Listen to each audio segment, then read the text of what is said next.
Oh, may it please your Lordship. Lordship, yesterday we had circulated an adjournment slip with regard to item number 33, Lordship.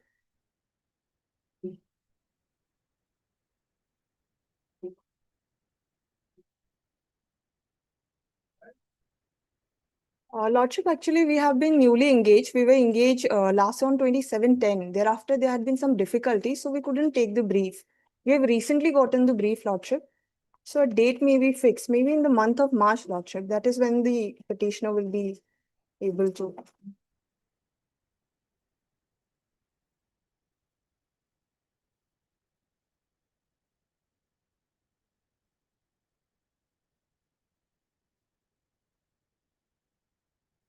Petitioner, Mr. H.K. Das, Lordship, B. Second.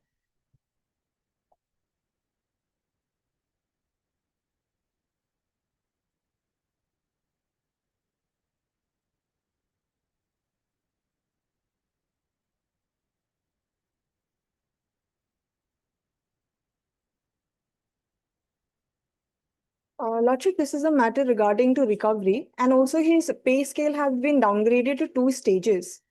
So, yes, your Lordship.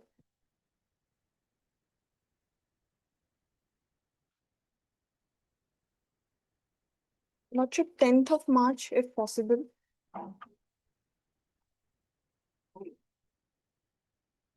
Yeah, please. Deeply obliged, Lordship. Lordship. May I please your lordship? Today, the item number 13, it is fixed. Yan 3. Yesterday, we have filed affidavit in opposition on behalf of Accountant General A.N. Assam.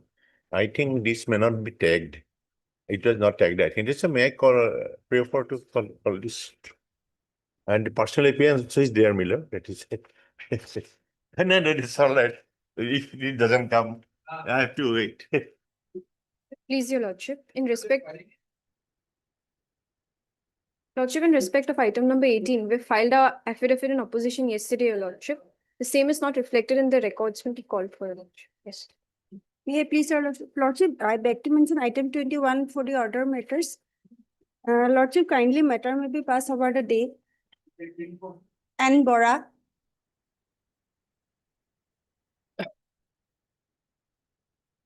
Fixed on Thursday, my lord.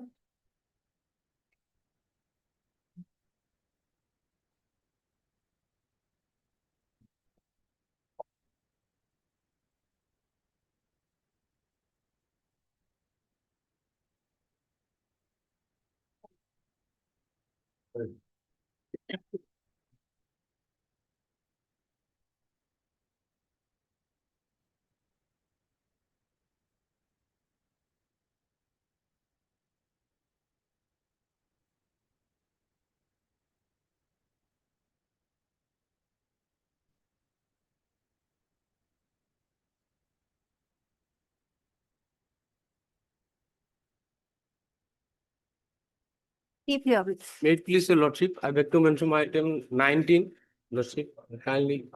Yes, lordship. Only, lordship matter adjourn for 2 weeks.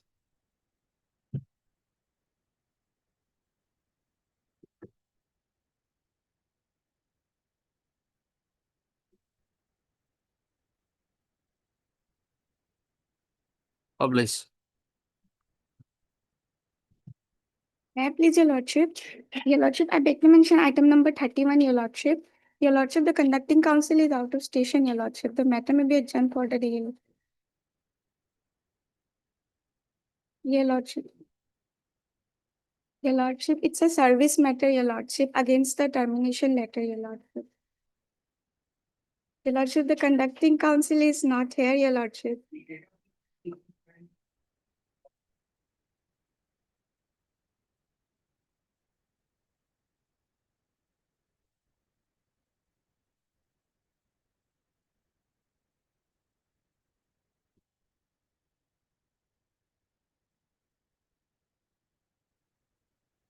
Your Lordship, it may be taken up on March, in the middle of March, your Lordship. The date may be.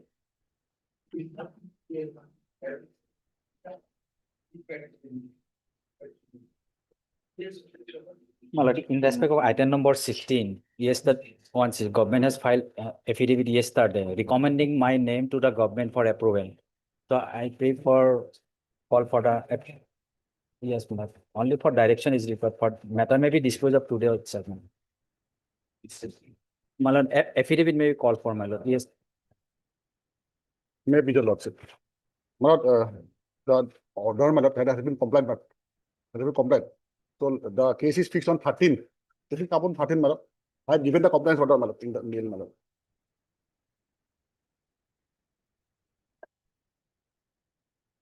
On today. So we complied yesterday, madam. So lordship may fix it on the usual person on 13. That's fixed.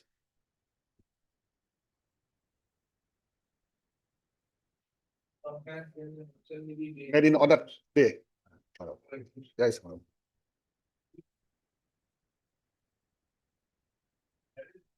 Madam. Madam. Well, I have followed the mail also, madam, the compliance for it. Okay, leave the issue.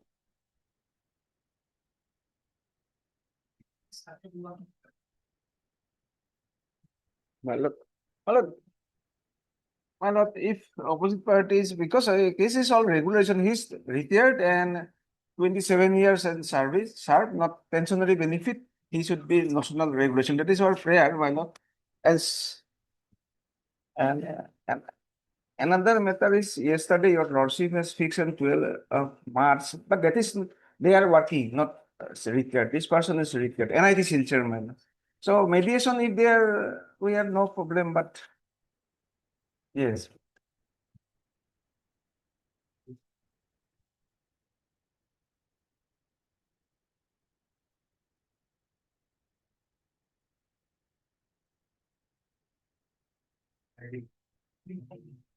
Five, five them. Minor. Or, but 12-3, your lordship, if you can, your lordship can fix in 12-3, Friday morning, yes. Yes. Minor. God bless you.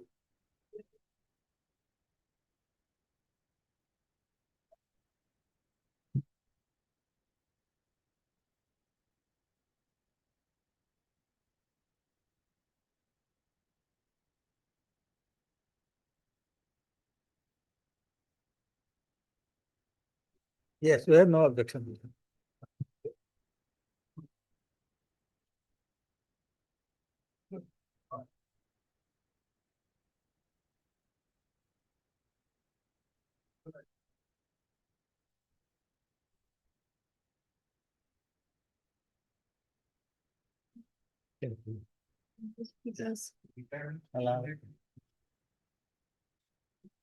Yeah, petition has also. But why not? I think Allahabad Bank is the. Who says that?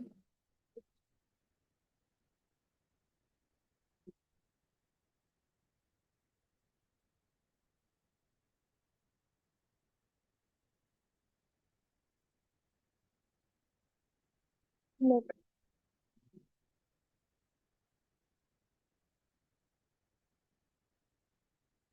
Yes.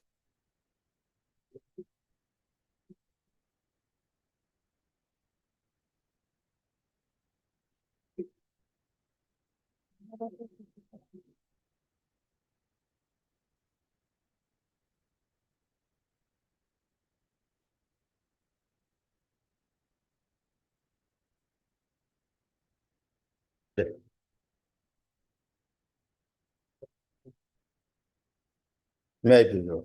Lord, this matter earlier occasion was sent to the Lord, mediation, but ultimately it was not settled in the Lord mediation center. Now matter is before your lordship. Now may I pray, my lord? Now we have.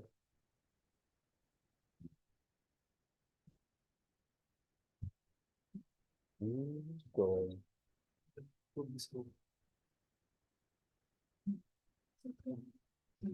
Wrong one, promotion going. My lord, can it be after some time, my lord? In the meantime, I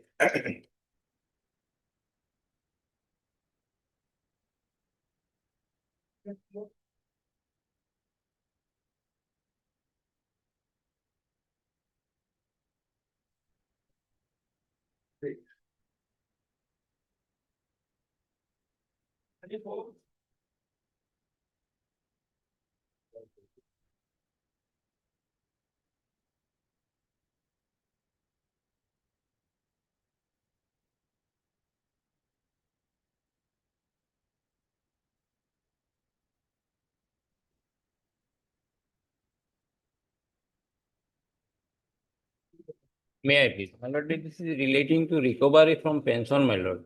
So it may not be referred to the mediation, my lord. It can be disposed of, my lord.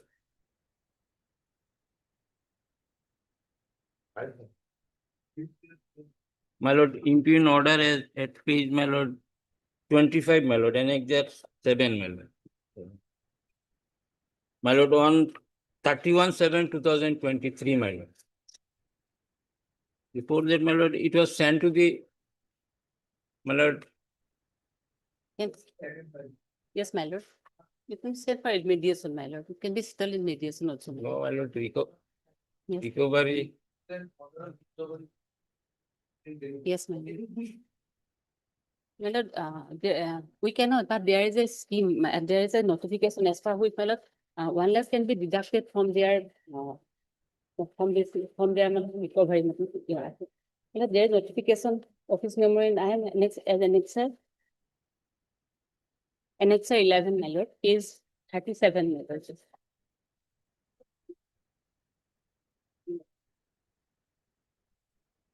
My lord, para 9, my lord, page 38.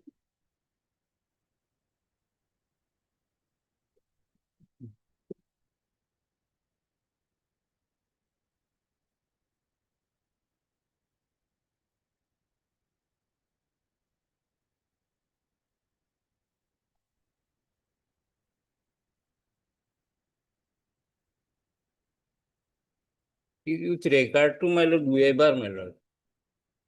Here, my lord, the waiver will not come, my lord, as it was not permissible in law to recover the from the pension benefit, my lord.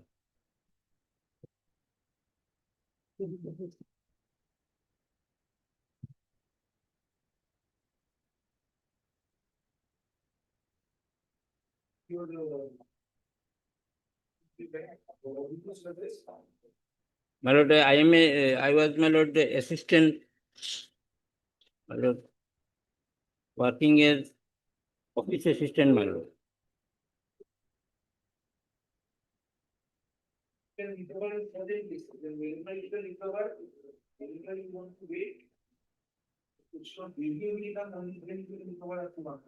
Yes, Yes, sir. Yes, yes. No.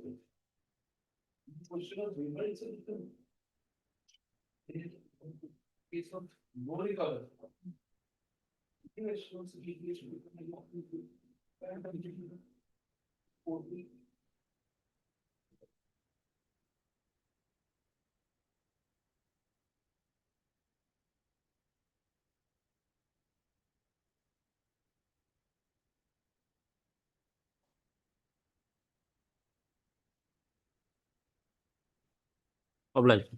deeply obliged.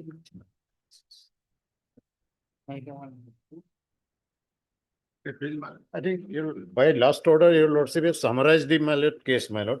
I did not submit. Have a look at paragraph 7 of your last order. 17 petitioners were all regularized. I too was regularized. Actually, they call it adjustment. Paragraph 7.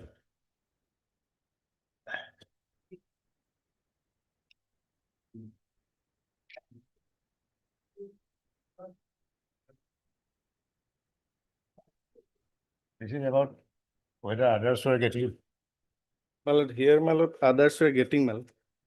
Getting, my lord. own My lord. pension. All pension they are getting, my lord. Lordship may Only, my lord, treasury officer, my lord, stop his salary because my lord petitioner has joined on 28/12/1999. That is why, my lord, I have the, my lord, here is the, No, my lord, after the appointment order, because of some medical difficulties, I joined 1 month later by submitting all.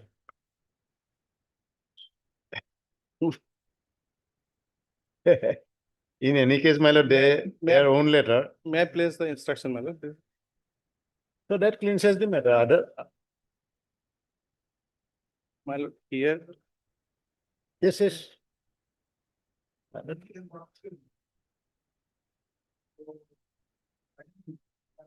Violence, not a party that way. But financial sanctions were already there as per the letters, my lord. Dear Lordship referred the 14/9/2000 letter and my appointments also. Your Lordship's order, my lord, summarizes everything. Only question was Lordship wanted to know that whether all the petitioners 17 are getting under old pension scheme. My entitlement from 1999.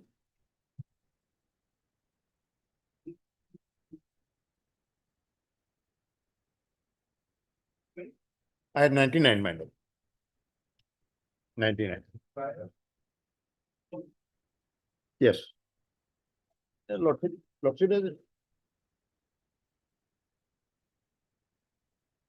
has summarized everything actually, my lord, by the order.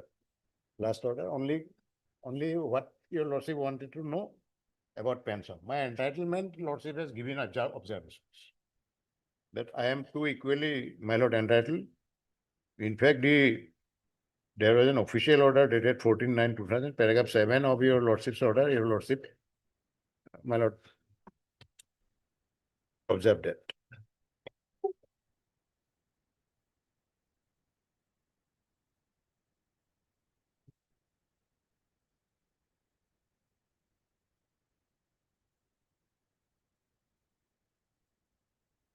There was a judgment of 2002, Lordship has quoted that also.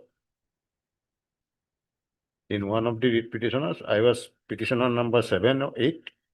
There were 18 petitioners. Others were offered employment in 1999 and they joined immediately thereafter. Then get SLC in training from 6th of December 1999. You join after that. So they say the question is to appreciate that the appointment is selection process there is not a rate of training. my lord, here, my lord, in the objection slip, my lord, it is stated as per government order issued by letter number so and so dated, my lord, 1/8/2000, employees who are appointed, promoted, appointed earlier but joined after 7/12/99. Yeah, Required documentary proof regarding approval of the state level empowered committee. So that objections were later on, my lord. On top of that adjustment, I was adjusted, my lord.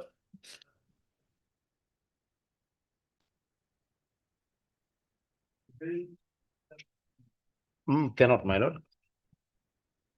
No, my lord. In fact, kindly have a look at the, my lord, my appointment order ultimately which was given, adjustment order. My lord. My lord. My lord, Lordship may have a look at page 48.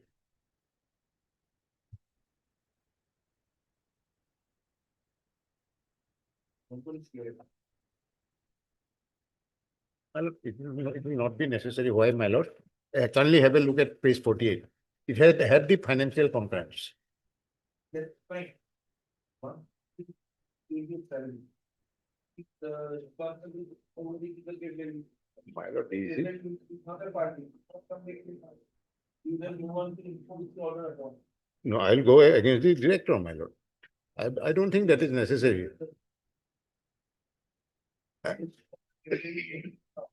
I don't have to implement the treasury officer, I believe. Because bill has already been forwarded by the department continuously, but only because of this reason, my lord. That's it.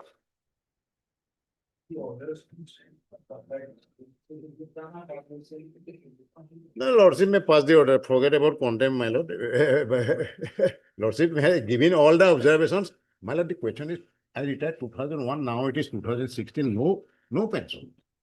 About my entitlement, right from 99, if not from 99, at least from 2002, date of judgment, your Lordship has already gave the findings, my lord. Now he has come with the instruction that all other 69 under old pension scheme. Lordship may reserve judgment. Yes, sir.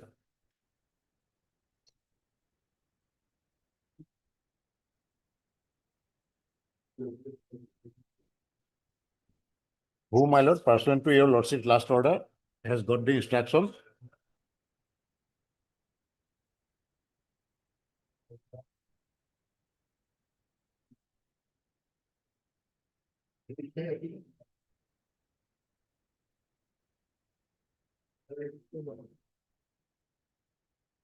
All other petitioners of WPC 4135 16 of 2002.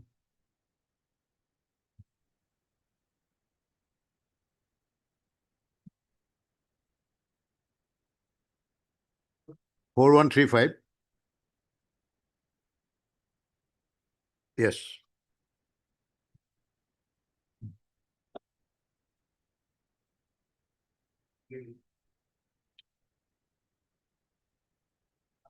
No, my lord, my instruction is some of them have retired, a few of them are working, but no NPS is deducted, means they are also under. That is, my Lordship will not act on my instruction. Lordship will go by it. Yes. Yes.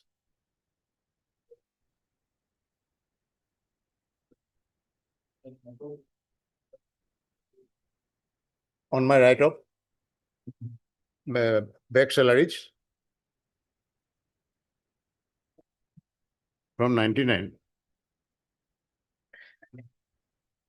Yes, my lord, my back salary was, Lordship has observed 99, if not from 99, at least from the, at least from 2000, 2000.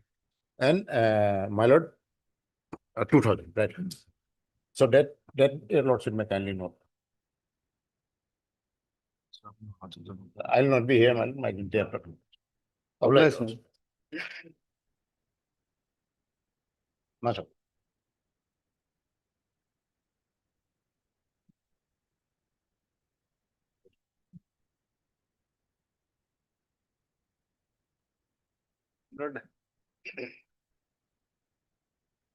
Miscommunication is there, my lord. I have been told my colleague. Yes, now as per the my lord, the mediation, yes, it is settled, my lord. Yes, my lord, in view of the my lord settlement, my lord, my name only to be incorporated in the PP order. That will be.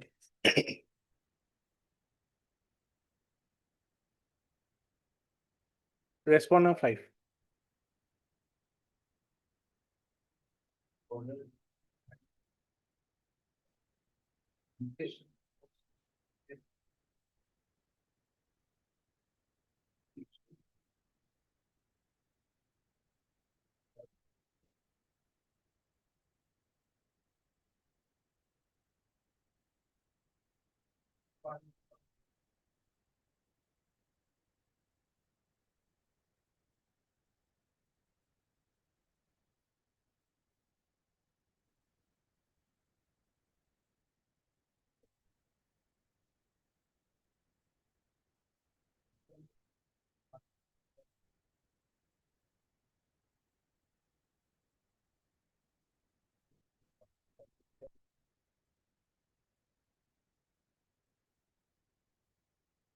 My lord, only my name should be incorporated in the PP order.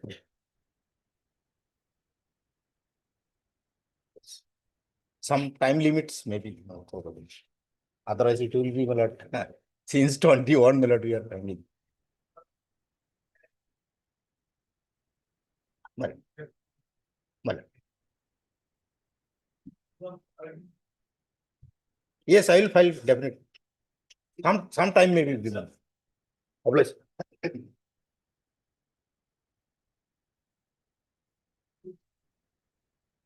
Maybe. On the last occasion, it was hard by your lordship. Only directing them to. I have to re- return. Yes, second Sokos notice was issued, lordship, and with statement of witnesses were also recorded here.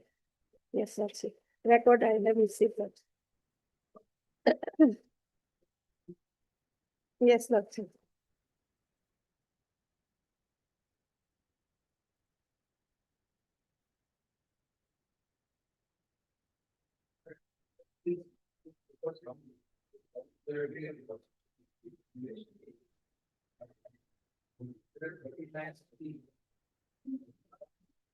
Yes, lordship.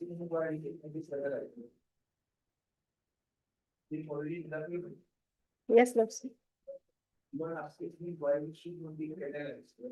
Yes.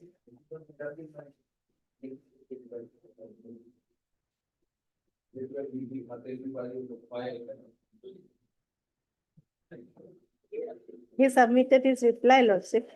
Like after second Sokos notice also he submitted his reply. Yes, lordship.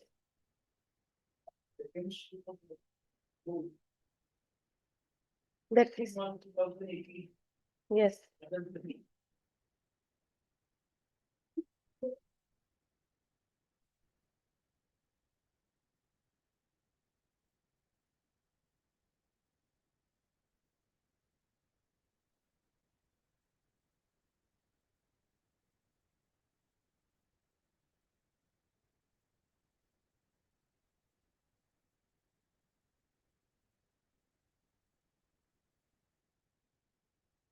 You are hereby informed that he executive of E.O. Sri Gaurav Abhijit Dilip IPS SD3O Prabhat Thoroza inquired into the charge leveled against you by DP number so and submitted his findings.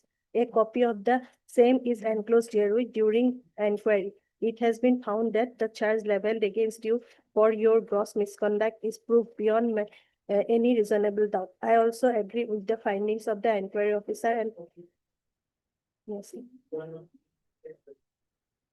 Yes, lordship. Yes, lordship.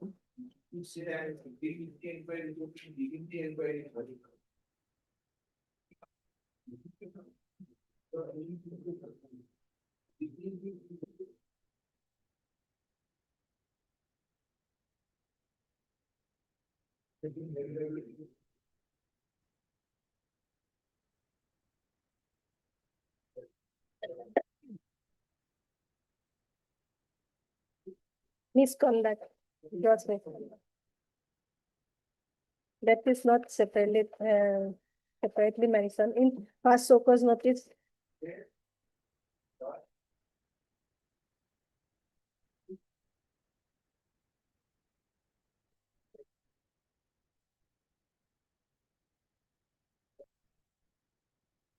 Yes, that's it.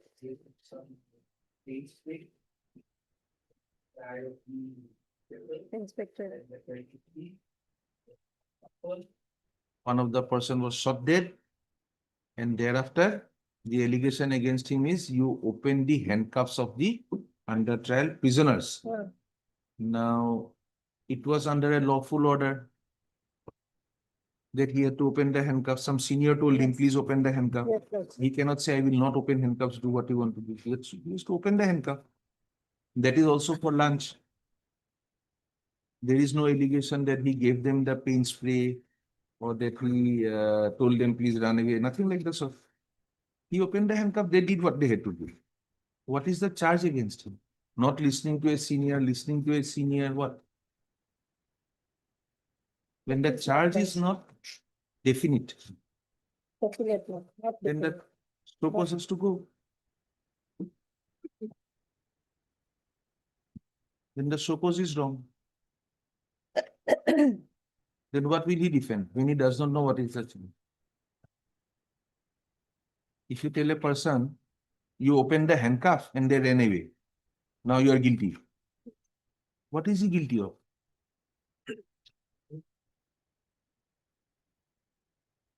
Uh, You must tell him that no one asked you to open the handcuff, yet you opened the handcuff. You gave him that paint spray. Is it not? You did not try to stop them. You should have kept one of the hands locked. Something. You must tell him that this is your mistake. Your senior told to open the handcuff. He opened the handcuff. So you are guilty. Guilty of what? So the show cause is wrong. During the inquiry, no cross-examination. Statement is there. Where Yes. is the cross-examination? Where is the defense assistant? Defense not produced any. Defense assistant, please help him. Your client has you. You are the respondent's assistant in the Yes, court. that's it. Yes. He must have one assistant with him. No. You did not give him an assistant. Then you give him a inquiry report and say, I'm holding you guilty. This is the inquiry report. Say what you want to.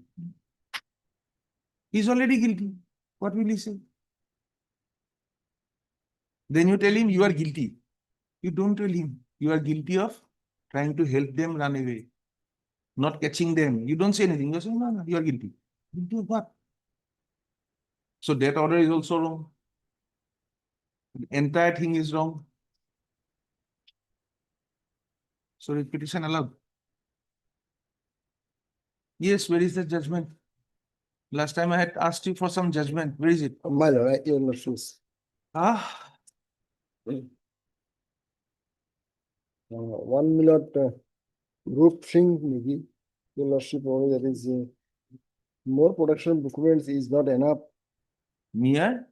Mere production of documents is not enough. That is Which true. document? Any What is document. that document? Show us Nothing, which there is, document. only, is no only document there is produced. one Azhar was there, but there was not proof. Are you disputing the Azhar? No, Lord, now I am. Hey, if you are not disputing the Azhar, I'm- I prove it. Trial court, criminal case, I have been acquitted, I am acquitted. So that goes. And in these cases, they have not discussed, even not. Mr. Rashid, if you argue on No, points no, which no. are not relevant, we'll have to record in the order that the matter was not prepared properly. And the court had to go through all the documents, all the things, and then come to its own conclusion. No, I am only mentioning one thing. And another, that some. Last time also we said, arguing a service matter when there are No, Lord. apparent mistakes, it should come from you. We need some assistance. We can finish off matters early. You have the records, I have original received. records. Yes, Lord. Any submission more to make? Uh, Yes, tell us your submissions. With the statements of witnesses are recorded, Lordship. Okay.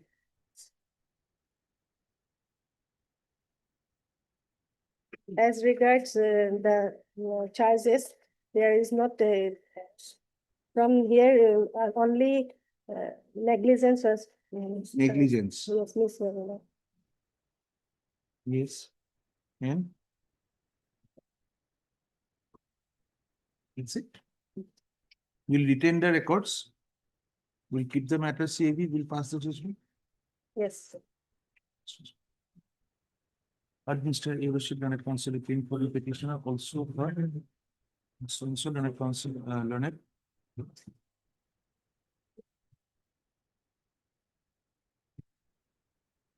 Counsel appealing for the respondent state. The records have been produced by the Leonard Counsel. Mr. Arguments concluded. Judgment reserved.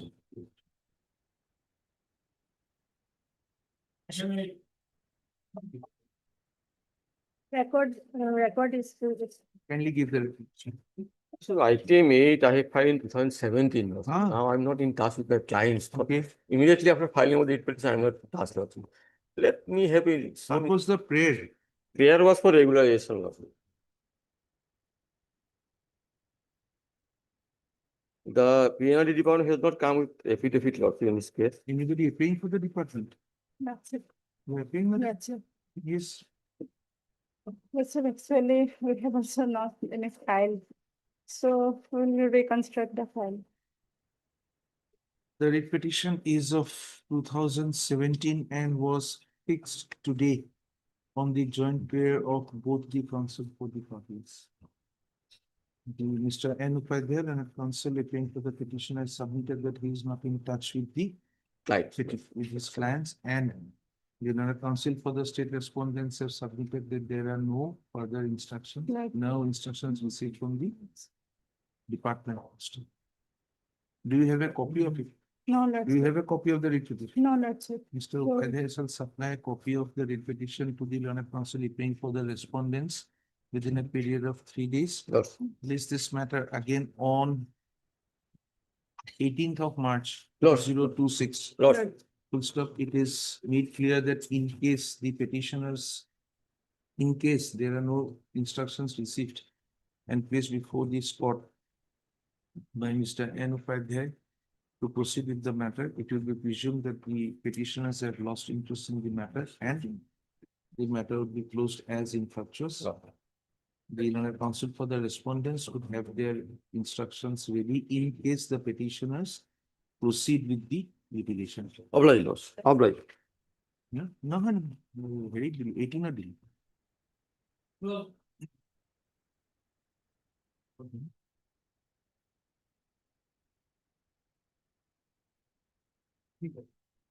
Sorry? You know what I'm saying?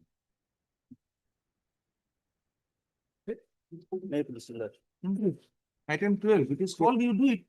No problem. Yes. Others will be called, don't worry.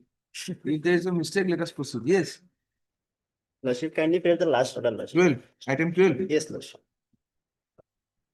As per last order, I filed my affidavit, Lordship, and given undertaking, Lordship.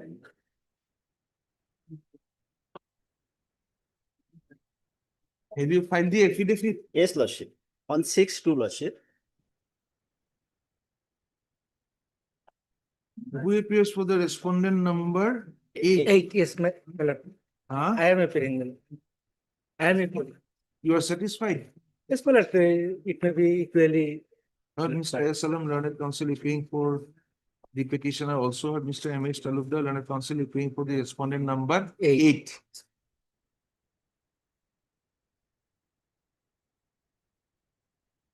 As for the last order of this court, the Learned Council appearing on behalf of the petitioner has submitted that the affidavit required to be filed by the petitioner has been filed and there is no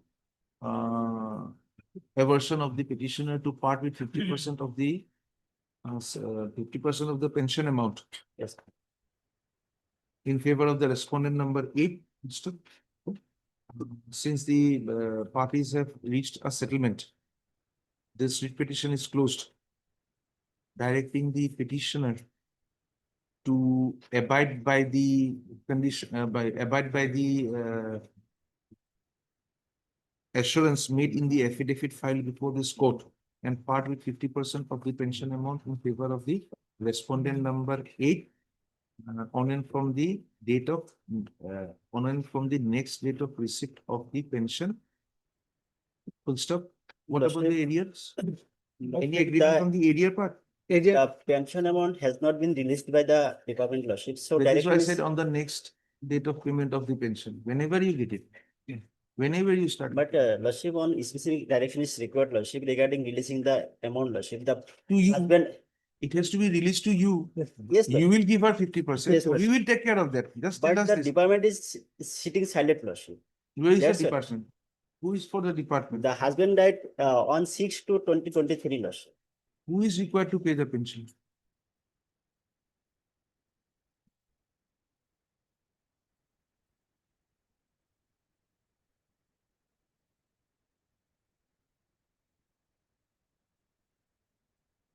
My prayer place Health. 12.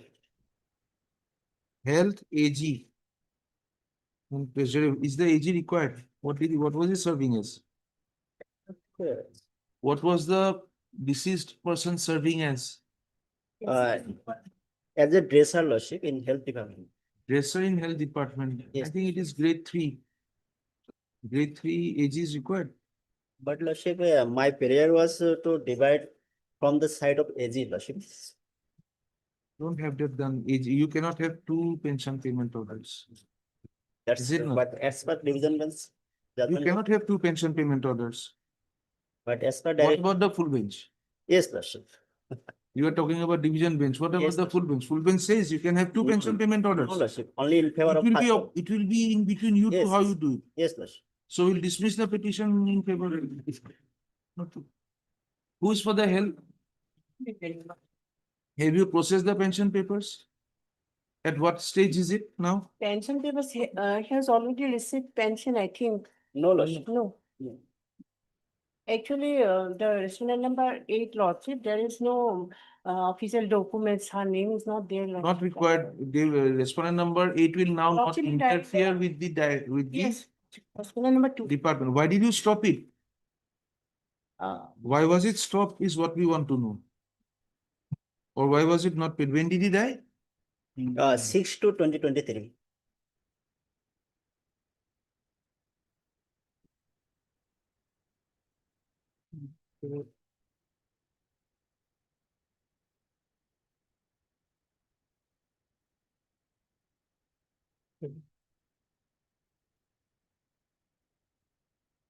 Do you have the pension?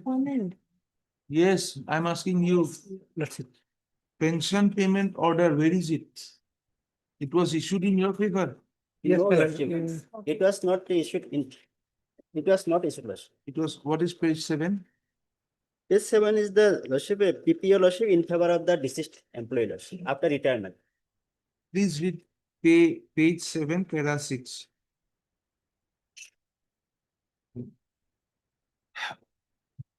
Come back after, come back at 2. Mr. Alam, Only the. come back at 2 with better prepared facts regarding the writ petition. Lordship. In the writ petition you are writing, it has been issued in her favor. Now you are saying something else. No, Lordship, herein Lordship stated, Lordship, initiated process, Lordship. So for information, Lordship. At 2. Yes, Lordship. We'll have it at 2. Yes. Health, AG and pension. Kindly peruse the order, last order, my lord, 6-1. This honorable court directed the standing council to receive instruction.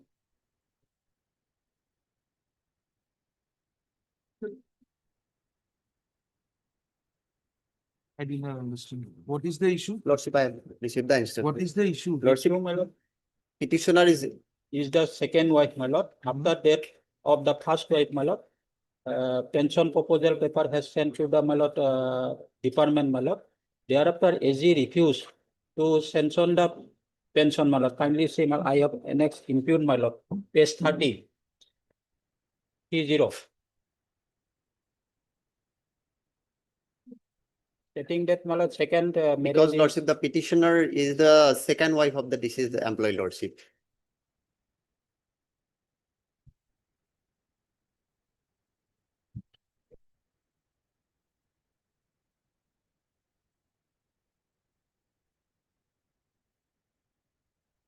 Which department is it? PWD roles. PWD. Who is it? Madam, yes. We have submitted before the forwarded the Lordship. pension proposal to the AG, Lordship. When? AG has.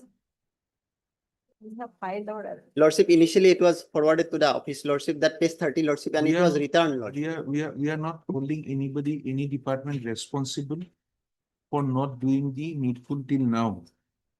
From today, we will hold it responsible that after coming into notice to the writ petition, yet paper is being paid. No, Either it is to be rejected, No, Lordship, yes. or it has to be Yes, granted. Lordship, it was rejected, Lordship, No. that is page 30, Lordship, Page, 30 of the writ petition. we have seen that. Yes, We rejected Lordship, it. Why? that ground, Because- Lordship, then thereafter Sirajun Nisa has come, that paragraph 16, Lordship, that rule 26 violation, no applicable, not applicable for Mohammedan, Lordship. Yes, And accordingly, Lordship, after last order, Lordship, we have written a letter to the Undersecretary Government of Assam to forward the pension proposal, Lordship. It is said that he is the second wife of the after the death of the, when first wife, after death of the, he had two living wives. my lord. Then what happened? First wife expired, Lordship. First wife. She got the expired. pension and No, she no. expired. He know he She without never got the receiving pension. pension. She expired, yes. Then you were In the year also denied. 2016. Why are you Thereafter, not giving? Lordship. Why are you not giving it? We are, because second wife lordship, and for second wife lordship, as per law lordship, rule 26 conduct rules will come lordship. So the employee should take permission from the government lordship. So that is why lordship page 30, that letter was issued lordship, and it was returned to the undersecretary lordship, returning the pension proposal. Thereafter lordship, Sirajun Dasa judgment has come. Paragraph 16 said that rule 26 is not applicable for that Mohammedan lordship. So accordingly, as per last order lordship, we have written a letter to the Undersecretary PWD department to forward the pension proposal lordship, to sanction the When did pension you send proposal. that letter? Lordship, that reminder I have given lordship. We submitted again, lordship. 4th of February, a letter has been sent to you. 4th of February. Yes, 4th of February. 4th of February. Today- Today is Today is 10. 10, lordship. 10. We'll have it on the 16th. Lordship may give it The time. proposal was already ready. Yes, lordship, lordship. Because of that particular rule 26, it was returned back. Yes, lordship. Now they are agreeable, rule 26 will not apply. We send the papers with whatever justification. How many more days do you require? Lordship, department has no issue. Department will submit again. That is what I'm asking you. When? Give us a Lordship, date. the given direction, within 10 days, they will submit No, it. we'll keep the matter pending so that the papers actually go. We'll keep it pending. No, Lordship, Give us a date. direction, because the department, definitely department will submit the So proposal. you said 10 days. We'll keep it at 10 days, madam. Today is the 10th. We'll keep it on the 23rd. Then lordship, 2 weeks. After 2 years. 10, then we will have it on 2 weeks is 24th. We'll have it on the 27th of February. Kindly ensure that the proposal as requested by them is sent to them. Lordship, 27, another date also, I have some difficulty on 27, lordship. We only 28, want to know lordship. on 27th whether they forward it or Yes. not is the only issue. Anybody else? Second, 28 also, or first week of March. 28, you'll have to come alone. Lordship, sorry. Second, Lordship, 2nd of March. lordship. Lordship, second March, hopefully to follow. Mr. R. Talukdar, learned counsel, appearing on behalf of the AG on behalf of the Accountant General, has submitted that by a letter dated 4th of February 2026. A request has been made to the Undersecretary to the Government of Assam PWD Roads Dispute with a request to convey a decision whether the Government of Assam may consider the instant case to be fit for authorization of family pension in favor of the writ petitioner herein.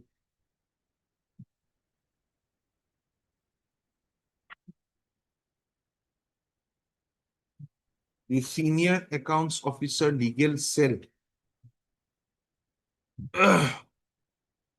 has communicated to the learned counsel appearing for the Accountant General that if the pension papers are resubmitted with the necessary clarification, the final pension payment order could be authorized, no, can be authorized after making necessary verification.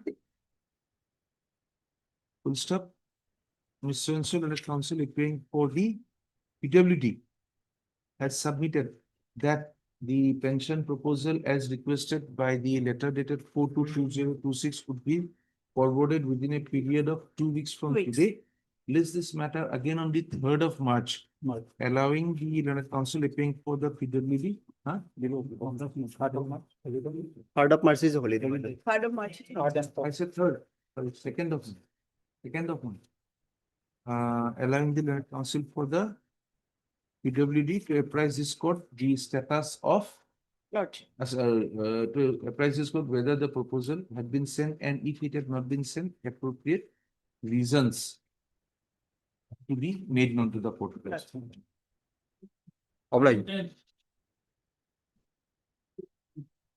Personal feelings of the matter is in-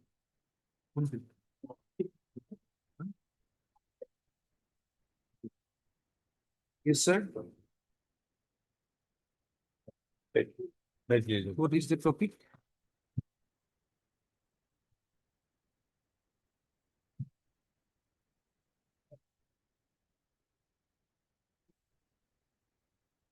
This is regarding non-payment of pension, my lord. I was serving the border organization of Assam Police. My lord. There was a scheme, my lord, that is PIF scheme. Against PIF scheme, my lord, 1280 posts were sanctioned by the central government. And in that scheme, my lord, initially I was appointed on 5/11/1993 as sub inspector of police border. And then, my lord, that it was I was appointed on contract basis. And thereafter, I for some time I left the organization and again I joined, my lord, on 22/4/2099. Well, then also, my lord, some with this the terms and conditions, some contractual basis, my lord, I was appointed. Okay. And I continued up to 25/4/2006. And thereafter, my lord, a post in the Sonic school was advertised regarding hostel superintendent. And I applied for that with the NOC of Superintendent Police B. And I joined there as as hostel superintendent. 2019. And retirement I got on in 2019. What happened in this case, my lord? The other employees of the border organization, my lord, they filed a writ petition, my lord, in the High Court regarding regularization. Then, my lord, the judgment was delivered by the court that their appointments are not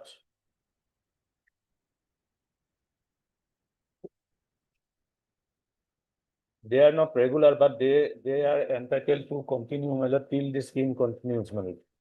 That was the order of this court, my lord. Then it was the division bench, my lord, it was set aside. Then it went to the Supreme Court, my lord. And Supreme Court That held particular service under the PIF was held to be pensionable. pensionable, my lord.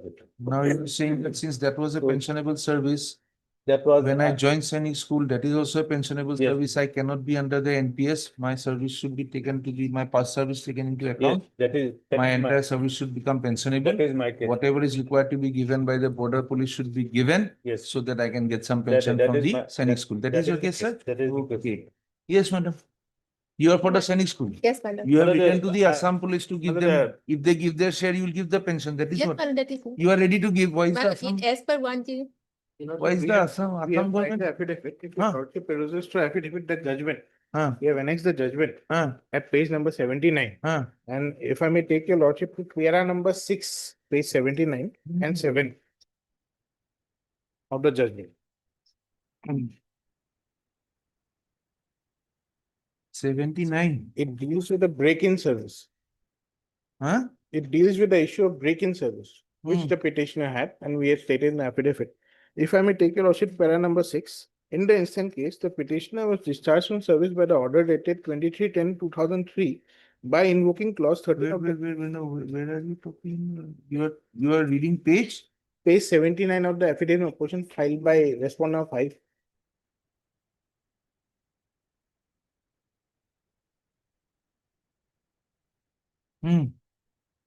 Para number 6. In the instant case, the petitioner was discharged. You are reading para 6. Just have a look at what we have to read. Yes, I understand. Please see what we have to read.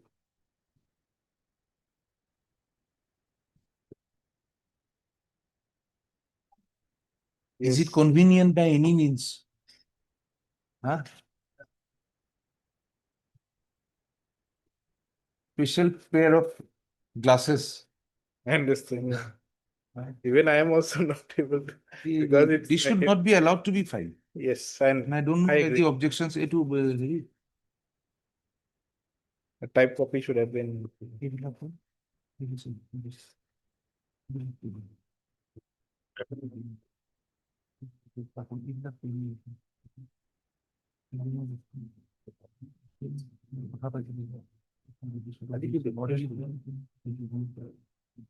Yes. Oh, lordship may fix it on Thursday, No, take it up. We'll read it. and then We did it as advocates. We can read it now. Yes. Upon perusal of the materials and record, it is discernible that the break in service of the petitioner from the date of discharge On up 23 to his so-and-so was not an artificial break in service, but it was a break as because he was discharged from his service in an earlier engagement and thereafter given a fresh appointment after The reason for his his earlier discharge stood mitigated. Huh. Now, from such a point of view, we are unable to accept the claim of the petitioner that he be deemed to be in continuous service without any break Okay. and to Now, accept the break due to discharge in service. To understand this, we'll need a few dates. Yes, We will need a few dates. yes. For that purpose, your lordship, I may take your lordship to the affidavit. Where are the dates? Yes. A list of dates is supposed to be there. Para number 5. Just a minute. 93 appointment as sub-inspector, appointment as sub-inspector. Acha, 99 to 94 he is not there. Yes. 99 to 2006. No, 99 to 2004 he is not there. In our affidavit, we have stated that he had actually given 7 years of continuous service from 22/4/1999 to 21/4/2006. Now, in terms of one OM, which is actually issued by the pensions department, in order to get proportion pension in terms of rule 108 of the pension rules, one has to give in 10 years of continuous service. Now, since the petitioner had given 7 years of continuous service, in term, we have also annexed that OM also. Therefore, the petitioner is not entitled to get proportion pension. So, sir, you are trying to say that your service should be counted from 1993 onwards to 2006? 99, my lord. I have not insisted for counting my service from What about your break from 5/11/93? No, no. There was a break. You were appointed as a sub-inspector on Matlab this- 29/4/1999. This is a quite different case, my lord, because I'm not on them. I'm only asking yes, you. yes, 1993, you were first appointed First as a appointed, sub-inspector yes. in Assam of Police B, that is Border Police, Border. correct? 5/11/1993. Yes, yes, my lord. Then when did the first break come? Break comes, my lord, After 26 months. after 26 months, my lord. Of what? 26 March of what? Months of service. Give us a date.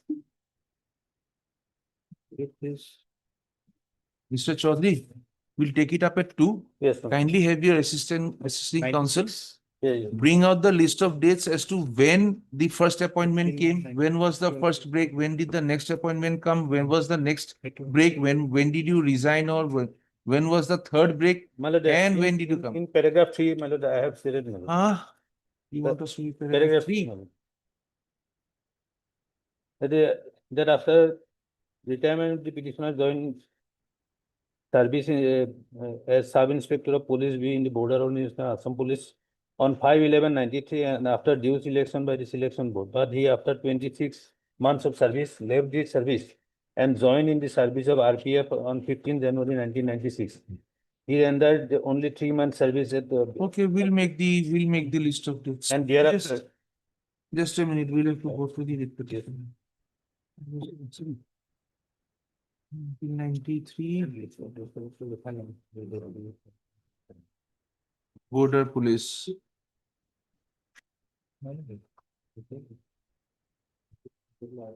24 months should be 9/9/95.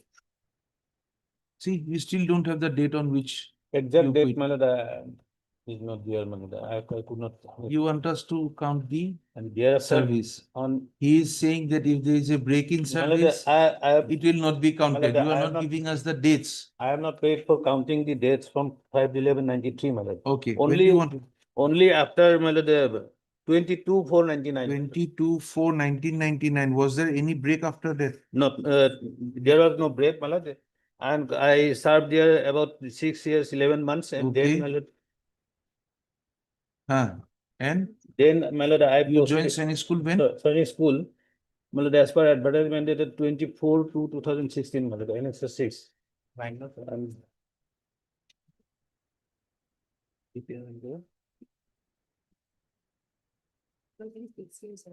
You were appointed on 21/2/2006. 2006, my lord. Sainik School. Okay. And the NOC was on 22 21/6/2005 from the department.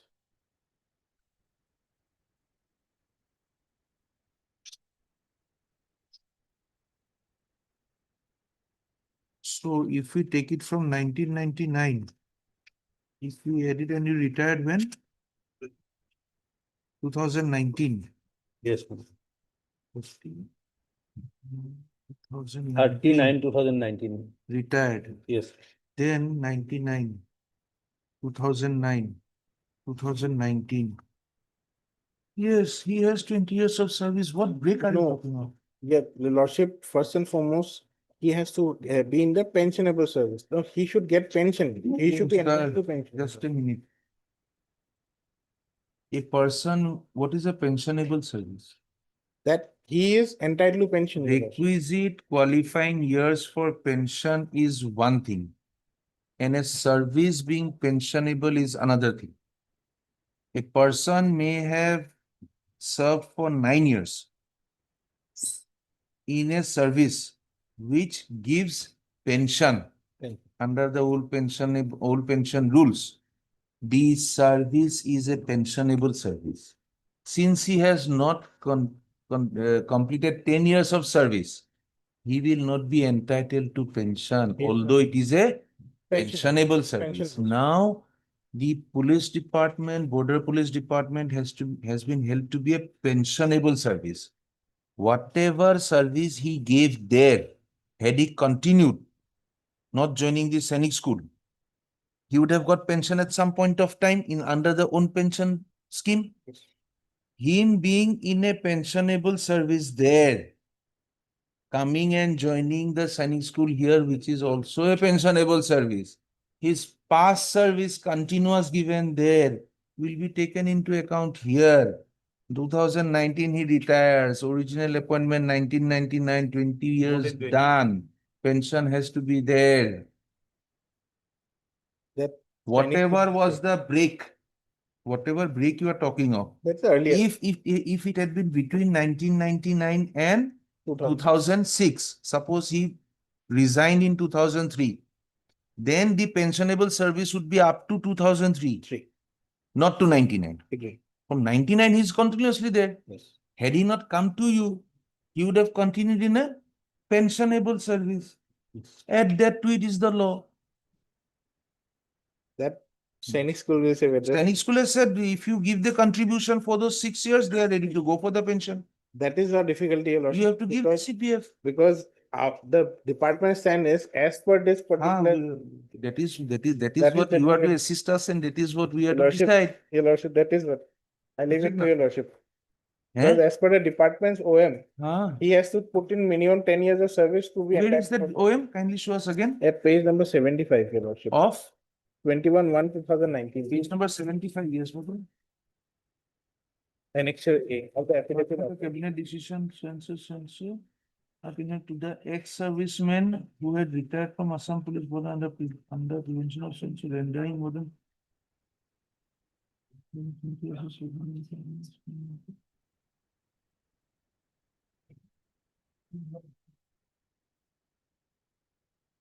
Understanding this.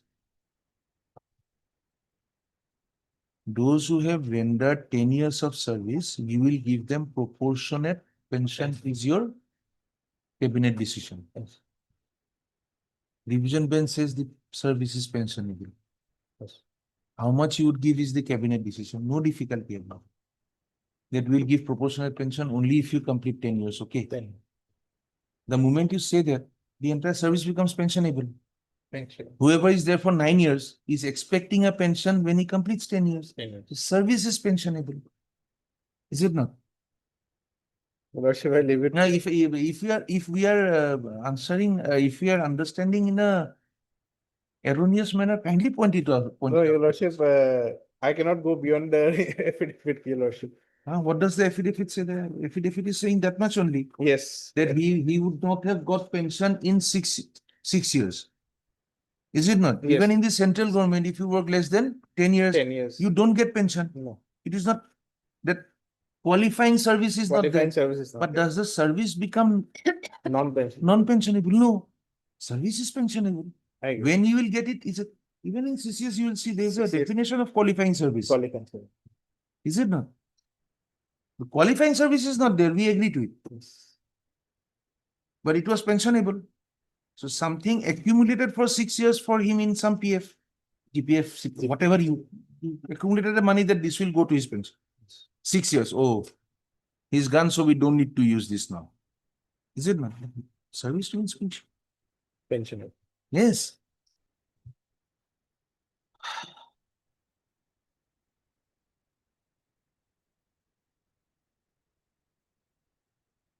We'll do it at 2 o'clock.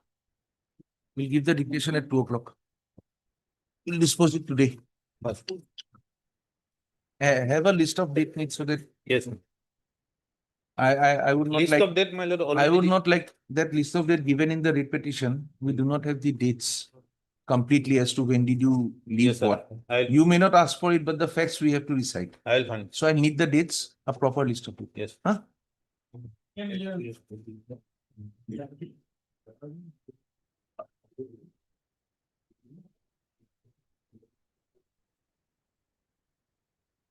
Wait, please. That pursuant to the last order, we have filed one additional affidavit in 6-2.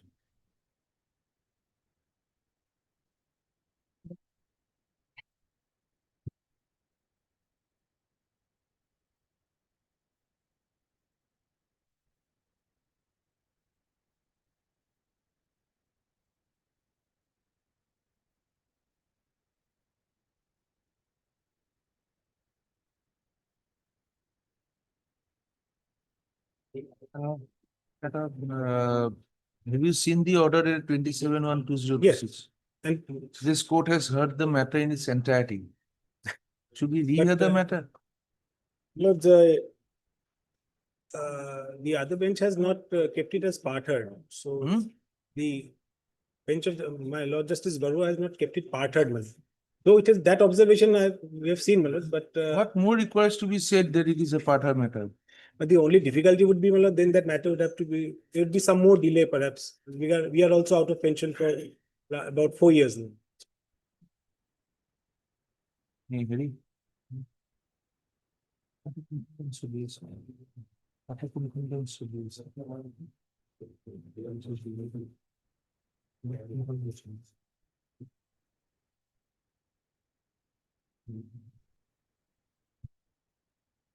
In fact, I think the only thing is that the respondent number 5 was supposed to, my lord, address the court on whatever their stand is, because they have not filed any affidavit till now.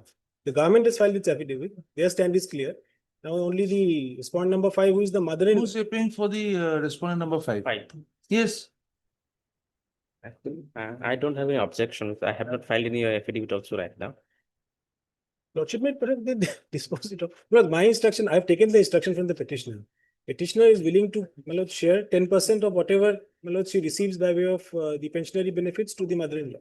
Voluntarily, my lord, no difficulty. And there is no, the first wife is not there anymore. First wife is not there, my lord. We have, my lord, attached in the additional affidavit. She does not appear in the court.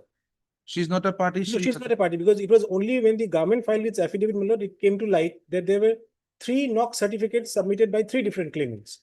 One by me, one by the mother-in-law, that is, and the other by the first wife, who was divorced way back in 2017. That is why, my lord, we have enclosed the order of this court, my lord, dated, my lord, this is 3/3/2021. In the additional affidavit, my lord, page 61. Where, my What lord, I'm just thinking is that if one court has heard it,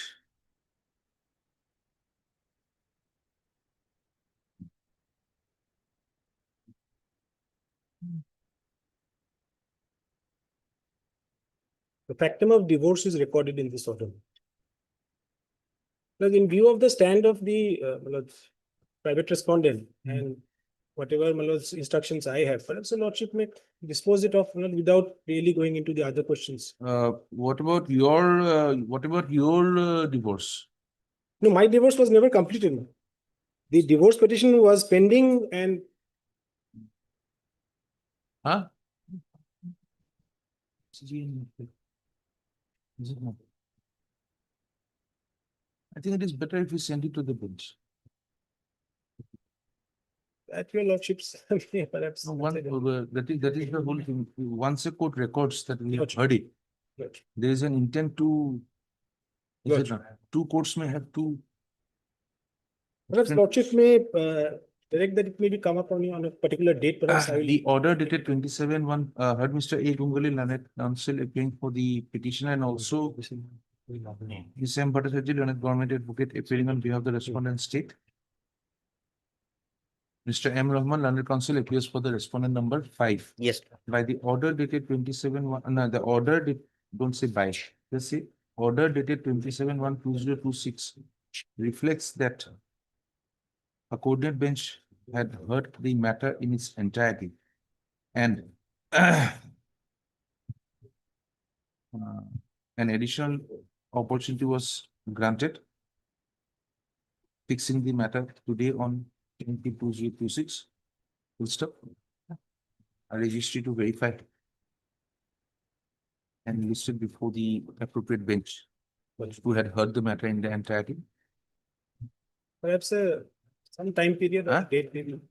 যাব না, তালিকা যাব না? Matter in entirety. Yeah. We would not dictate on which date because Which day, lordship. it's a senior bench, we will not do. Lordship. We'll take it up with the other. Just take it up. Okay. Publish. Order to let me pay I can? 1-3, yes. Yes, sir. 13. Yes, sir. May I please your lordship? The last order, your lordship was pleased to give affidavit, file affidavit application. To that Yes. effect, I have filed affidavit. Lordship was kind enough to ask for officer also. Yes. That officer is available, but only that officer who signed that notification, senior account officer, he has already got retired. He's retired. Retired. That There's is some the other other person officer. holding the post. Other post, they are coming. They are here before lordship. Yes, kindly tell us, is there still some confusion? Sir, with your permission, I'd just Please. like to take some little bit of time about this. So, for pension, a person when he goes to retirement and when he gets the money, there are 3 stakeholders involved in it. The department, who is the sanctioning authority of pension, AG, who is the authorizing authority, and treasury officer, who is the dispersing authority. So as per department, the way they submit the pension papers, they sanction and they submit to our office. Hereby, on scrutiny of the papers, we issue the pension, authorize the pension to treasury officer for making payment. Now, in this case, when the department forwarded this pension to our office, they did not mention from which date it has to be given. So the sanctioning authority since did not mention from which date it has to be given. So we found a medical certificate enclosed with the pension paper. And there the date is mentioned that the person appeared before the board on 2nd May 2022. And the certificate was issued on 30th May 2022. So since from the date of appearance, we have issued the family pension that is from 2/5/2022. No, sir, it's a family pension. Yes, sir. The moment the person holding the actual pension expires, Yes, the family becomes entitled. yes. The family becomes The family becomes entitled. Yes, yes, yes. The daughter becomes entitled because she's a part of the family with certain conditions. Yes. Is it not? There is nothing before your office to show that the disability because of which she gains that pension has come in on the 2nd of May or the 30th of May. It is a disease as per the certificate will not be reassessed again, need not be reassessed again. The certificate was with you. So the entitlement for the disability has to come from the date the person has expired, the family, the pension holder has There expired. is another thing, Lordship. Yes. Government has If issued the a disability is notification. due to an accident, No. after the death of the pension holder, 3 years later, the daughter undergoes an accident. The daughter undergoes an accident and becomes disabled. therefore a disabled daughter. Now from the date of the accident, because she has attained that disability on a particular date. This is a disability which has occurred from birth. So her entitlement will arise on the date the father goes, the pension holder goes. Exactly. Yes. But the thing is this, Lordship, there is a government notification that was notified on 3rd August 2017. Saying? And in that notification, I think Lordship. Read it. Okay. So in exercise to comfort proviso of Article 309 of the Constitution of India, the Governor of Assam is pleased to make the following rule. Further to amend the Assam. Give us the relevant rule. Relevant, acha. A relevant portion. Okay. The provision of these rules shall be applicable with retrospective effect. However, the financial benefits for such claims shall be prospective only. So that is from the date of 2017 onwards. Yes. When did the pension holder die? 2016. Give it from the date of the prospectiveness, from the date of the. Yes, Lordship. Even if there was one sentence in that letter saying that this is the confusion, whatever you are now coming up with, it is because you have to answer the court. That letter said we need clarifications. What would a disabled person with 90% disability working through a caretaker to approach this court? What clarifications can she imagine and put before you? Lordship. Are there any file notings anywhere saying that this is the clarification? No, Lordship. Lordship, just one thing. As I said at the beginning, that there are 3 stakeholders. Was it sent to any of the other stakeholders? You are the sanctioning, you are the authorizing it.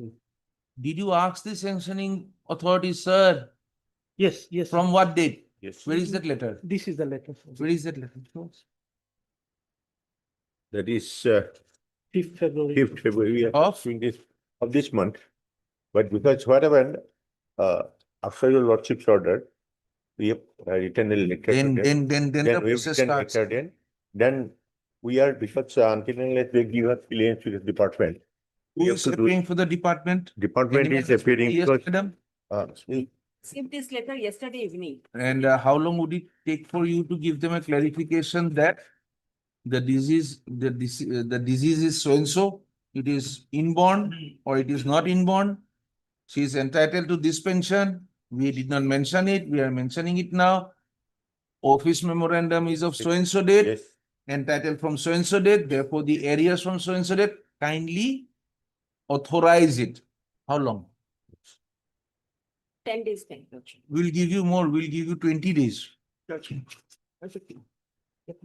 Otherwise, again the director.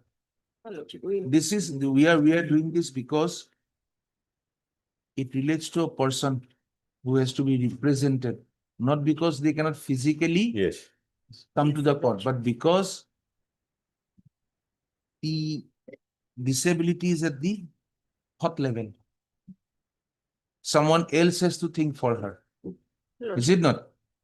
Who will think? The society, including the state respondents. We will not deal with it like a usual pension. Including your loss. Including us, yes, we are the We are all. also.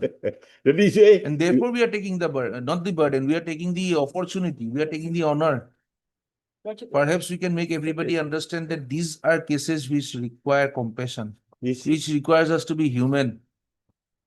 And if it is not settled, to be, it should be settled also, these type of issues. if she's entitled to Once it, judicial it's an orders are area. coming, we don't have any It is an problem. area that she would now get, Yes, sir. which would give her some financial. Exactly. No, PQ edition, No, that that we have given. Now The running back. yes, only division of area from where date is to be, that is only issue. Since the pension is there, therefore the senior accounts officer, not the AG himself. No, that was not. Again, AG has to send him also to reply on relevant Yes, questions. you are Mr. I'm Mofidul Islam Sohail. Mofidul Islam Chaudhary. You are the senior accounts officer. In No, fact, assistant supervisor, sir. you are the assistant supervisor. in the office of the accountant general, do we need to record their presence, the other persons? Senior accounts officer is there. Maybe. You are the senior accounts officer. It will be Two, better. 3 months back, I have taken the charge. So You have he is taken well retirement, prepared. or you have taken charge, He has taken the charge. comma, Yes, Mr. reduction. Your name is? Krishna Basidas, Krishna Mercedes. You are now the in charge. in charge senior Senior legal accounts, yes, yes. officer. And And he, not necessarily Dilip Gupta, senior accounts officer, pension section. pension section are have appeared before this court in accordance with the order dated 31/2026. Full stop.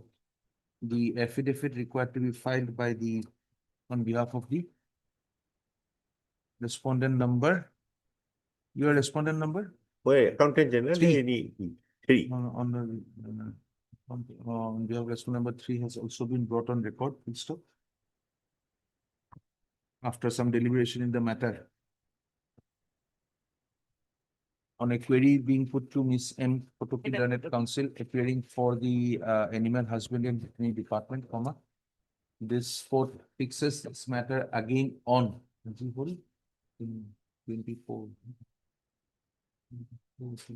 On the 26th or 27th. 27th of February. Asana Daga?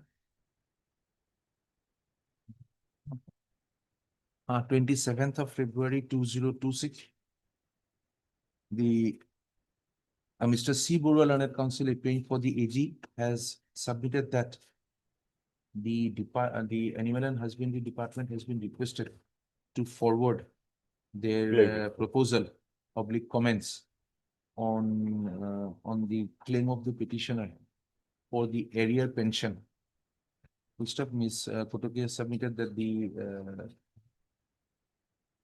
processing and forwarding of the comments of the proposal to the office of the AG can be done within a period of 2 weeks. We stop list again on 27th as proposed by Ms. Kotoki to enable her to apprise this court the status of the proposal required to be sent to the office of the AG for further processing of the arrear pension of the Yes.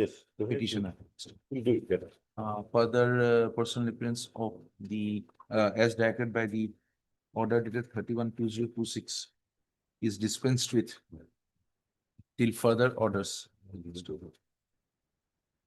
Oblige.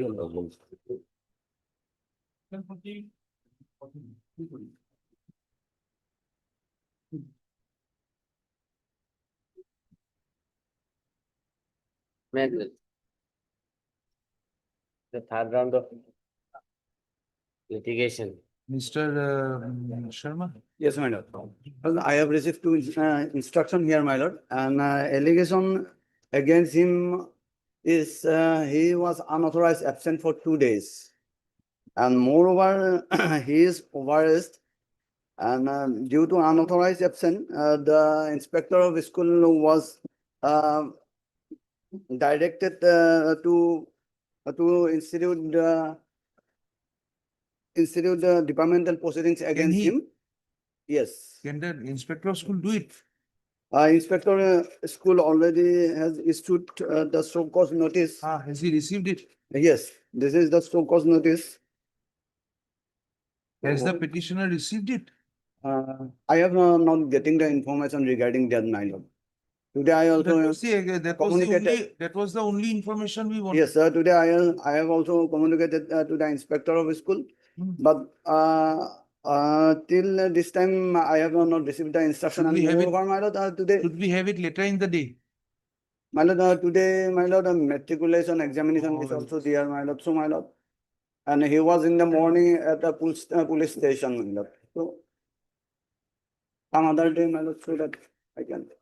Your grievance is that you are not being allowed to hold the in charge of the principal.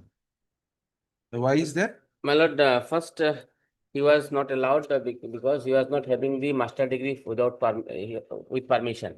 It was without permission. That has been set aside by the court. Yes. Thereafter, this court was directed to allow him, my lord, the mandamus is issued.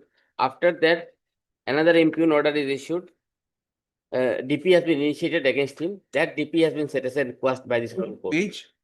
Your Lordship will find. 4. Second, first round of litigation, your Lordship will find order at page number 31, paragraph 10. Is a mandamus. But you have crossed 57 years of age. Yes, Lordship. Then- Our cause of action has started in the year 2023 when I was within the zone. Yes, allow him to hold notional principal in charge for the period that he was before he attained 57. Make it notional, in charge notional. Write it down on the board, matter solved. My lord, let our affidavit be filed. Otherwise, my lord, and he is in service now. And second, my No, lord, no, just a minute. they have created this problem. And moreover, In as the- per my instruction, my lord, at 1/1/2025, he is in 57 years, 10 months. 1/1? 1/1/2025. 1/1/2020. When did the post fall vacant? Post vacant, my lord, the proposal sent on 16 to 2023, page number 22. Huh? 16 to 2023. Huh? This proposal was sent. Sent. Then the issue That came took the that plea that I was not having the NOC. NOC. Then I filed the writ petition. Writ petition is allowed. By that time you are 57. 57 crossed, but the age is cause of action, my lord, starts prior to that. Cause of action starts prior to that. Had there been no objection on their part, my lord, I would have been getting. So cause of action starts. Thereafter, they issue the impugn order rejecting the claim. After that, mandamus of reasonable court. And initiated DP proceedings. I filed one after Yes, how another. did you allow Habibur Rahman Mazumdar to hold the in charge when he is nearing retirement? I have not received the instruction Eh? on that count. Yes, that I have annexed, my lord. So for others it is 57. Yes. For others it is 60. For In the additional it is affidavit. 57. Yes. Yes, when can you file the affidavit? My lord, here, my lord, my instruction is for 2 days unauthorized absence, and he is overage, my lord. So, my lord, In the interim, we are not putting him on that post, but yes. My lord, at least 2 weeks may be granted so that if I get the new instruction, then I will. no new instruction. You take the full instruction, file your affidavit. Yes, yes, yes. Because there are some cases where Yes, we have to take a quicker decision. yes, Time is of essence. yes, There are some cases where we can say, okay, retrospective, yes. 6 weeks. But this part, why is it, why are they not filling up the regular posts? My lord, Why post is not filled up on a regular basis? my lord, actually in this school litigation is one after one is going on. And mostly it At was least for the filed by next the 3 years it will contestant. go on. At least for the next 3 years it will go on. Will you not Since fill up the post? 2007. Yes. Since 2007. 760. So hurdle was that, my lord. So Was there any stay in filling up the post? is No. there any? Since 2017, well, there is no advertisement for the post of principal in the state of Assam. Yeah, after coming into this rule 2018 in force, there was no Some advertisement. district was it was. It was in the filled up. BTA, No selection of. no selection process. Your lordship was also there. Mr. U. Sharma, Learned Standing Council Education Department has sought for 2 weeks 2 weeks time to time. file the affidavit in opposition. Accordingly, list the matter again on. Man, 26 fine again. 26 fine again.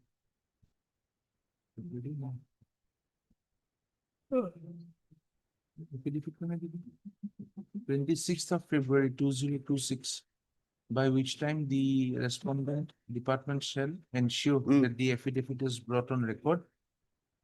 The petitioner shall be at liberty to file their response if time permits. Friends. 1-5. See, in this case, during the course of time, I will file affidavit lawsuit. Copy is already handed over to my brother also. Yes, I have received, my lord. Today. You would file a reply? Yes, my lord. I will definitely. We'll have it on the first week of March. First week of March, exactly, my lord. No, not first week of March. We have got only 3 working days. 13th of March. Oh, yes. Mr. K. Gugoi, Learned Counsel has submitted that advance copy of the affidavit in opposition proposed to be filed has been served upon the counsel for the petitioner, and steps are being taken to have the affidavit in opposition filed today itself.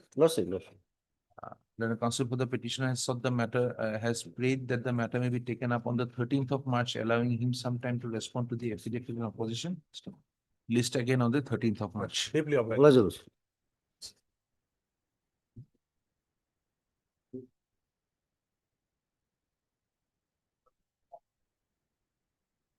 This matter relates to provincialization of service of the petitioner.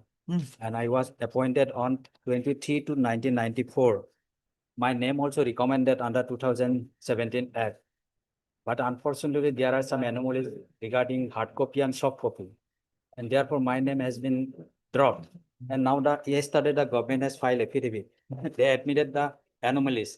And now they have sent the detailed proposal recommending my name for provincialization of service as social science teacher.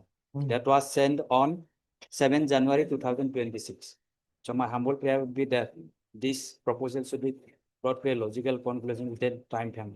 Should we close the writ petition? Maybe, my lord. There is none for the elementary education department. The talukdar has spoken, my lord. You are there? Heard Mr. N. Sharma, Learned Counsel appearing for the petitioner. Also heard Ms. M. Tukan, Learned Counsel appearing on behalf of the elementary education department. So today an affidavit has been filed by on behalf of the respondent number 2, that is the Director of Elementary Education, by bringing on record a proposal which has been forwarded to the government, my lord. Page Government? 103. Is a government. Yes. Proposing the the provincialization of the services of the petitioner as a social science. Page teacher. 104, last paragraph. Huh?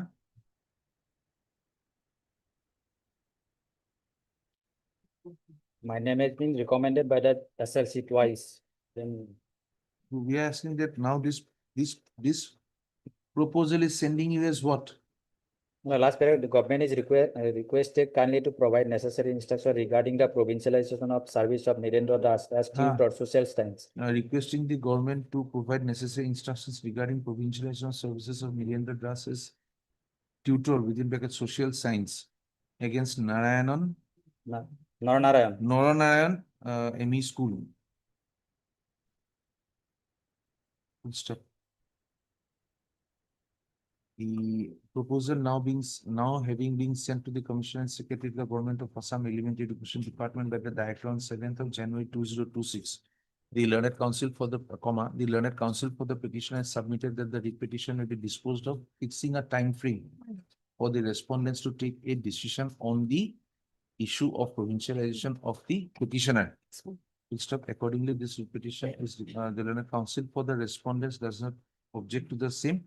Accordingly, the writ petition is disposed of, directing the respondent authorities, more specifically the respondent number 1 and 2, to take appropriate steps to, in accordance with the proposal sent by the Director of Elementary Education for the provincialization of the petitioner. Full stop. The entire process shall be completed within a period of 3 months from the date of receipt of a certified copy of the order from the petitioner. 2 months. It is noticed that persons who have been given the benefit of the provincialization were afforded all the benefits from 1/1/2021. Full stop. The respondents, while taking the decision for provincialization of the petitioner, shall keep the same in mind. Stop. Petition disposed of. You want 2 months? Yes. If possible. Okay, madam. 2 months. Madam so-and-so appears as from the. A proposal having been recommended by the SLC, that may be reflected, my lord. Mr. Sharma, where I wrote that Mr. Sharma has proposed that the matter may be disposed of. Huh? Somewhere I said, the Page counsel for the 83, petitioner submits that the matter may be disposed of. In the middle. Anyway, on take down the 20, paragraph. 22, 9. Mr. N. Sharma, learned counsel for the petitioner, has also submitted that the proposal has already been recommended by the SLSC. On 22/9/2025, page 83. 22/9/2025. I'll make the adjustment. You give me the. Yes, obliged. Deeply.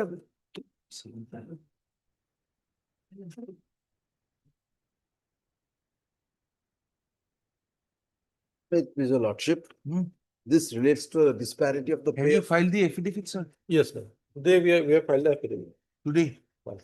On behalf of finance. We don't have a copy of this. You'd like to file a reply? Have you gone through the copy? Yes, I've gone through the copy, but they have not touched the issue. Would you like to file a reply? No. If you want to file a reply, I'll file it in 2 days.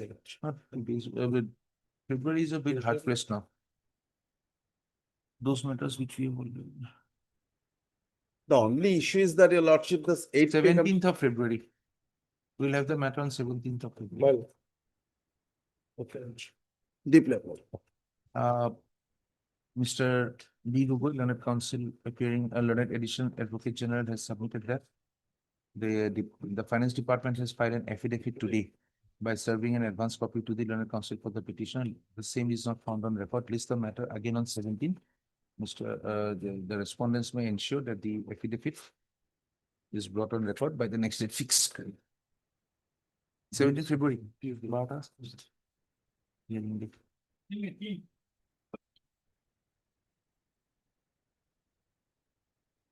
Yesterday we filed our affidavit in opposition in this case. Yes. If I proceed on this case, here the victim said file a miscellaneous application, including as respondent number 6 and 7. Lordship. I'm not getting it. You have filed an application. No, for Lordship. implement. My land defend file application for including 6 and 7. You are 6. You are 6 and 7. 6 and 7, the applicants file for implement in the instant writ petition, Lordship. So these two students are the victim of the incident. These two applicants, Lordship, they are the students of the Assam University Difu campus, Lordship. You have filed a fresh IA. IA, Lordship, for implement in the writ petition. Okay. And the writ petitioner has sought the relief from this honorable court against the impugned order that compulsory retirement. That How are you concerned? Lordship. How are you concerned? Lordship. What is your participation in? We are the. I am concerned. How are you concerned? Lordship. These two applicants, Lordship, they are a victim of the sexual harassment held by the writ petitioner. Writ petitioner is a head of the. Is this a criminal case where the informant and the complainant will come in to assist the court? There is an order passed. Now, whether the allegations are correct or not, will the writ court ever go into that? Will the writ court ever go into that? No, Lordship. What would the writ court go into? The procedure, whether it was correctly done or not, whether there was violation of principles of natural justice or not. Lordship. All those things, and only one question regarding the allegations may arise, whether it is a reasonable allegation. If you say he cut me with water, Lordship. unreasonable, Lordship. will interfere. Lordship. But if you say he cut me, we will not say whether it is correct or not. We will say whether the petitioner had the opportunity to resist or not, to defend his cause. With the allegations, why are you here? You want to say this happened to me, that happened to me. We will not even answer that in the report. No, we will not state anymore. Only for implement, Lordship. To do what? Implement and do what? Increase the number. This is not an election going on. More the merrier. Lordship. Give us a cause why we should implead you. Being the If not, victim- for delaying the process today, a cost of rupees 5,000. Only because the victim of that incident, Lordship, they are aware that the writ petition. Are they in a position to defend the stand of the respondents by saying that everything was correctly done? Do they have access to the records? Do they know what has happened during the inquiry 7 except their statements being recorded and they being cross-examined? There is possibility that if this honorable court, I mean, in observation, if affects their career, student How career. can they be? We assure you, we are not touching these students. Lordship. So Assure you. maybe there is a possibility This court, Lordship. at least so far as I have read the judgments as and when made available to us, never have we passed orders against persons who are not before us. Lordship. Therefore, if we do not allow you to enter the field, we will not pass an order against you. If we enter you to enter the field, we may pass an order against you because you are a party. Lordship. We may say that no, these people are lying. Then, Lordship. is it correct for you to press this petition? Only because of victim. So the applicants wanted to implement. That's why, Lordship, this Yes, idea sir. has What been do you say? filed. They should be implemented. I cannot make any comment. No. As a lawyer. The argument in the petition is that because they are the complainant, so they are entitled to be the response. Not in a writ petition. No. In an appeal, we could have done it. No, in this case, they have filed application. What I am saying is, are they a necessary party in the writ petition? If, In a writ petition, what do you look into? The process followed by. That is proxy. What are the victims doing before us? Curious to see whether the process of inquiry was correct or not. What could they base do? Yes, that was my statement. We are not doubting your records. No. Whatever their statement is, it is. No, we have nothing. to Okay, say. yes. Madam, you appear for? Are they necessary parties? Yes, madam, your objection. No one is asking me only. No, I will come to you at the end of the day. Yes. Any objection? Have already rightly pointed out. Where is the need or the requirement? Are they necessary or proper parties? When my learned friend is Have you himself filed saying- your objections? Not yet. It has come for consideration today for the first time. The IA. But otherwise it is for admission. Yes, the IA has been filed very recently. It has come up for consideration for the first time. It has not come up for consideration. It cannot come up in an admission stage. It has to come in orders. Yeah. You consider it in orders, not. You have filed your affidavit in opposition. Would you like to file a reply? I'd like to necessarily file a reply. It was served on me yesterday afternoon, Your Lordships. When do you want it? Lordships, my only prayer before Your Lordships is that considering the fact that the compulsory retirement is under stay, I am neither here nor there. I am neither getting a single penny from because the suspension has been revoked, but the compulsory retirement has been imposed on me. Although there is a stay, there is no, they are not naturally releasing any salary to me. Naturally, I do not doubt this thing. But the fact remains that I am neither here nor there, and they have taken 4 months to file their affidavit in opposition. I'm only requesting for a short date on which day the entire matter will be heard. Your convenience. Any day in the month of March, as per Your Lordship's March. in which circumstance the entire matter will be taken up for disposal, Your Lordship. That is my only prayer before Your Lordships.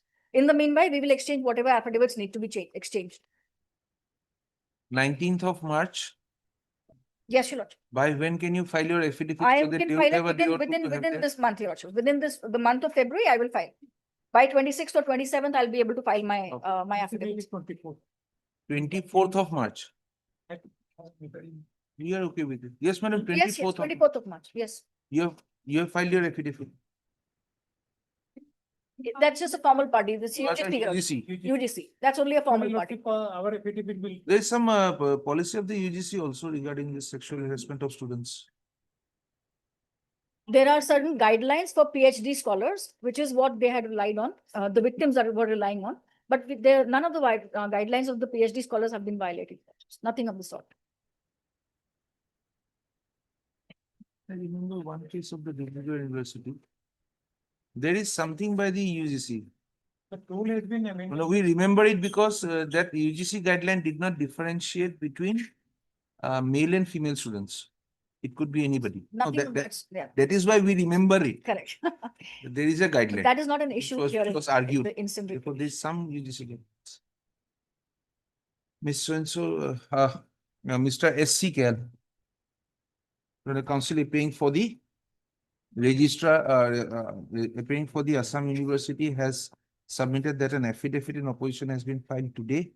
And yesterday, and the same has been brought on record. List of Ms. R. Chaudhary, Learned Council. R.S. Chaudhary. R.S. Chaudhary, Learned Council appearing for the petitioners have submitted that the affidavit in opposition will be filed, affidavit in response to the affidavit in opposition will be filed within a period of 2 weeks. Full stop. List this matter again on the 24th of March 2026, by which time the pleadings between the parties need to be exchanged, as this court would attempt to give a final hearing and adjudicate the matter on the next date fixed. What if may I also request Other that the respondents would also be at liberty to file their response within a period of 2 weeks from today. Lordship, may I also request that the records may be called for, because Who's the person? Miss Swansea, please take everybody's appearance in each case. Dr. Agarwal or the UGC, you are assisting? Lordship, I may I request that the records may be called for, because my entire allegation is against the records of the ICC. The structure would be provided the records of the proceedings against the petitioner for perusal of this court on the next date fixed. And Lordship, my presence. In the IA, Lordship may pass a separate order allowing me some time to file my objection. SK Center. There is one I also, in ICV, right? This matter has been listed along with the writ petition. List of Ms. R.S. Chaudhary has requested some time to file her objections to the infringement petition. List this matter again on 24th of March, allowing the petitioners to file their objections to the infringement petition. And if he needs to file a reply to my objection, that should also be done within that framework, Lordship. With or without your objections, Lordship, they just. it goes. Yeah. I'm deeply obliged, Your Honor. This is something which is. Yes, counsel for the applicant. Dr. Agarwal submits that she has not yet been supplied a copy of the IA.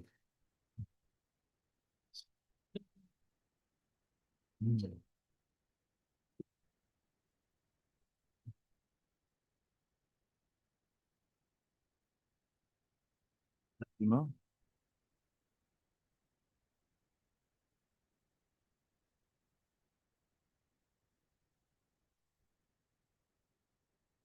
Please, Your Worship. Subsequent to our previous arguments, when we discussed the issues at some length, what we have done, we have summarized our previous arguments and the issues that we had outlined. And this is yours, ma'am. And what we have also done, we realized that there are way too many cases and judgments that we are citing. So we have made summaries of all those judgments. On record, we have the repetition.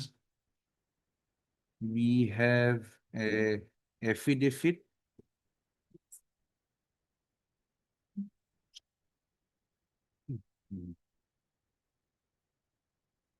Yes, and now on record, we have a writ petition. Right. We have an affidavit. Right. Then we have brief written arguments. Right. Not referring to them now. This is the UGC 1996, and we have an affidavit in reply.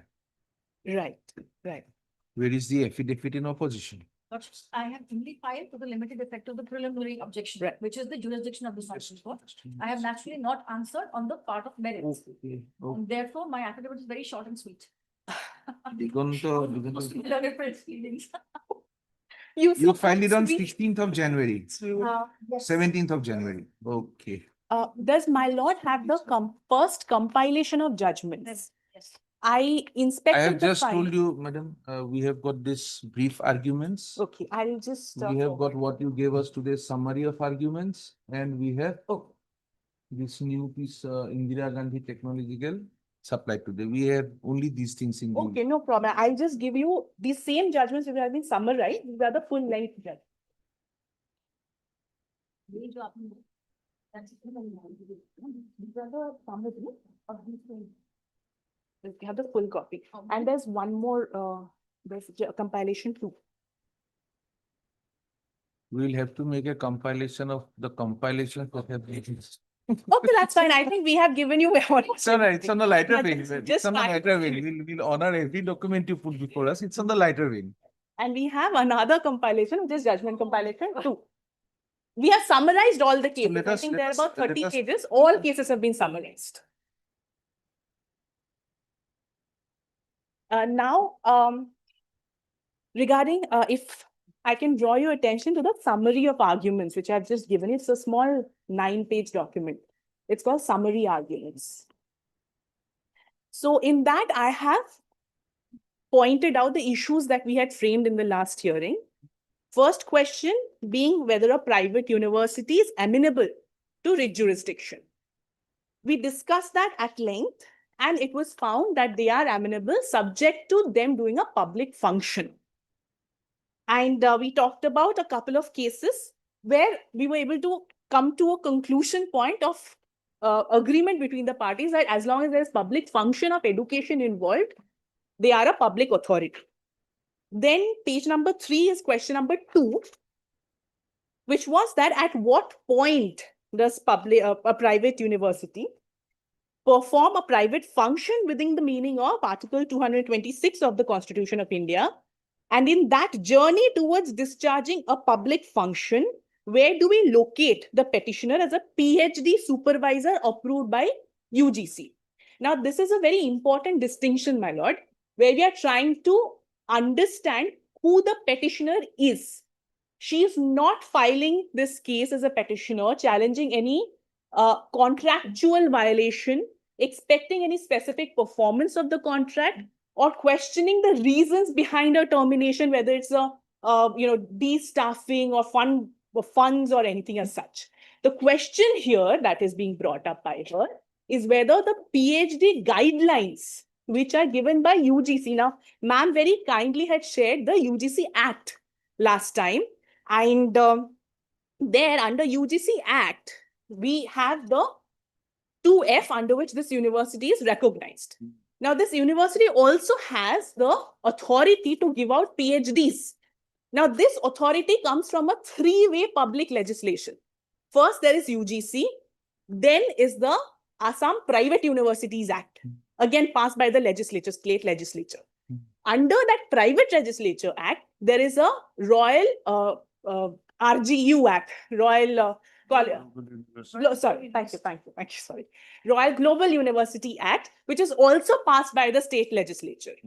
Now, under that, the PhD guidelines and regulations are formed of the university, which itself, the first thing it says that everything is superseded by any regulation, any UGC regulation or directives that may come. I have a copy of the 2024 regulations. My lord may see repeatedly is the first line as well as the last line.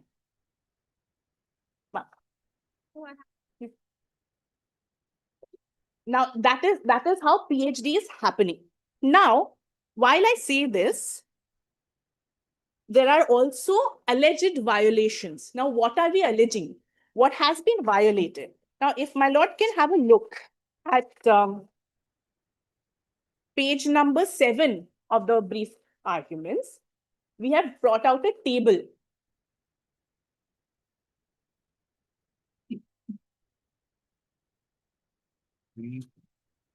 Here's a, my lord has a table.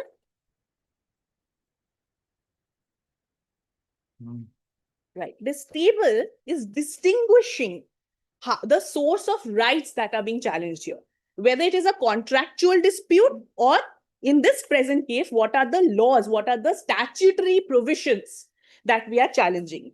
Now, of course, we have the UGC Act, and we have also given the clauses and provisions. Sections 12 and 26, then UGC minimum standards and procedure for award of PhD degree regulations, then RGU PhD 2024, that is the clauses that I had just read out. Now here, these are the compilation of compilation of all the laws that we have pointed out as being challenged. These are all public laws passed within legislatures and have statutory obligations. These are not just guidelines which are subject to a college deciding and university deciding whether or not they should be followed. They're all discussed in the state legislatures and have been passed by a parliament in case of UGC. So these are laws that are non-negotiable. Now, my lord, now if we were to draw a parallel, whether or not this falls under the private or public realm. Say, for instance, this petitioner raised a posh complaint. And during the complaint, she was not served a notice, she was not given a show cause, and the process was not followed per se. I've written this on page 9 of the written submissions to kind of squeeze this example down. And in the middle of this complaint, she gets terminated. Now she says that my process is not being followed, the UGC directions have been violated, and the POSH guidelines, POSH laws have been violated. Then it clearly becomes a point of writ to come to court, because a public law has been violated. In this case, a public law of UGC and PhD have been violated. Now, questions arose last time regarding Abdul Ghaffur Mandal case and TMA pipe. Now, both of these cases are about school teachers, not PhD supervisors. School teachers certainly have a tribunal. In fact, a lot of the obligations that come out for school teachers, they are contractual. And they have a different form of service contracts. We don't want to get in there. But in this case, as a matter of fact, there is no agreement contract per se that appoints her as a PhD supervisor. The recognition comes from the fact that one, she is qualified as per the PhD regulations, and second, she has been appointed by UGC in this. And also, as a matter of fact, a PhD guide usually has, a PhD scholar usually has two guides, one a guide and a co-guide. And there are many times when a co-guide is from another university or another person per se, as long as they fulfill the PhD norms, as the PhD expectations. So she doesn't even require to be a staff of the university. What she said, that 1 month before her scholars were able to submit their dissertation, their submissions, not only scholars were changed, she was terminated, and her work is now somebody else's. Though PhD guidelines of UGC say that you have to take a NOC if at all this happens. In fact, if you compare it with, say, the IIT Delhi, IIT regulations, the last minute change of guides is not permitted. Last minute change of guide itself has a full-fledged procedure. That also is a contention that we have brought up in the petition, that if at all a guide had to be changed, there was a procedure that certain forms are given, certain issues are addressed to see that where the problem lies, if this person can be contained in a certain manner, but that none of that happened. Overnight, her access to the app portal was taken away. And now her work belongs to someone else. And of course, her students are having their own situations in which 1 month prior, the PhD situation is hanging.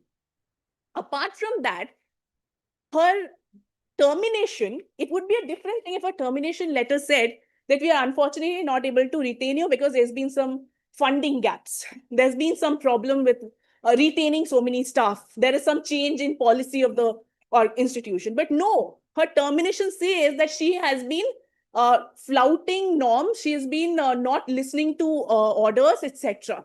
But that is not what PhD regulations say. That's not what UGC regulations say. There has to be show cause, there has to be notice, there has to be charge sheet, there has to be arguments. One cannot be condemned unheard. Simple as that. And that is why it is a matter of writ, because there's no contract to enforce. If I do not think a civil court can enforce UGC regulations for a PhD scholar. There is no PhD tribunal. And that is the case that we are trying to argue, my lord. And I have tried my level best to sum it up within these 9 pages of the summary arguments, so that if somebody refers to just these arguments, it should suffice.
C is what you have said would come under I'm sorry, my lord. the public law, prayer C.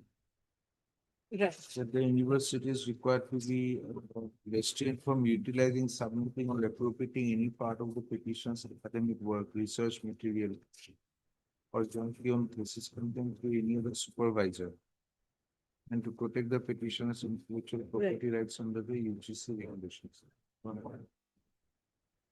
So far as your prayers for the termination order and reinstatement of the petitioner with continuity in service and release of all salary dues.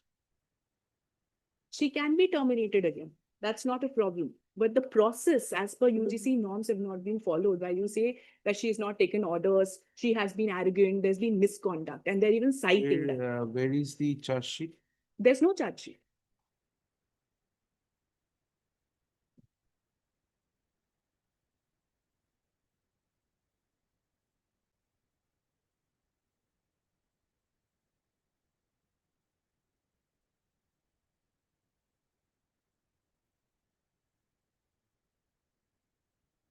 Yes, we're referring to some judgments. Yes, ma'am. Yes. So in the judgments regarding whether or not I think an university is amenable to writ petition, we have substantially. In certain cases, yes. Yes. And the cause of action which you are on, the cause of action which you have taken up, those fall within the jurisdiction of this court. My lord. In certain cases, a writ would lie not disputed by anyone. In certain cases, yes, when the discharge of duties, when it is in the line of discharge of public duties. Yes. When it is a matter of a disciplinary proceeding, that is where you have to draw a sim because that is one of your prayers. Unless you do that, even if we hold that it is within the purview of a petition, cause of action would not come in. It draws to that note. The reason the disciplinary proceeding is being challenged is not because of any allegation. Very fair, the allegations might just be true, my lord. The reason it is being challenged is because the principle of natural justice, which is not a vague and abstract term here, it flows from the UGC and PhD regulations. Have not been followed. If the service conditions do not fall within the discharge of a public duty so far as the termination is concerned, then whether natural principles of natural justice followed or not would not be for this court to see. You're absolutely right, my lord. That's why I said the language of the termination letter is so important. If they had said that they had crisis. We're saying that there is a violation of the UGC regulations or something of the UGC while terminating your service. Right. Tell us which part of public law has been violated. Right. So, which part of their public duty they did not discharge. Right. Right. Page 67, my lord, is the termination. 67 of the main petition.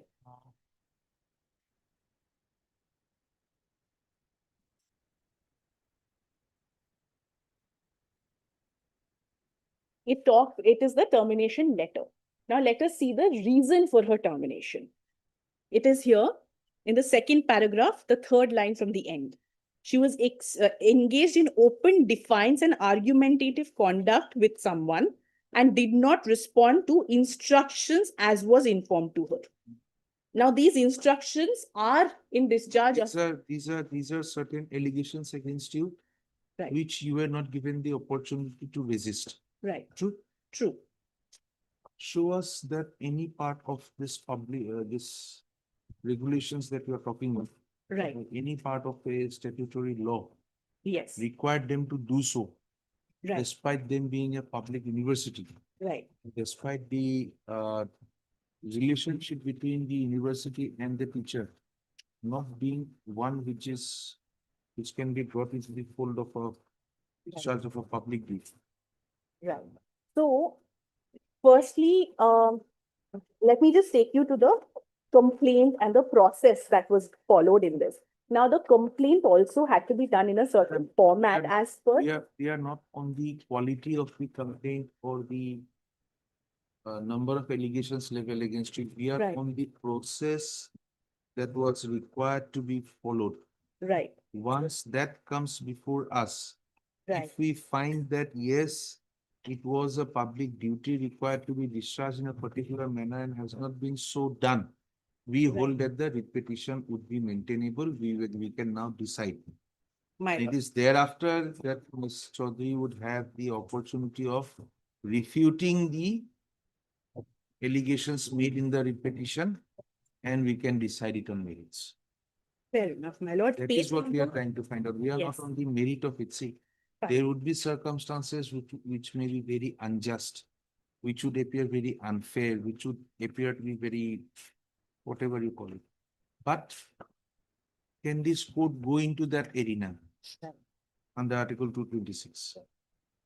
Yes, my lord. That is the only issue. If we are convinced that we can go into it, My lord has page 13 of the main petition.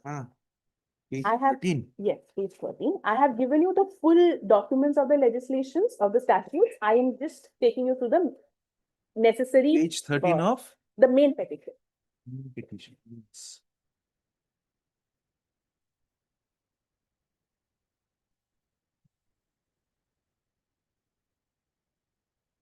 Yes. Right. So this is, these are the grounds. From ground A and B is what I want to read out to you. One, it's a statutory institution governed by UGC Act, and all academic and administrative actions must conform to the binding UGC regulations framed under section 12 and 26. And these are regulatory provisions which exceed anything within the university also. Now, not to say that the university itself has certain provisions, but first we will see what the UGC says. Then we can see what the university provisions also say. It says that the duty of the, it is a general duty of the commission to take, in consultation with universities and bodies concerned, all steps that they deem fit in promotion and coordination of university and maintenance of standards of teaching, examination, and research in universities. That is one. The next is 26, clause 1, which is a commission by notification defining minimum standards of instruction and minimum qualifications for the appointment of teachers in universities. Now I go to point B. This is regulation 17 of the UGC minimum qualifications for appointment of 2018, which prescribes binding code for professional ethics. Now, professional ethics are being challenged in the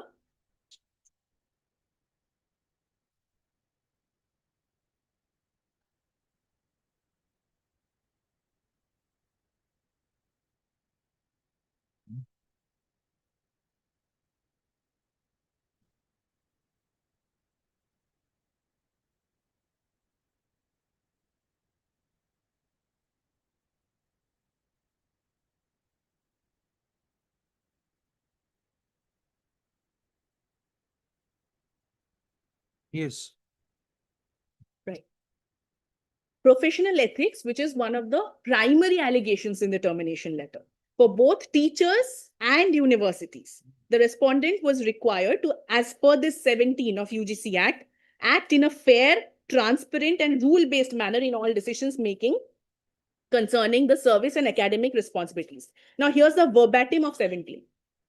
Teachers shall adhere to responsible pattern of conduct and demeanor expected by them, by the community, respect and abide by act, discourage and not indulge in plagiarism.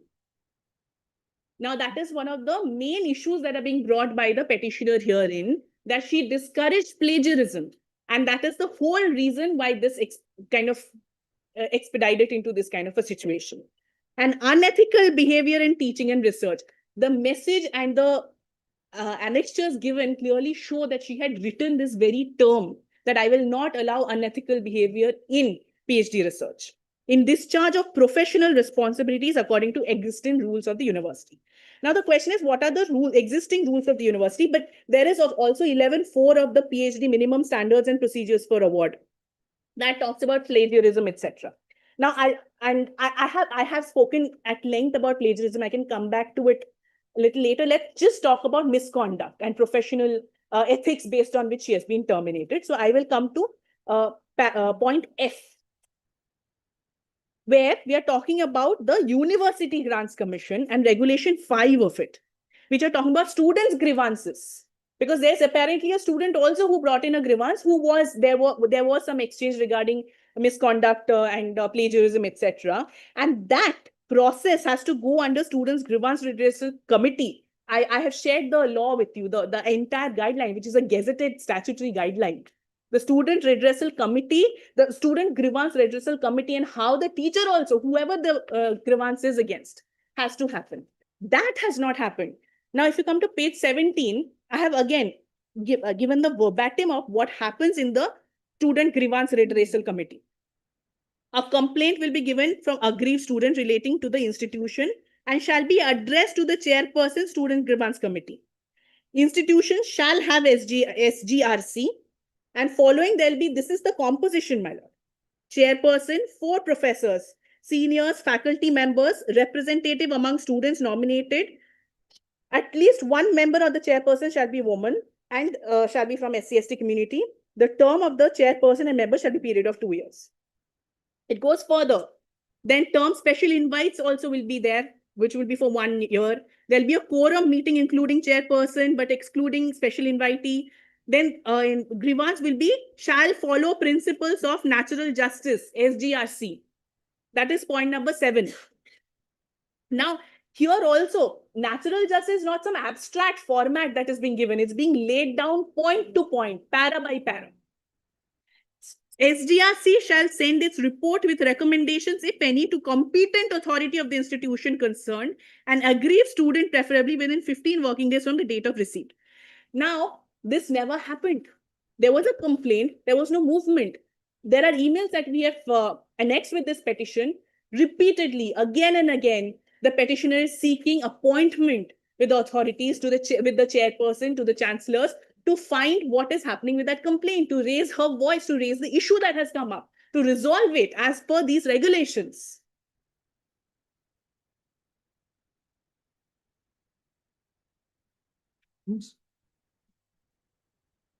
Now, this also further goes on to the university's regulations. The RGU regulation that happens in, there are research advisory committees. That is point number K, my lord. There are in point number, I'm sorry, just a second. Point number H on page number 19, we have explained about the research advisory committee and its functions, what has to be and how it has to be conducted. Now, these are very heavily codified processes.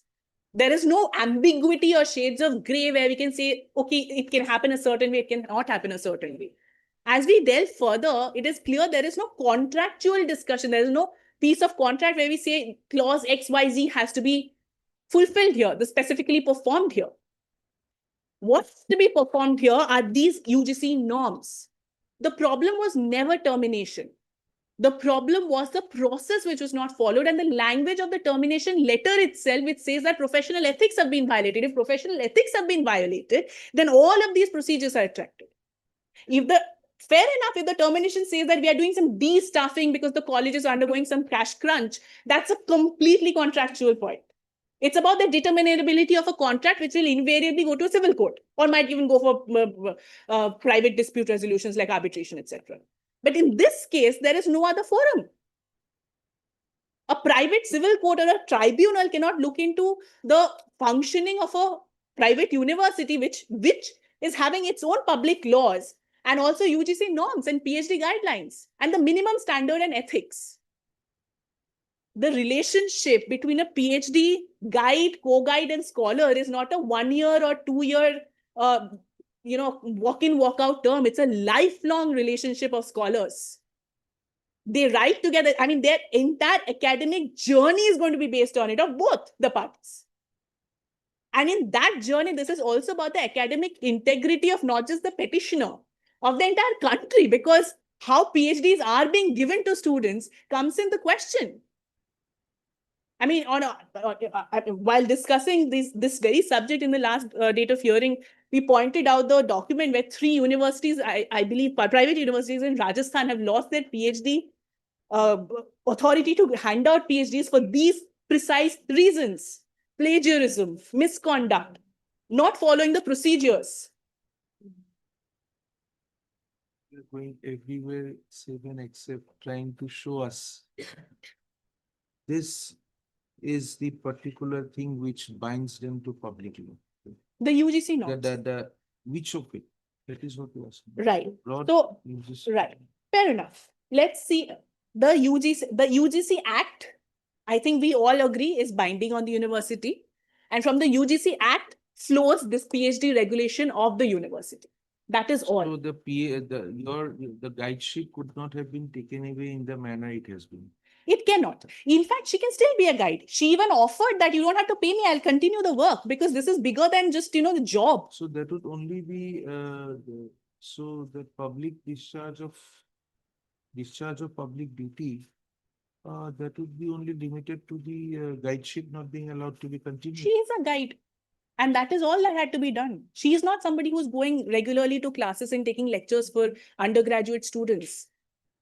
She is a PhD supervisor. Of course, she's a permanent faculty, but yes, you're right. That is a contractual agreement. We are not going in that zone at all. Everything here relates to PhD.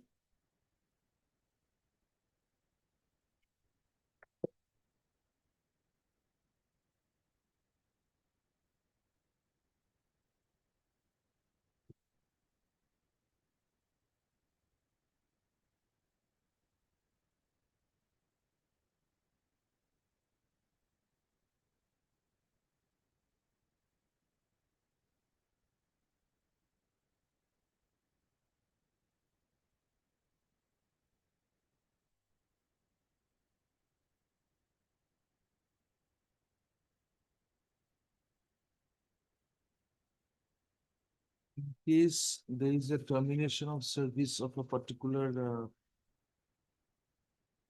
guide by following all norms, let us say, by following all norms, then what happens to the scholars?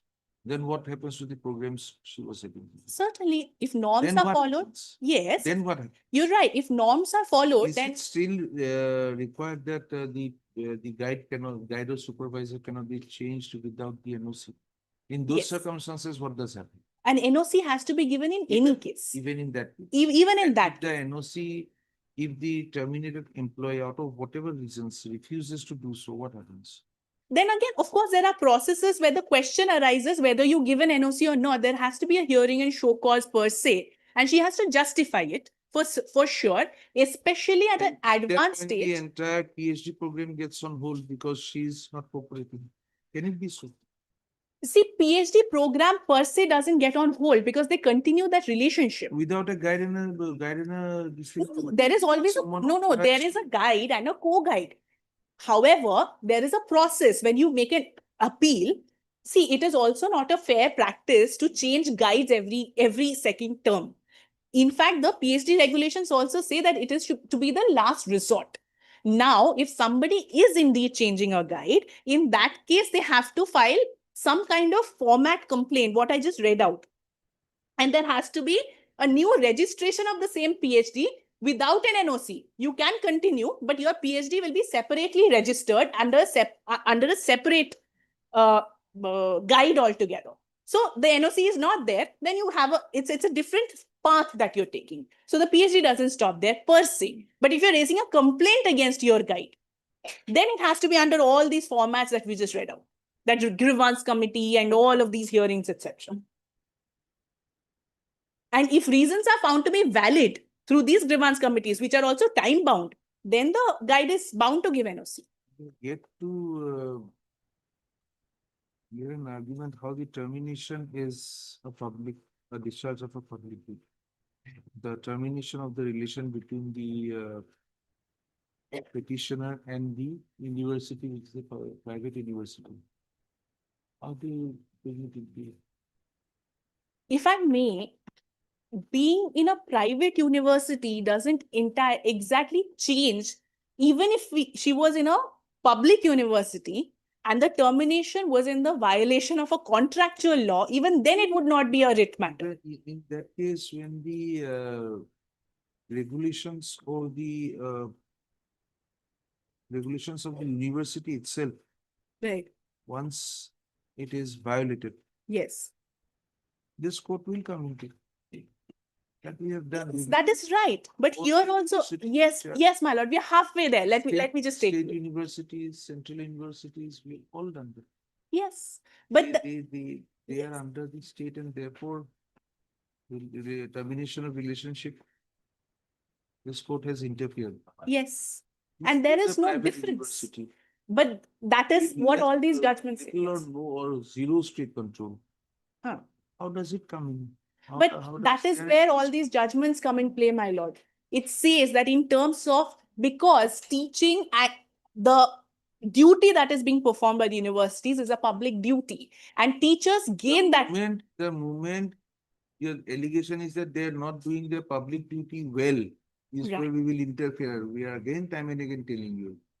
They are not doing this properly. We'll ask them to do it properly. We can ask them to do it. Right. It's no. But here is public law violations. This is here the person concerned and the university, whether they want to continue a relationship or not. It goes. No, but the relationship is not just with the university. It is through the PhD guidelines. Even if she was in Delhi University or she was in any public university, if she is being laid off for any contractual reason, like lack of funds, de-staffing, or whatever, she cannot still come on a writ. It has to be a civil dispute. But in this case, she has not been laid off for any of those reasons. She has been laid off for professional misconduct. And the law for professional misconduct comes from the public laws, even the Assam Private University and RGU Private University Act, which are passed by the legislatures. So the act which has created the university, they must have some regulations when they want to terminate services. What are the regulations? So the university can terminate the services. They can terminate a Under what contract. circumstances? Where Like, they have a regulation, they don't have a regulation. they do not have a written regulation per se. If I can take you to the Royal University PhD Regulation 2024 that you have.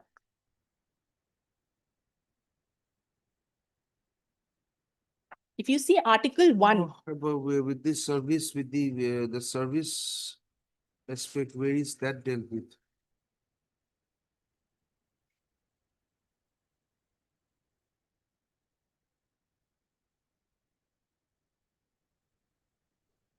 This is when a person can get a PhD or not get a PhD. No, it's Article 1, my lord. It tells us how one comes in the very process of giving PhDs. Through which, or it's not a contractual appointment, it's an appointment through the Assam Royal Global University regulations for the program for Doctor PhD under Ordinance number 4. How a university functions is slightly different how maybe a private office functions, whether that's a public or a private one. Here, these are highly regulated factors. She has been appointed through an ordinance. She has been appointed through a PhD regulation, which is again a public law. If these public laws, for instance, are taken away from me, I have nothing to argue because there is no contractual agreement that I can talk about a specific performance.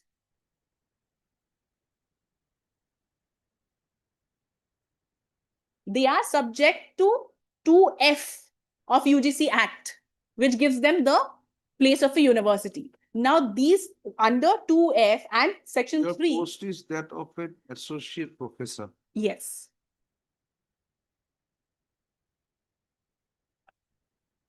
There are, of course, she's a permanent faculty, and if we were to get inside contractual discussions, I'm sure there would be points coming out of that as well, but that's not what is in dispute here. Your case is that your intellectual property or guidance should not be allowed to be used in the name of some other guide and other people getting a doctorate without your money being there. That is your basic. That is one part of it, but there is a larger part of it, which is number 1, the allegation of misconduct on me is in violation of the public laws. And second, there is ghostwriting, there are malpractices because of which I have been vindicated while performing my public duty as per the PhD regulations.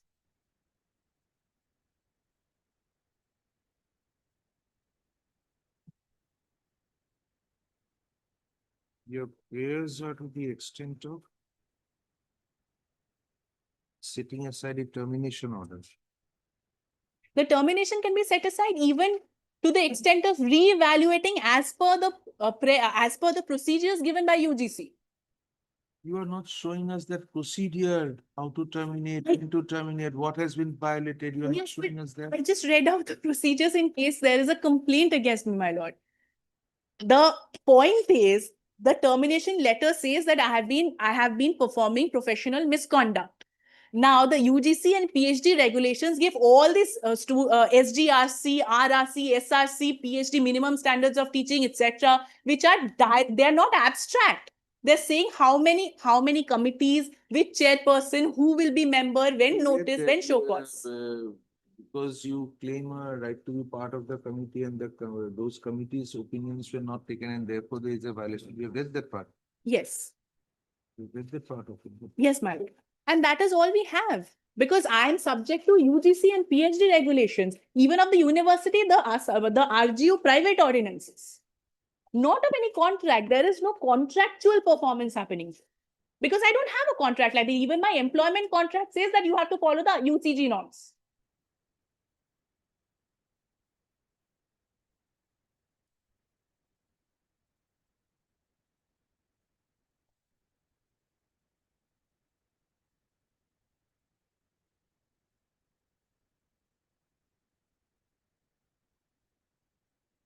Page 48 says that the tenure of your guideship would be valid till you are associated as a regular person. Yes. So it is that point of time you had knowledge. Right. That whatever guideship you give in case the regular appointment goes. Certainly, but that appointment is also subject to the UGC and PhD norms. No. I cannot be appointed unless I am a qualified professor as per the minimum standards of teaching. True, but when there are allegations against you leading to severance of your relationship, right? Was it discharge of public duty? It falls within the doctrine of legitimate expectation, my lord. That yes, it was a part of my public duty to confer my services for PhD. It was to your knowledge that it is a private university. Right. It was upon you to have found out whether the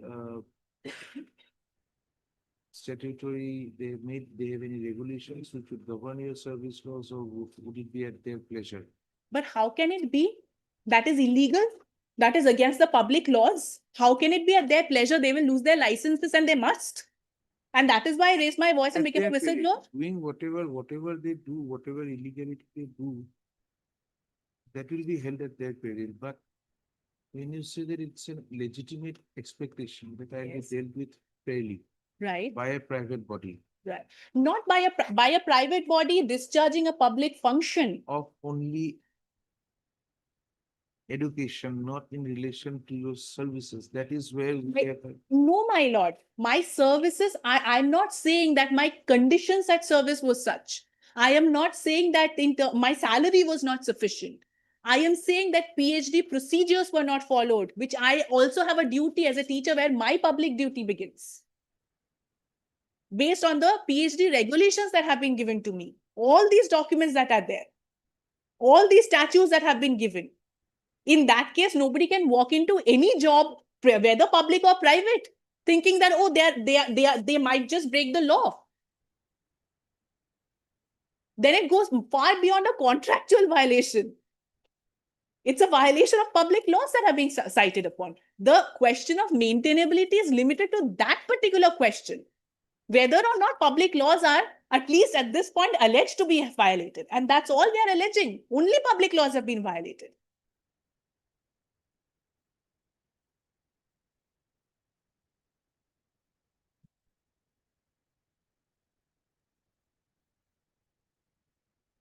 If you see page 45 of the petition, you have the employment contract, which is para 19, which says you will comply with all the internal policies of the university, with leave policy, uniform policy, and any other policies as implemented by UGC/other statutory bodies from time to time.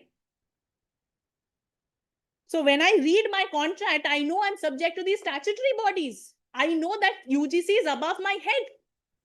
So I have been terminated for doing my job and raising my voice against a illegality which I at least allege at this point. And if that is to be examined, if not a writ court, which other court? A civil court cannot look into PhD regulations and UGC Act. Because it is a public law, ma'am. You know it better than me. You can take, you are also a lecturer in the same university. You know it. Madam, some decorum. My apologies. A little decorum. My apologies. I apologize.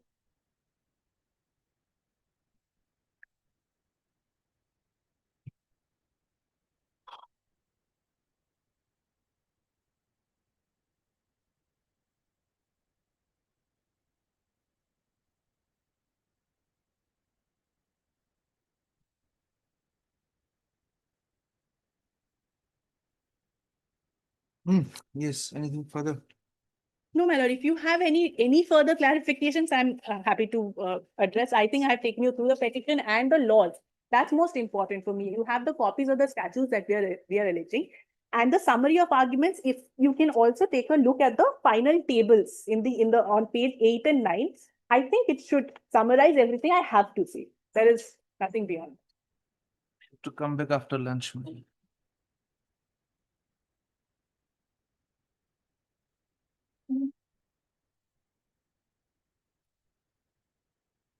My lord, just last one point. I just did not finish one point that you had asked me.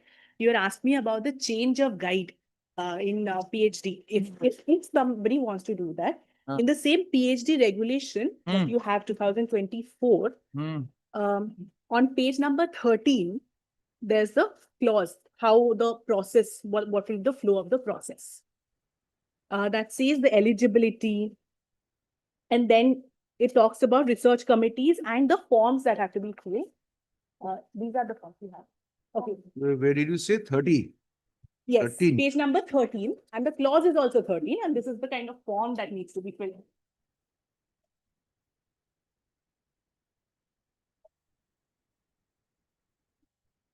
And SRC and DRC shall recommend a new guide to the URC for consideration of approval, followed by the reporting of the academic council for final acceptance. Okay.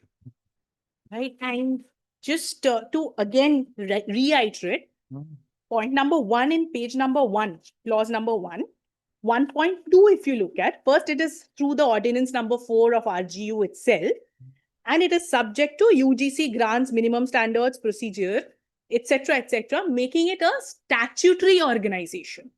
It's a statutory university.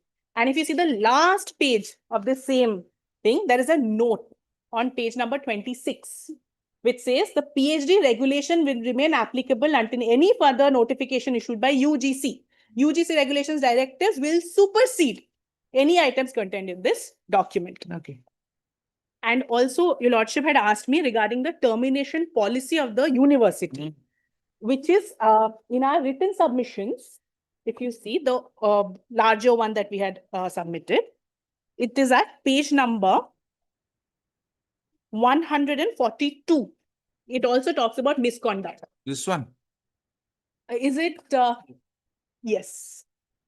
Page number 142.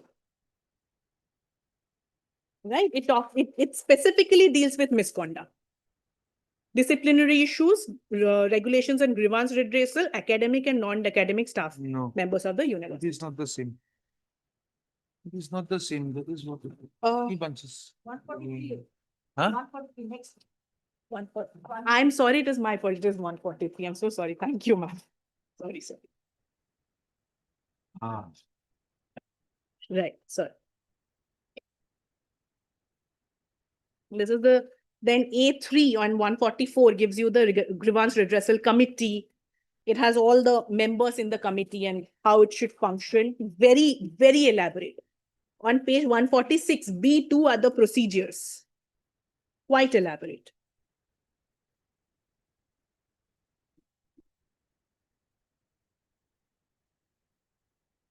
And therefore, the question remains whether the university can flout its own norms and own norms which have been brought in that are subject to the UGC directives. And that's where they get their UGC license and PhD license in the first place. And that is the crux of the matter, basically. I don't want to stretch it too much because I've taken you through all the paperwork, unless your lordship has any questions.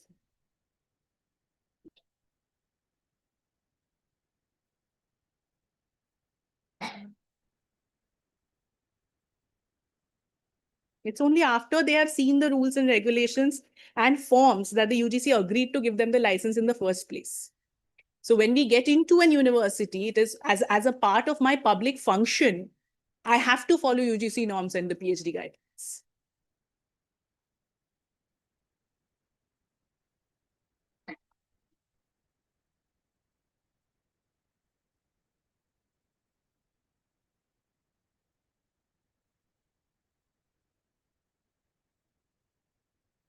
Okay.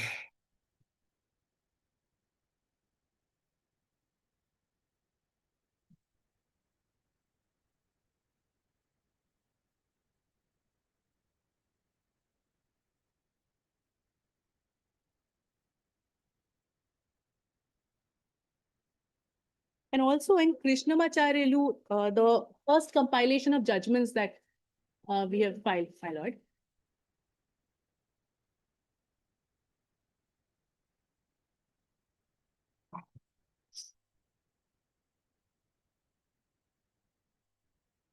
Which is page number 31 of this judgment compilation. Yes, the What do you want to first say? compilation. Which paragraph? Page number 31, paragraph 49. This is the case of Krishnamacharyalu.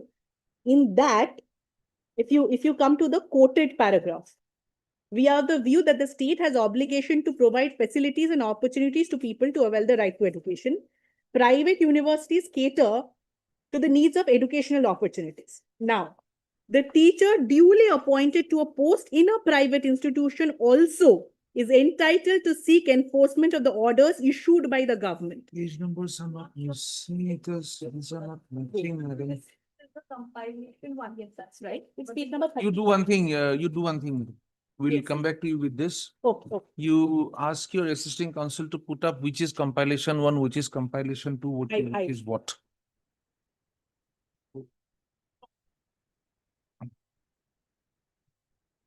The DDF term compilation 1, 2, 3 video could really matter.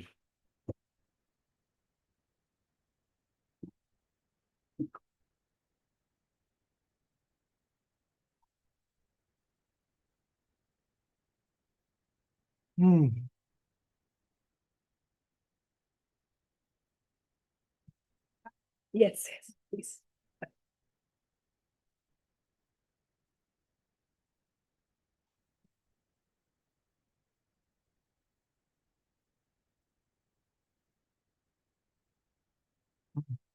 Start with the appointment order.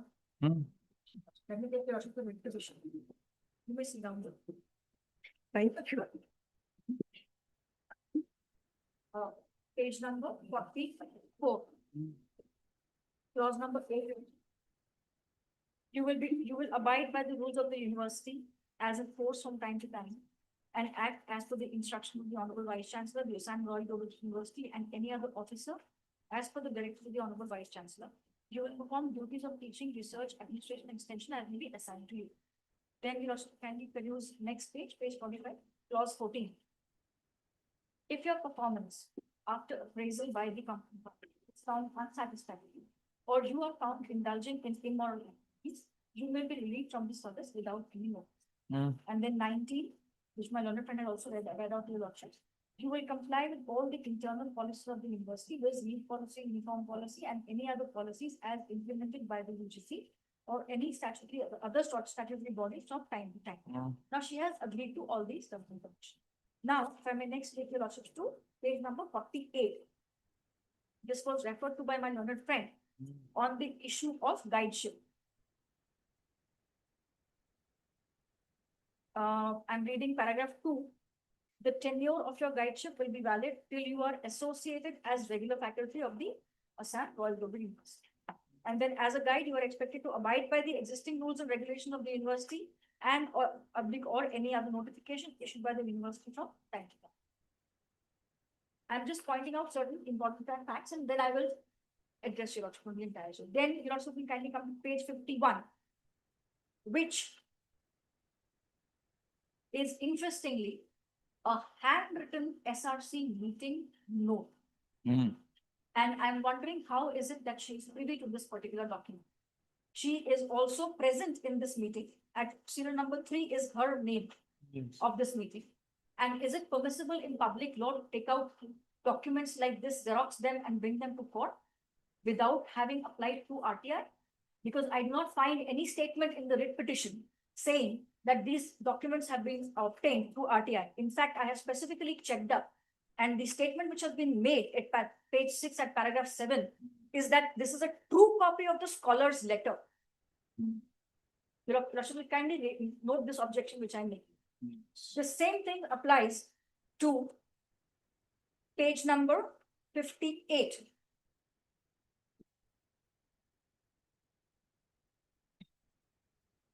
This is a meeting of the DRC. Now, there is a difference between SRC and DRC. I will point out your issues. There are two different committees. There's a DRC and there is an SRC. The first one was an SRC meeting, Students Redressal Grievance Committee, and this is a DRC. Research Committee. And I'll point that out from PhD regulation. Just for the time being, that DRC and SRC are two different things. This page 51 at the top, it is the petitioner again, I'm sorry, Your or Lordship. someone else. Page 51. Yes. The guide being referred to is the petitioner. I do not know, Your Lordships. The name appears to be the same note. The guide is Yes, the, yes. the guide is the petitioner. By Rashmi. Yes, yes. So there was some complaint against the guide. Yes, against her from one particular student. Anyways, now coming to the DRC meeting at page 58. Again, a handwritten meeting minutes of the meeting, Your Lordships. And this is being annexed. And she is also present in this meeting and did not raise any grievance. She has signed this entire minutes of the meeting, because whoever is present in the meeting is definitely required to sign it. And Your Lordship will kindly go to page 60. And would kindly, I'm constrained to read this, Your Lordship, because she's the one who raised this entire issue. I would not have addressed Your Lordships on all of these issues otherwise. The HOD Professor so-and-so apprised the DRC members about the letter received from one research scholar, namely so-and-so, supervisor so-and-so, the petitioner, for change of supervisor. He also gave reference to the SRC meeting held on June 23rd, 2025 to discuss this issue.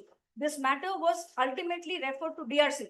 The student has mentioned that there is a lack of good working relationship between the guide and herself and has sought a change of supervisor on this ground. So-and-so, her guide, the petitioner, since October 22, and this scholar is on the verge of pre-submission of her thesis. Keeping in view the interest of the research scholar, application was approved and Professor so-and-so will henceforth replace Dr. So-and-so, the petitioner, as so-and-so's guide, and it will enable speedy submission of the scholar's thesis. During the proceedings, a request for hearing was made by the supervisor to understand the reason behind guide change request. That is the only request which she has made. She did not object to the fact that the guide has been changed at that relevant point of time. Now, Your Lordship will kindly come to page 67, which is the termination order.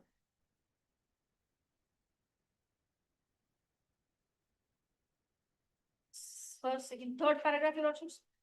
Maybe second paragraph. You were initially called for a conversation with the undersigned on 10/10/2025 at his office in regard to your separation from the university, in view of your performance, which did not adhere to the expectation of the university.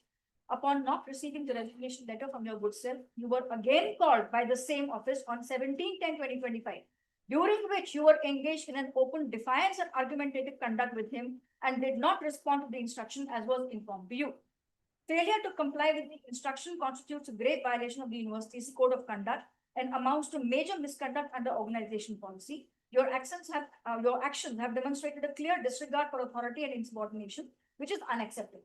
Further, your actions reflect a serious breach of institutional discipline, a violation of professional ethics. I would go on to say, Your Lordship, that this also is a violation of professional ethics, what she has annexed to this writ petition. If that is not professional misconduct, what is? The fact that she has photocopied official meeting records and has annexed it by way of without obtaining them through RTI, Your Lordship. Professional ethics and a failure to uphold the standards of conduct expected from a faculty member of the university.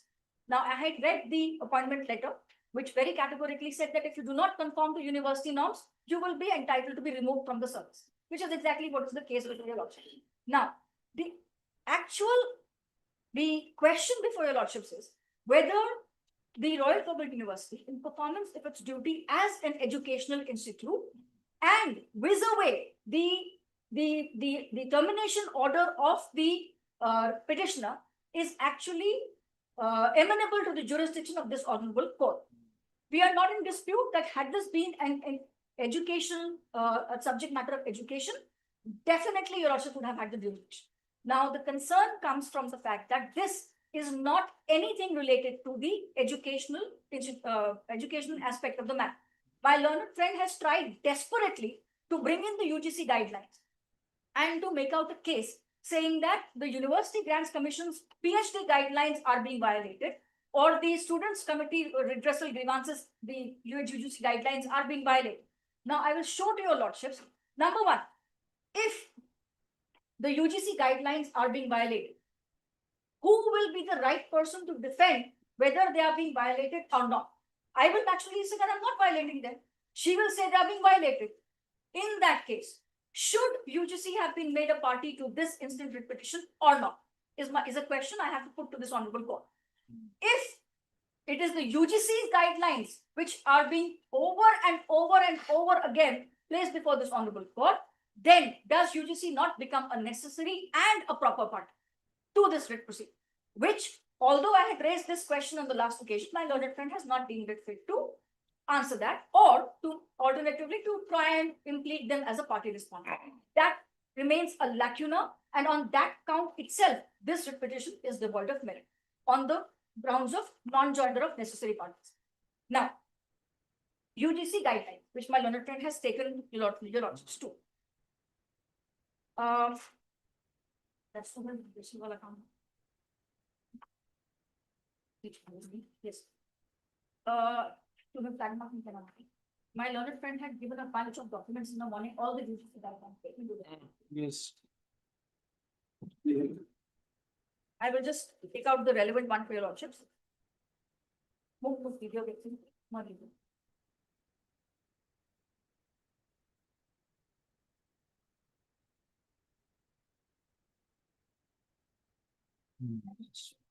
These are all judgments. Of when? Of The when? UGC guidelines. Dated? Your Lordship, this I'm talking about 2023. University Grants Commission 31st redressal of of July. grievances of students regulations 2023. This is minimum qualification. This is minimum qualification. Okay. It says 11th of April 2023 on the first page. April, 11th April, Yes. yes. If you also go to the English version of it, because I'll be a little challenged using the Hindi one. I'm sure all of us will be. We are lucky that way. No, we were made to take Hindi up to class 10. Yet. No difficulty, yes. But still, I will Which one? touch the English portion of it. Uh, So these are the guidelines for redressal of grievances of SRC. regulation. Now, this is the SRC, not the DRC. SGRC. Now, if Your Lordship will go to grievance, this is section 3F of this particular regulation. Section 3F or rule 3F, regulation 3F, let's say. 3(1)F defines grievance. Page 9. That's important. Page 9.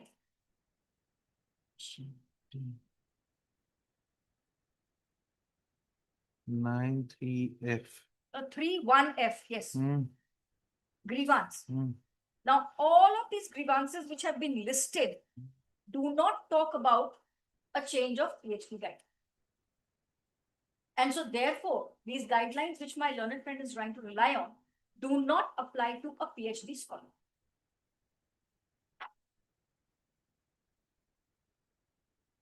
Now, this is a statement I'm making, and this can only be verified by the UGC. Like I have said, Your Lordship, and they're not a party. But I have made the council sit here. I requested Mr. UGC council to sit down and wait and watch. Anyways, she's been kind enough to be here to come back to the argument, Lordship. Ones which have been very, very elaborately dealt with from point number 1 to point number 18. None of these grievances actually refer to a change of a PhD guide. Now, therefore, this entire regulation is not even applicable insofar as what my learned friend was trying to say, that there's been a violation of these guidelines. Now, let me take your lordships to the PhD regulations of the university. This has been placed before your lordship. This particular booklet. Yes, yes. Yes. How do they say we are at sea? So many papers. Yes, sure. So many people. And mine is only one affidavit. Right? Yes. If anything else, everything is my learned friend. But Yes, you are this relying. PhD regulation. I have to answer to your this thing to you. You are That's the one what- who's raised all these That's what I'm arguments. saying. I'm helping. I'm assisting No, you. you're ma'am. not resisting. Both the councils No. address us. Yes. Now, if you're also, can you take up internal page 5 at the bottom? Mm. The page numbers are mentioned. 213, 2.13. DRC. This is the Departmental Research Committee. Means the committee approved by the Academic Council on recommendation of the University Research Committee for research in each of the academic department or center of the university. So for any research-based thing, the entire grievance will go to the Departmental Research Committee.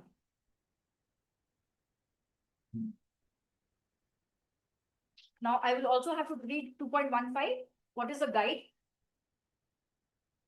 A guide means a faculty. No, we are having different things. If there is this. PhD regulations. Yes. Internal page 5. No, it is internal page 3. Page 3. 2.13 is internal page 3. No, 2.3 is internal page 3. 2.13, 13. 2.13. Page 3. Regulation 2024, so might be. अरे तो तुम लोग क्या ले गया? What are you? You want a telling? copy? What did you hand over? No. This is not hard. Okay, it's my. I was a little worried you have something else. Okay. Page 3. 3 year olds. Yes. DRC. Yes, yes, DRC. Okay. Then guide is 2.14. Correct. Let me follow this. DRC means the committee approved by the Academic Council on recommendation of the University Research Committee for research in any academic department. Now, guide 2.14. Guide means a faculty member of the university fulfilling the eligibility qualifications stipulated by the regulations to supervise and monitor the research work of an assigned PhD student of the university and who is approved by the Academic Council on recommendation of the URC. So now, therefore, your lordship will also have to see what exactly is a URC, which is at page 6. How is that? So, 2.35. lordships, I have just been informed that these are not the correct guidelines. Supposedly, these have been withdrawn by the university, and the one which I was referring to are actually the ones which are being followed in the university. So I'm again not sure. This is Had the these were 2022 ones, which we have printed from the university website and also verified from the UGC website. again UGC website. I did not know. Yes.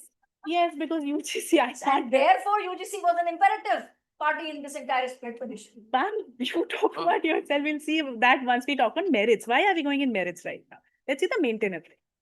That's Just to get a gist of what is what. In any case, let We me can take have a piece of the Lordship. I have no difficulty. one or two here and there Yes. page numbers and the serial numbers. Correct, the wrong thing or whatever. However, page 6, internal page 6, 2.35 is the University Research Committee, means the apex body of the university that governs the research programs of the entire university. So there is a university research committee under which there is a DRC and there's also an SRC. So she's 2.3.2. Yes, 2.32. 2.32, Student Research Committee, means the committee constituted by the Departmental Research Committee for each PhD. Now I have just made a statement contrary to this. And now they are relying on this particular guidelines, which have just been produced. They're not a part of the pleadings. They have just been produced. I am saying these are not the guidelines by which we are being guided. Now, how should I address your lordship on this particular aspect? You, your lordship, kindly guide me on this. Because I have been very specifically told that these are our guidelines, which have been handed over. But the website itself, and these are Can we have 2024, your- that is your copy? 22. Sorry, can you- Yes. And in any case, have another I think whichever guidelines we are taking these norms, not a contract. So maintainability is still there. These are matters of merit, no. And they are coming through And the so why are UGC. we arguing on merits? My first question to you, Lord, because we have not even decided the maintainability. Very of the correct, issues. very correct. Correct. So let's go to the maintainability issue. Yes. immediately. Yes, so then why But do we need to talk about complaints, RTIs and a lot of things? Lordships, while arguing about maintainability, my learned friend has deemed it fit to say that all these UGC guidelines are in public domain and or in the manner of public law, and therefore I am amenable to the writ jurisdiction of this honorable court. Now, will I or will I not be required to answer her? No, that is not what I said. What I said was I UGC misunderstood Act. that. UGC Act is a statutory act, and No, the it is not university that. and Madam, university is also formed. Just a minute. A little while ago, I said address us. And Because smiles very quickly turn into some other things in the court because we are involved with our intellect being tested. More than you, I am being tested. So take your seat, let her finish. We'll come back to you. Have your options. I will. It would be something not to your liking. It may be something which is wholly irrelevant. It may be something which is wholly wrong. But like I listened to you, you would listen to everyone. Your answer.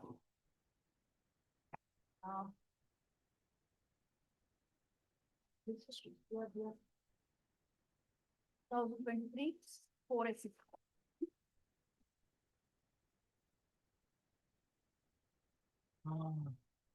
I am not troubling your lordships with very many case laws. I'm referring to 2 case laws which have covered the entire case law insofar as a public or a private authority are concerned. Just a minute. Yes. I have to read copies of these. If it's your case, then there is. Classification of the. We have them summarized. Very helpful. I'm not going to refer. Just a minute. I very much appreciate it. These guidelines, this book, Yes. just have a look after 2.11, it suddenly comes to 2.6 point, which is missing in the other part. Perhaps. So this, Like I said, Your Lordship, these things have just been sprung upon us, and I do not have the instructions or the wherewithal to understand what is. I think It's that very possible that classification of applicant Yes. is repeated or misplaced in that printed copy. Otherwise, the language for the other definitions and all, they remain the same. Mostly. Yes, we were on something else. And that has been inserted after 2.11 in your book. Yes. 2.6 has come in, which should have been before 2.7. It has come in that part, and therefore after 2.11, it becomes 2.1, 2.6. Yes. 6 should have come above 2.7. Yes.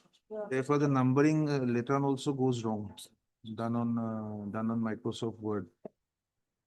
But we are in agreement in Anyway, these certain things. Definitions are concerned, we Yes, are in definitions agreement. are concerned, and also on the factum of the UGC, how the change of the PhD guide, which my learned friend had referred to, I may again point it out to your lordships, which is 13 point.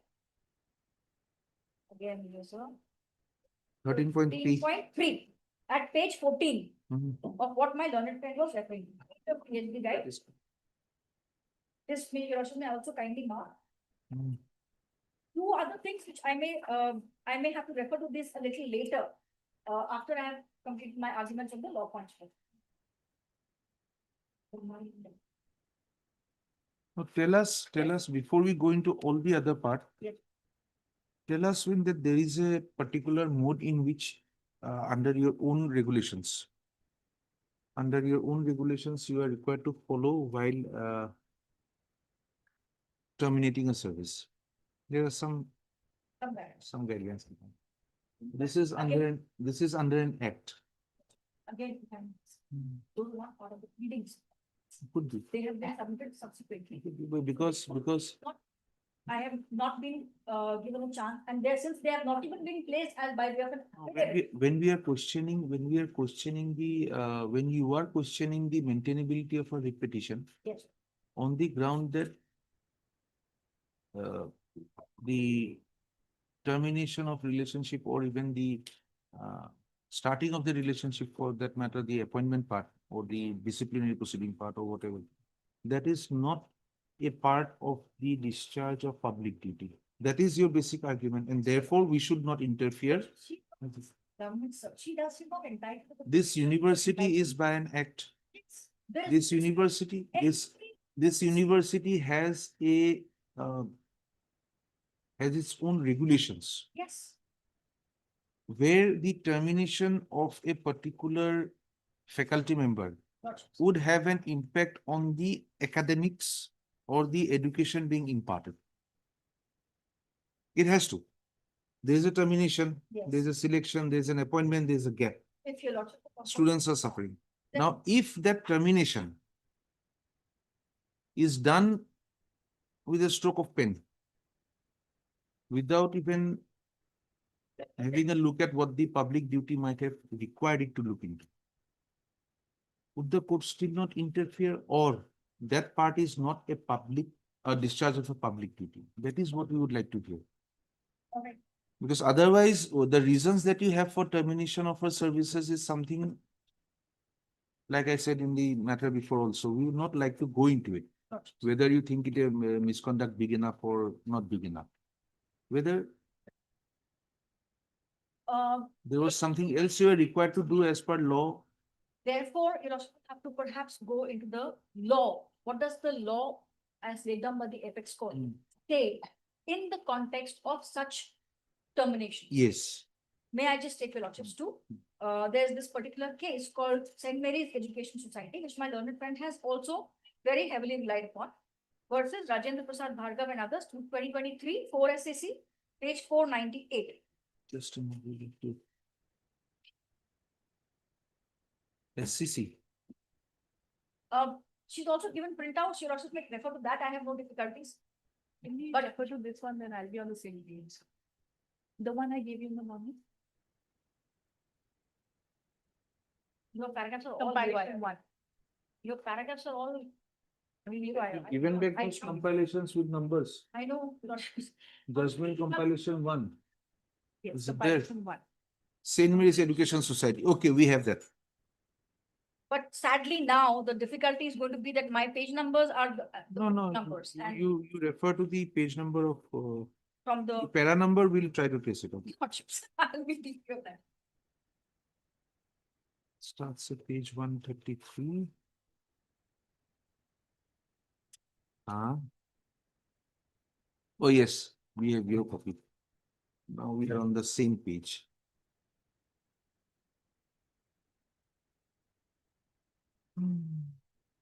Now, if your lordships will see the number of cases which have been discussed in this particular case, again, that will not show in your lordship's judgment. SEC was like, No, we have that. So we will. Oh, okay. In that case, your lordship will see that several cases have been discussed in this particular case, and some of them have been held to be per incuria. Some of them have been also, reversed. Now, the other judgment which my learned friend was relying upon, Krishna Macharya review, there versus St. Venkateshwar Hindu College, and Andi Mukta Sadguru has also been considered in this particular case. Now, if your lordships will kindly turn to page 522.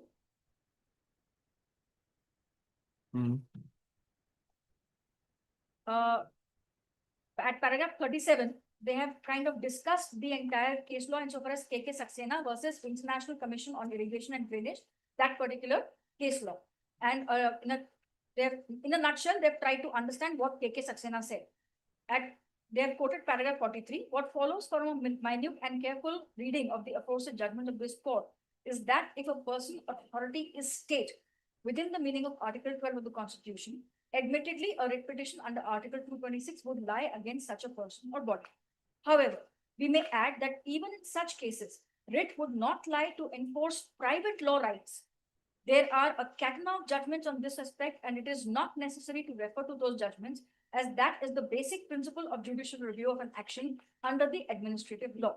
The reason is obvious. A private law is that part of a legal system which is a part of common law that involves relationships between individuals, such as the law of contract or torts. Therefore, even if writ petition would be maintainable against an authority, which is state under Article 12 of the Constitution, before issuing any writ, particularly a writ of mandamus, the court has to satisfy that the action of such an authority which is challenged is in the domain of public law as distinguished from private law. Now, thereafter, at paragraph 39.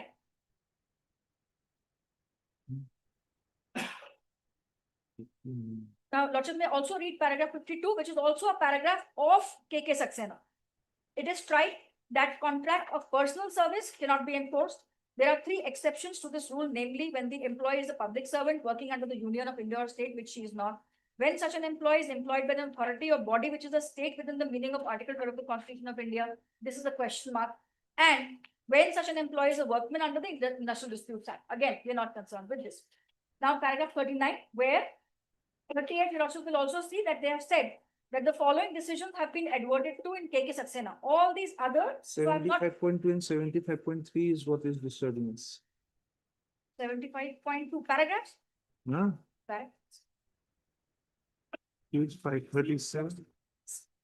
Let me read your lordships. An application under Article 226 of the Constitution is maintainable against a person or a body discharging public duties or public functions. The public duty cast may be either statutory or otherwise, and where it is otherwise, the body or the person must be shown to owe that duty or obligation to the public involving public law element. Similarly, for ascertaining the discharge of public function, it must be established that the body or the person was seeking to achieve the same for the collective benefit of the public or a section of it, and the authority to do so must be accepted by the public. Thereafter, 75.2. Even if it be assumed that an educational institution is imparting public duty, I am not even disputing this, your lordships. The act complained of must have a direct nexus with the discharge of public duty. It is indisputably a public law action which confers a right upon the aggrieved to invoke the extraordinary jurisdiction under Article 226 for a prerogative writ. Individual wrongs or breach of mutual contracts without having any public element as its integral part cannot be rectified through a writ petition under Article 226. Need I say more here? It is absolutely clear that the courts have held that there is no way that in a private dispute any kind of relief can be granted by way of Article 226. Also, 75.3, your lordships, it must be consequently held that while a body may be discharging a public function or performing a public duty, and thus its actions becoming amenable to judicial review by a constitutional court, its employees would not have the right to invoke the powers of the High Court conferred by Article 226 in respect of matters relating to service where they are not governed or controlled by the statutory provisions. An education institution may perform myriad functions touching various facets of public life and in the societal sphere. While such of those functions as would fall within the domain of a public function or public duty be undisputedly open to challenge and scrutiny under Article 226 of the Constitution, the actions or decisions taken solely within the confines of an ordinary contract of service having no statutory force or backing cannot be recognized as being amenable to challenge under 226 of the Constitution. In the absence of the service conditions being controlled or governed by statutory provisions, the matter would remain in the realm of an ordinary contract or service. 75.5, your lordships, from the pleadings in the original petition. 75.4, the opening line. Even if it be perceived that imparting education by private unaided school is a public duty, within the expanded expression of the term, an employee of a non-teaching staff engaged by the school for the purpose of its administration or internal management is only an agency created by it. It is immaterial whether A or B is employed by the school to discharge that duty. In any case, the terms of employment of contract between a school and a non-teaching staff, this was a dispute between the non-teaching staff, cannot and should not be construed to be an inseparable part of the obligation to impart education. What else needs to be understood, your lordships? Where is the question of explaining or understanding the UGC norms or the UGC guidelines? All of that will all come into the helm of affairs only after your lordships first decides that we are not, or the dispute before your lordships is not a contractual dispute. It is a termination simpliciter. We have told her very categorically that we called you for we had invited for you for discussions. You did not listen to us, and you were openly defiant to the authorities, which was a categorical finding or a categorical requirement under the appointment letter. She accepted the appointment.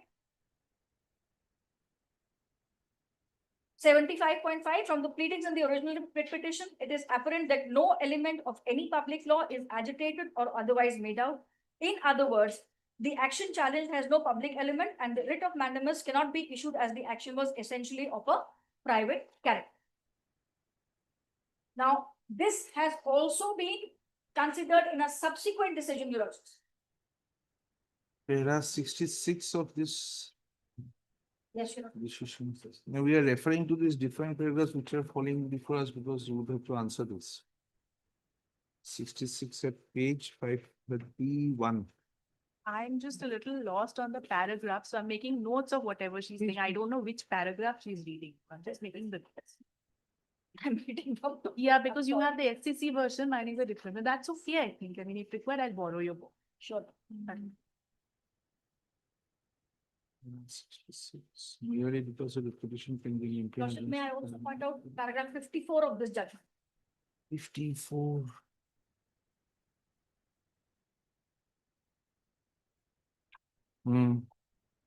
Thus, the aforesaid order passed by this court makes it very clear that in a case of retirement and in case of termination, no public law element is involved. This court has held that a writ under Article 226 of the Constitution against a private educational institution shall be maintainable only if a public law element is involved, and if there is no public law element involved, no writ lies.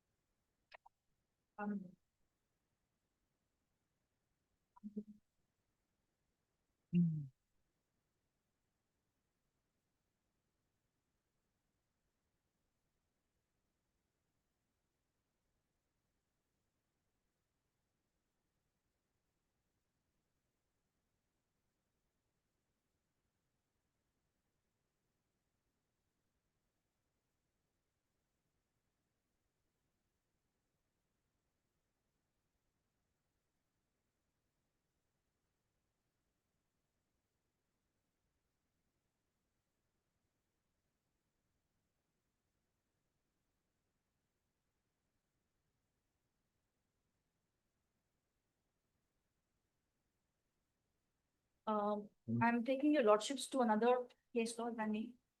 This is 2024 16 SEC, page 598.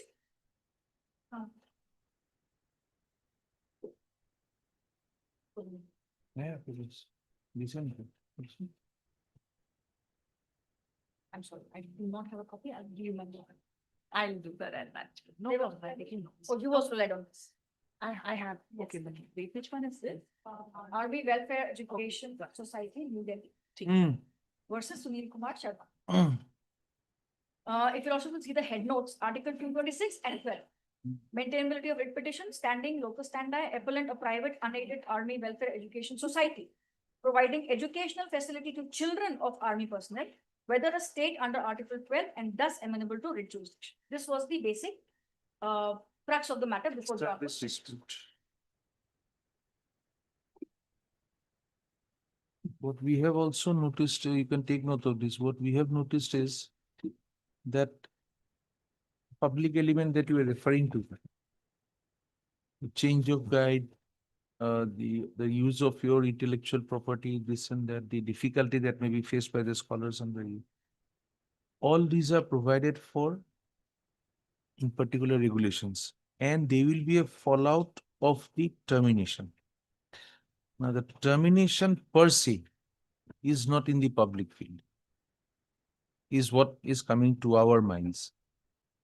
If that is only a fallout and there are remedies available for that, and the person who may suffer because of that, if he is not before us, then your allegation that it is affecting someone will not help your case, is what we are feeling at this point of time.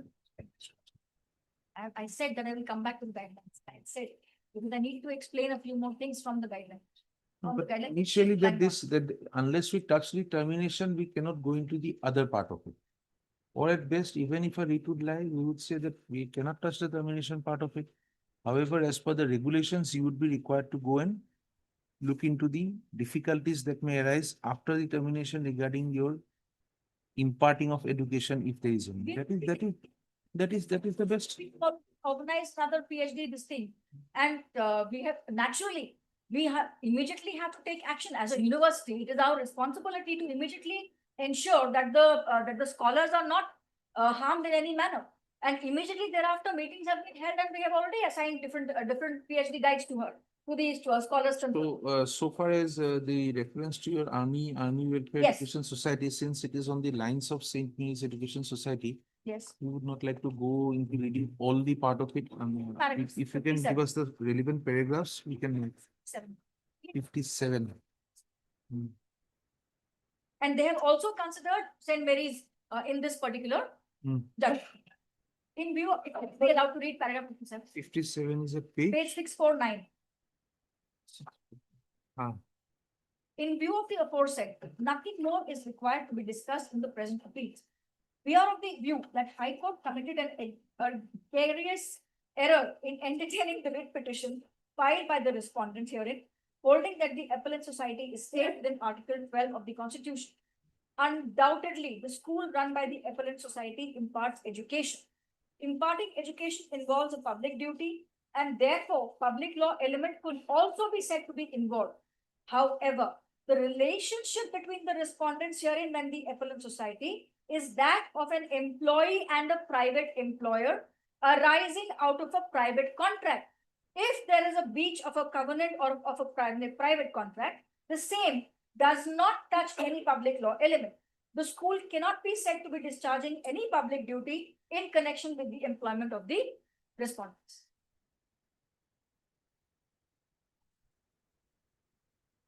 And I would have liked to rest my case right here, but my learned friend has made it difficult for me. I will have to fall back on the PhD guidelines again and address your lordship just a little bit more on that. But the law is very clear insofar as the public law element is concerned, your lordships. That in matters of termination, there is no public law element involved, even if it is a private unaided educational institution, which we are.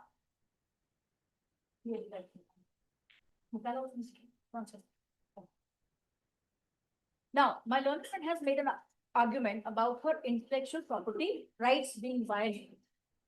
In our PhD regulations, which she has relied upon, I'm going to refer to those regulations. The second last page, page 25 of the regulations placed by my learned friend.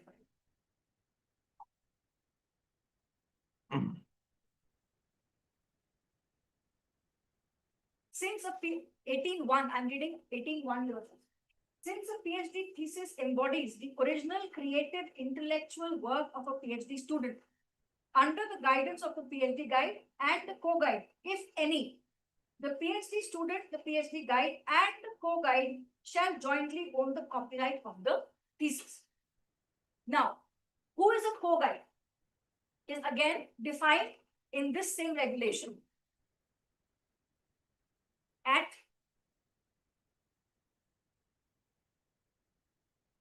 .7 at page 3. of these guidelines.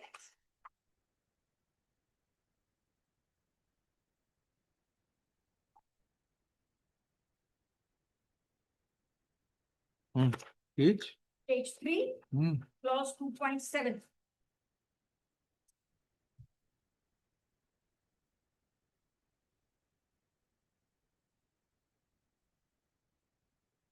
A co-guide. Personal body. Co-guide means a member of the faculty of the university / other approved university / institution having the requisite qualification prescribed by the UGC, who is recognized by the university to supervise the research work of a PhD student in coordination with the assigned guide of a student.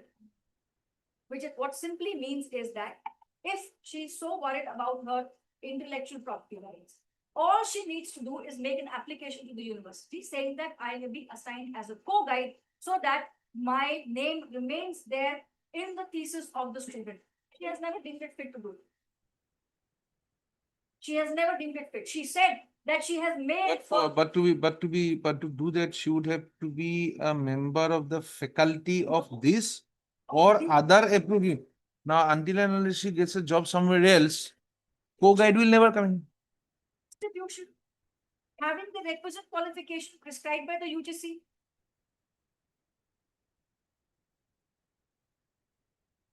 And I'm sure she's not sitting idle in all these months. I do not know where she is right now, and it has not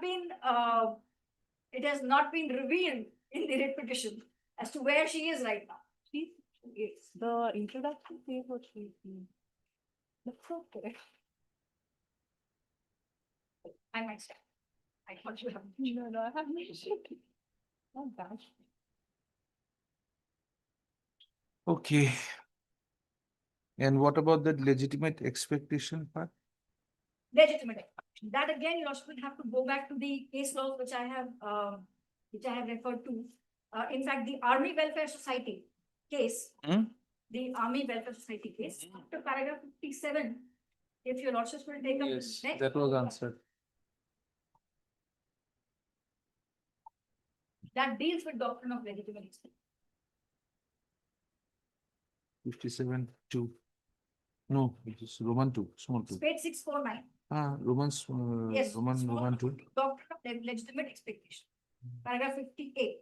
During the course of the arguments, a submission was canvassed that the respondents were under a legitimate expectation that their service conditions and salary would not be unilaterally altered by the appellate society to their disadvantage. Thus, as the respondents were neither consulted with nor taken in confidence by the appellate society before effecting the changes in their service conditions, it amounted to a breach of their legitimate expectation, thereby making it a fit case for the exercise of writ jurisdiction by the High Court. The doctrine of legitimate expectation was also referred to and relied upon by the single judge of the High Court as one of the reasons to allow the writ petition filed by the respondents. The relevant observations may be made by the single judge so and so, so and so. Then, before parting with the matter, we deem it necessary to answer the aforesaid submission of the respondents. This court in Union of India versus Hindustan Development Corporation enunciated that the doctrine of legitimate expectation is a creature of public law aimed at combating arbitrariness in executive action by public authorities. Public authorities.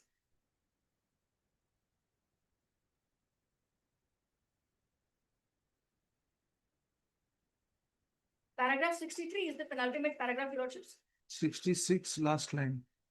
Lastly, appellant society for the purpose of his relationship with employees cannot be regarded as a public or government authority. Doctrine of placement will know applicability of facts of the. Very, very categorically states that the doctrine of legitimate expectation will have no applicability facts of present case with appointed in that regard, thus answer accordingly. Yes.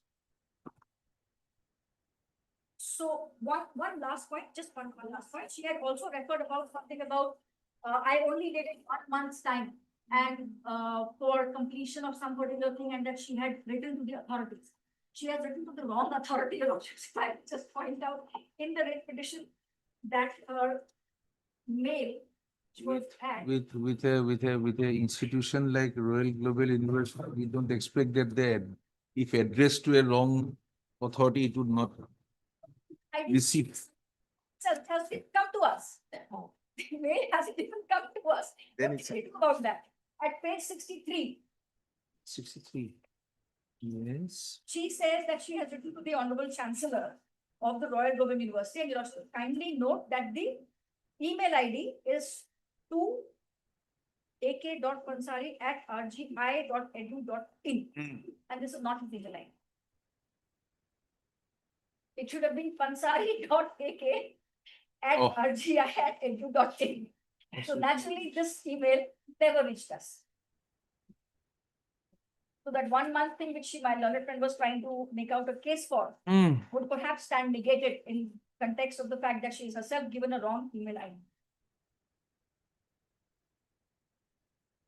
I was otherwise relying on several other decisions. I have just tried to cut it short by relying only on these 2 decisions, subject to what my learned friend says. If required, I might show some other judgments to your lordships, subject to what my learned friend says. And if your lordships have any queries, I'm here. I'm deeply obliged to your lordships. You would like to reply today itself? Yes. We'll have to, but be a little I'll be very short because it will only be a reply and we have other matters waiting. So we'll be yes, short. no, I'll be very quick. Yes. See, regarding the email ID and all of that, that's into merits. I think that's Let us we not go go into that further. for now. Just But one very important point ma'am highlighted for me, which I had not spoken, was about while talking of doctrine of legitimate expectation, and it said that it's applicable to creature of public law aimed at public authorities. We have, correct. Madam. You're right. Supreme Court has said, of course. We have given in compilation 2, the very first judgment says that it is private universities are public authorities within the meaning of the RTI Act. Yes. And of the RTI Act, that is the most important thing. Right. And right. So they have that public authority stage. Now, how far that engages now, I have to be very grateful to my respondent because she's not beat about the bush and she came straight to the point. There was not a single reference of any contractual law, my lord. The disputes also that are being brought up are UGC guidelines, whether or not applicable, which is the correct one, which is the incorrect one, PhD guidelines, what are the definitions, and we have seen these are delegated jurisdictions that they are having. The issue that we have answered, that we have to answer is the termination of service. Right. Now, is that a field that we can go into is the question. Right. Ultimately, it is the dispute that we have to answer. Correct. If that dispute is beyond us, controlled by whatever, it is not for us to step into that. Yes, sir. So therefore, whether the UGC norms are applicable, if yes, which UGC norm has been violated while terminating you from service? That you have not pointed out. That Right. This is what I was. I will once again go back to the written the summary That argument. is the whole. You are telling us what you want to tell us. Right. We are waiting to hear an answer from you. My lord, my answer is what I have on record. No, the thing is about the public law violation. What has been violated? The misconduct. See, the termination is clearly on the point of professional misconduct, right? Ma'am even went to the extent of saying this amounts to misconduct, this doesn't. Now, it is very simple. Based on the public laws that we have cited, all the statutes, even my lord asked me, where is the charge sheet?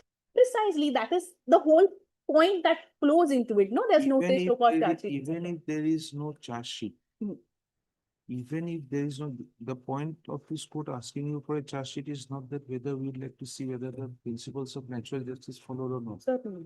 We wanted to see that if there is a charge sheet, a reference to a statutory law, if there is one, we can intervene. That was the, now without a charge sheet, it's a simple termination between one private individual and the other. Can we step in?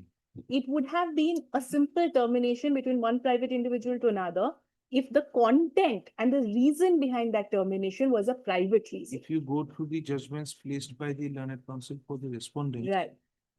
Allegations of absence from duty, allegations of this, allegations of that, misconduct. But all the allegations were misconduct. My lord, That's not a PhD Ultimately, it's a supervisor. private institution. Not a PhD supervisor, which is a public body. She does not have a contract per se laying down her duties and non-duties. And here, my lord asked me another very important question. Whether this change of guide has impacted her, apart from, of course, the students who may have been impacted. Of course, see, there was also the question of intellectual property and sending an email, etc. But for that itself, we give you the form for change of guide. That form was never filled up. An NOC was never given. If an NOC is not given, then the scholar has to be re-registered with another dissertation. Those processes have not been fulfilled. And no, she is not employed elsewhere. That is a different, but that is an entirely different context. Again, merits. But we are talking about whether the applicability has happened. Okay. Anything more? Let me just see my notes. Right, so I have tried my best to point out the public law element of it. Your efforts have been commendable. Let me assure you. Your efforts have been commendable. Thank you, my lord. And yes, I think more or less I have made my points. I don't want to waste a lot of time unless there is something I can clarify. I am here. This is the point.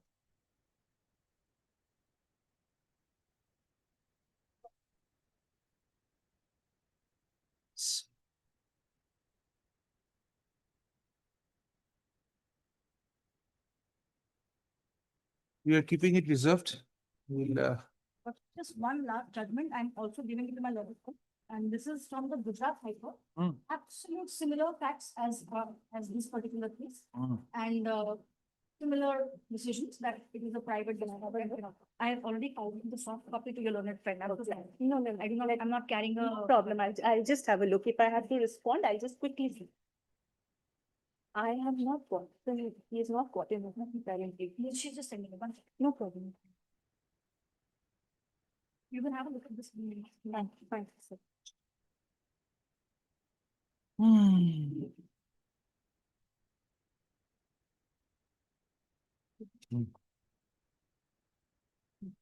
But again, this is about an assistant professor on probation, not a permanent faculty who's a PhD supervisor. That was helpful. We'll keep in mind whether the facts of that case the relevant facts of this case are to somewhat similar to the facts of this particular situation, and thereafter we'll see if we find the facts are not the same and may require a different handling, we will record the same and we'll handle it differently. Most obliged. Thank you. Heard Ms. Chatterjee, learned counsel appearing for the petitioner, also heard Ms. R.S. Chaudhary, learned counsel appearing for the Royal Global University. Any other parties? No, just one. The matter was listed today before this court for on the issue of whether a writ petition is maintainable. In the given facts and circumstances of the case, extensive arguments have been heard. List this matter again on.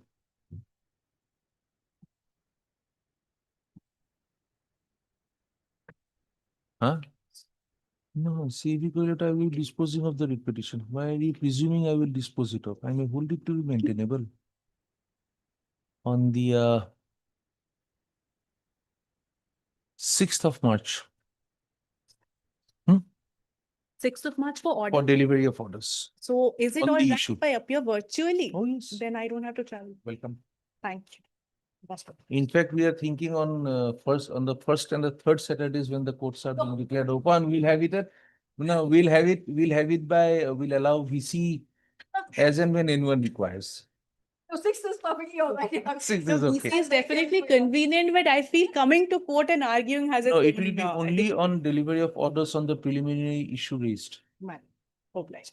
Once that is decided, if the writ petition is disposed of on that day, matter ends. And if we deliver an order saying that yes, the writ petition is maintainable, we'll fix a date allowing her to file the affidavit in opposition on the other issues, and then you would have a chance to reply, and we'll go ahead with the writ petition. Obliged. So we'll keep it on the 6th only for delivery of orders on the issue of maintainability. Obliged. Thank you. I think it's yes.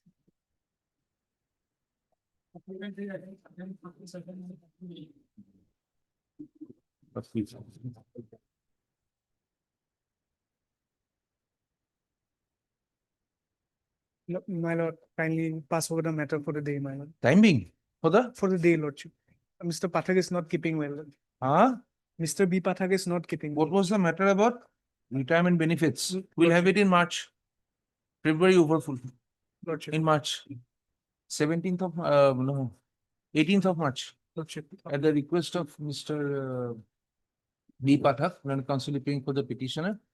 Matter will be listed again on the 18th of March, 2026. You are paying for? Huh? HUDCO, who appears for the PW? None. Mr. So-and-so appears for the HUDCO. The HUDCO is a party here. Yes, lordship. Respondent number 4. And 6. Yes, yes. So the respondent number 1 and 6. 1 and 6, lordship. Yes. Obliged, lordship. Iman bolu tu. 38. You're paying for the HUDCO.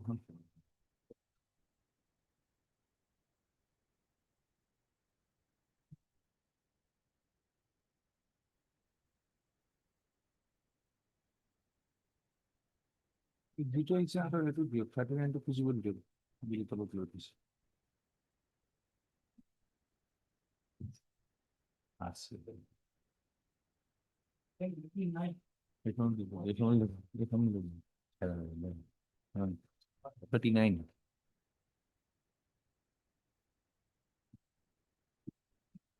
anything in the mediation? Nothing. Your Lordship, on last occasion, as I stated, this whole matter as such is covered by Rafiq Masi judgment. Tell us. Yes, I don't think. Right. Date of retirement? 31/3/25. 31/3/25. Yes. And impugn order is at page number 13. It starts at page number 13. Just a minute. When did you retire? 31/3/25. 31/3/25 retired. If I may take your lordship to the impugn order at page. Just a minute. You were given the MSCP. Was granted MSCP on 31/12/13. 13. It continued as such. Yes. Yes, tell us how you can recover. No, my note my kindly come to page 43 of my affidavit. Okay, sorry, my lord. May I firstly come to page 41. Okay, amendment order. You amended it. Very good. The amendment order. You amended And it. there is the table. Here, my lord may look that the first ECB was sanctioned in favor of the petitioner on 9/8/1990. Thereafter, my lord, the second MSCP was sanctioned on 1/1/2030. So usually, any financial benefit that has been granted. Sir, please tell us in light of the judgment of Rafiq Masi case, Yes. if he is a grade 2 or a grade 3 employee, or if he has already retired from service before you recover the money from him. Yes. Right, his Can retirement is it- after one time. Because. When is the order of recovery? My lord, if I am correct, then my lord may kindly come to page 43. On my opinion opposition. Perhaps he has retired on 31st March 2025. Yes. Yes, but the recovery order has been passed On prior to that, my lord. but when is the recovery sought to be made? When is the recovery sought to be made? No, that is perhaps on 25/2/2025, my lord. When is the recovery sought to be made? From what? He is what, grade? 3. Grade 3? SI. Great. You were the SI is SI. how SI is a grade 3? SI, your lordship. When he retired, your lordship, he is a SI. B. So my lord. Earlier group B. Group B. So grade, it is group B. Grade SI would be group C. I'm sorry. Group C. Group C. It From is group Constable C. GD to SI. he was from. Constable GD to HC. HC, then HC to ASI. ASI to then SI. Tell us. Whatever the. That has been paid to the Ah. maybe by bona fide reason. Ah. That is a public fund. Yes. That is Tell that to Rafiq Masi. Go and tell that to Rafiq Masi. You should not have got this order from the court. I will take to rely. Hmm. Judgment as per the Supreme Court. After referring to the failure, they have minor. Please tell us. Yes, please. Lordship, I am also placing the Rafiq Masi judgment for your lordship. Because this is a judgment that has been passed prior to the Rafiq Masi. Which one? That means This one? has not been over. This one? Yes, sir. But this judgment is still in enforce. Might not directly come to the last page, that is page 8 of the judgment. I'm referring to the paragraph 16. Might not they can come to page 8. Just That a is the minute. last page of the judgment. Just a minute. These persons had retired from service and the payments were being and the excess payment was being recovered from the pensionary benefits of the. Yes, madam. In this particular case you have given, Yes. the persons were retired persons. No, these persons were not there. Even in this case, madam, when the recovery order was passed, thereafter the process may be initiated after. But the recovery order was passed prior to his retirement. He has not reached his superannuation. That is the aspect I want to bring in. The Rafiq Masi case, if this is the one you are, Yes. this is Rafiq Masi. Yes, Let us Para read 12. together. Give him a copy, show him a copy. Yes. Recovery from employees belonging to class 3 and class 4 service, whether in service or out of service. Right? There can be no recovery from 3 and 4. Done?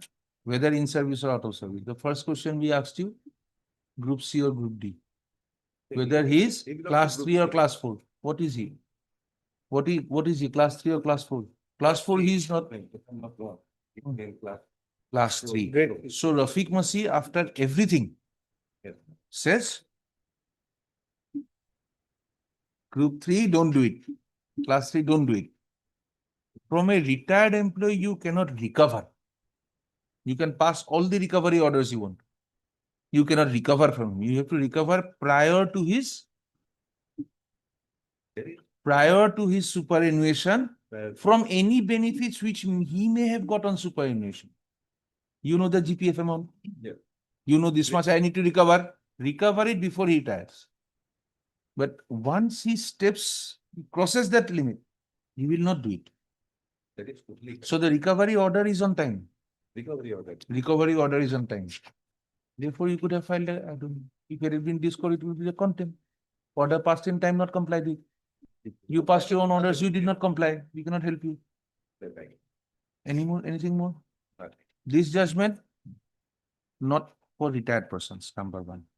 Number 2, this is later on in point of time.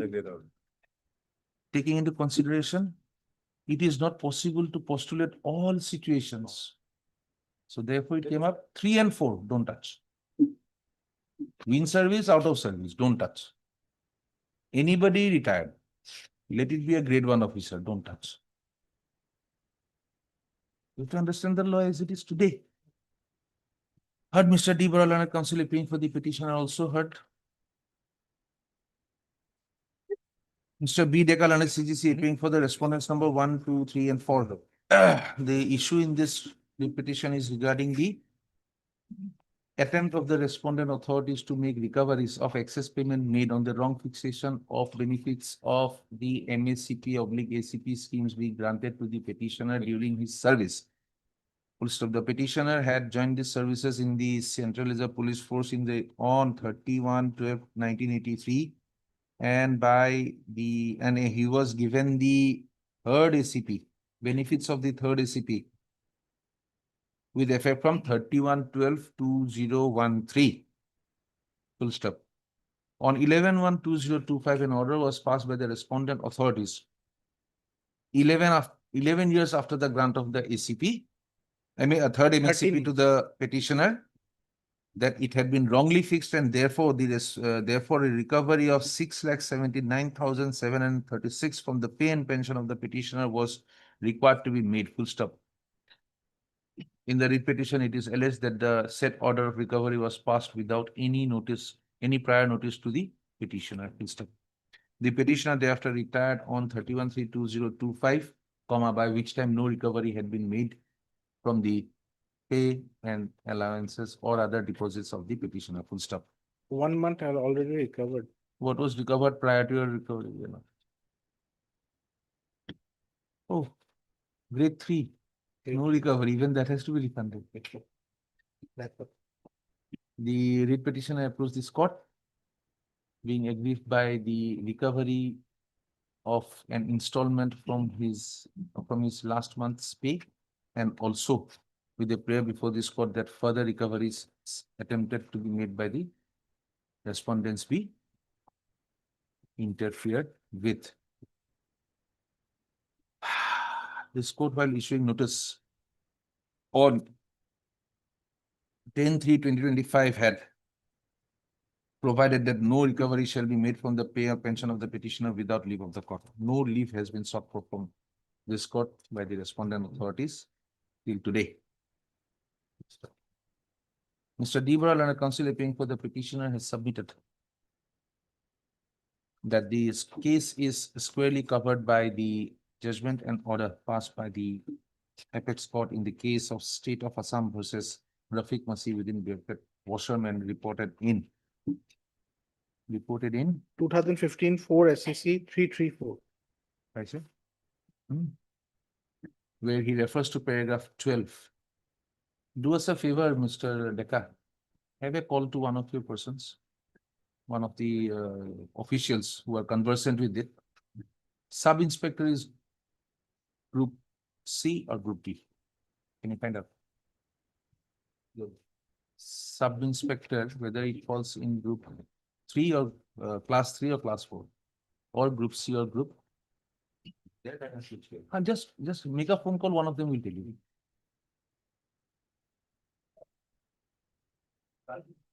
In in view of the contents of paragraph 12 of the aforesaid judgment, the learned counsel for the petition has submitted that the recovery of any amount from the retired employees or employees who are due to retire within 1 year of the order of the recovery has been forbidden by the apex by the judgment of the apex court. Full stop. This Mr. Dekal and the counsel appearing for the respondents has placed reliance on the judgment and order of the apex court passed in K.S. Radhakrishnan and Chandi Prasad Unyal and others versus State of Uttarakhand and others reported in Group CO. What is the citation? Group D. Group D. Kindly have your instructions. It is group B. How can it be D? SI, how can it be D?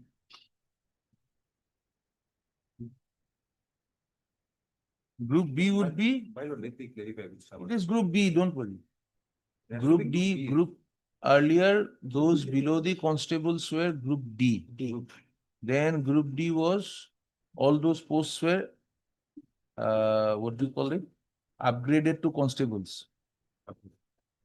They became group C. Everybody became group C. And up to head, up to constable it is C. Up to head, no, up to ASI it is. From ASI it is. From its ASI it is group B. Group B non-gazetted. Non-gazetted is a difference. Non-gazetted. Gazetted or non-gazetted? Chandi Prasad Unyal and others versus State of Uttarakhand and others to emphasize upon this court that recovery of excess payment of public money can always be made. Full stop. The apex court had in the had held that the appellants in the said case did not fall within any of the exceptional categories exceptional categories.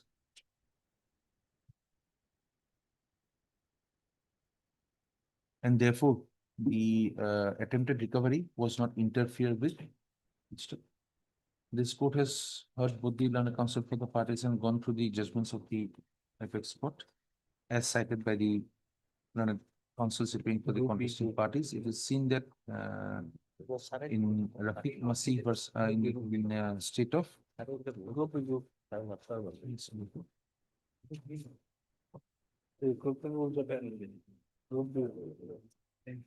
in state of Punjab versus Rafiq Masih Supra, the apex court had laid down the law that it would be impermissible to make recoveries from retired employees or employees who are due to retire within 1 year of the order of recovery. In the present case, the order of recovery has been passed within a year of the petitioner expecting his retirement, and the recovery has been sought to be made from the pension and pensionary benefits.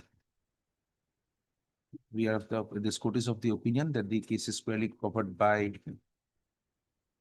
the condition laid down in paragraph 12 within bracket Roman 2 of Rafiq Masih within bracket Supra case. Full stop. Such. Oh, it also is covered by the clause 3 of the aforesaid paragraph 12, where recovery in cases where an employee had been wrongly required to Beyond 5 years. 3, where recovery from employees when excess payment had been made for a period in excess of 5 years before the order of recovery was issued was also held to be illegal. Full stop. In the aforesaid view of the matter, this petition is allowed.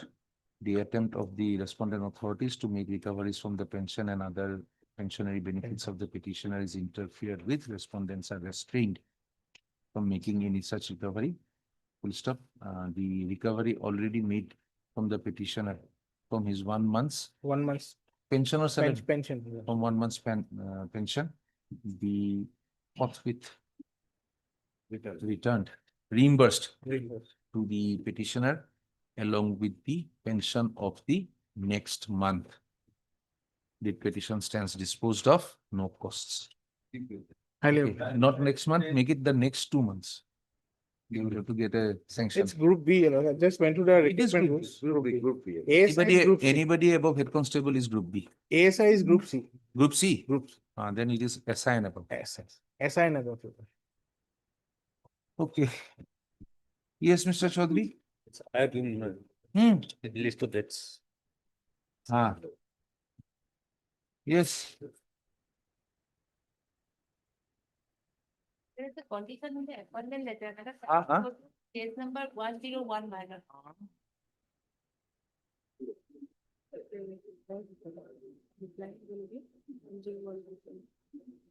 Next are A. Annexure? A. Of E. my affidavit in opposition. Yes.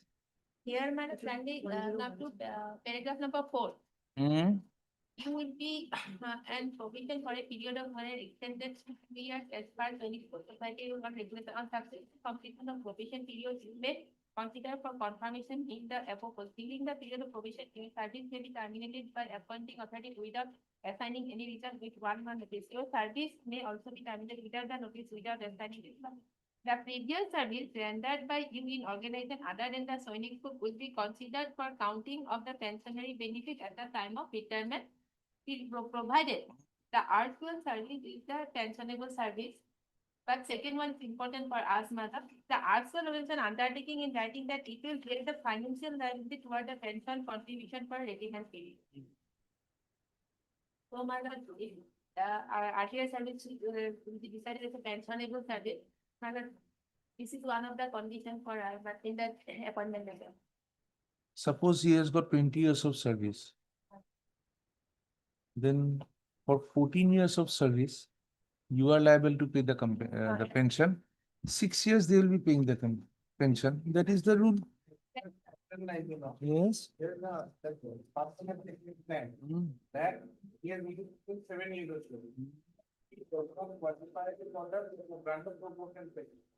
Proportional pension, we have to actually complete. So therefore, is it the case of your department or the understanding of your department that to have his pensionable service, to have that part of the pensionable service carried over to the next department, any and all persons who want to leave your service to go for a better job, he has to serve at least 10 years. Then, right? As my current senior say, We'll see to it that your understanding is correct. That is what I'm asking you. Tell us. otherwise I agree. Tell for us, the pension. tell us one simple thing. For you to take the liability of that pension, for you to take the liability of that pension, when a man's pensionable service is transferred, do you know what a transfer of service means? Your department is conversant with it. What does a transfer of service from one department to another department means? Every liability will go. Every liability will go to what extent? Whatever was your extent, you have to carry that burden. Now with the Indian, now because of Pran, it has now become Indian. But So even when it was Opran, it did not have the Pran. We'll make it easy. Don't delay don't delay orders on this ground. no, no. Give us something good. Only We are that, ready to. This financial liability part. Yes, you'll have it because I think non-availability of finance for complying with orders of the court is not a good enough answer even in a contempt petition. It is not. So your financial liability is nothing to do with us. We are here to decide what the entitlement is. Yes. Heard Mr. D. Chaudhary, learned senior counsel appearing for the petitioner. Also heard Mr. Mr. D. Bora, learned counsel appearing for the 2, 4 and 5. and Ms. Gayan appearing for the 1 and 3 full stop.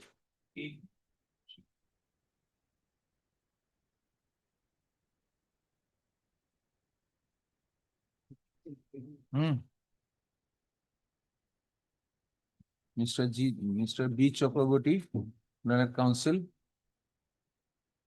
appears for the AG.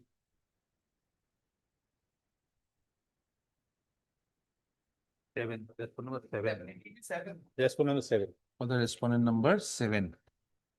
Yes, the petitioner in this petition had joined the services of.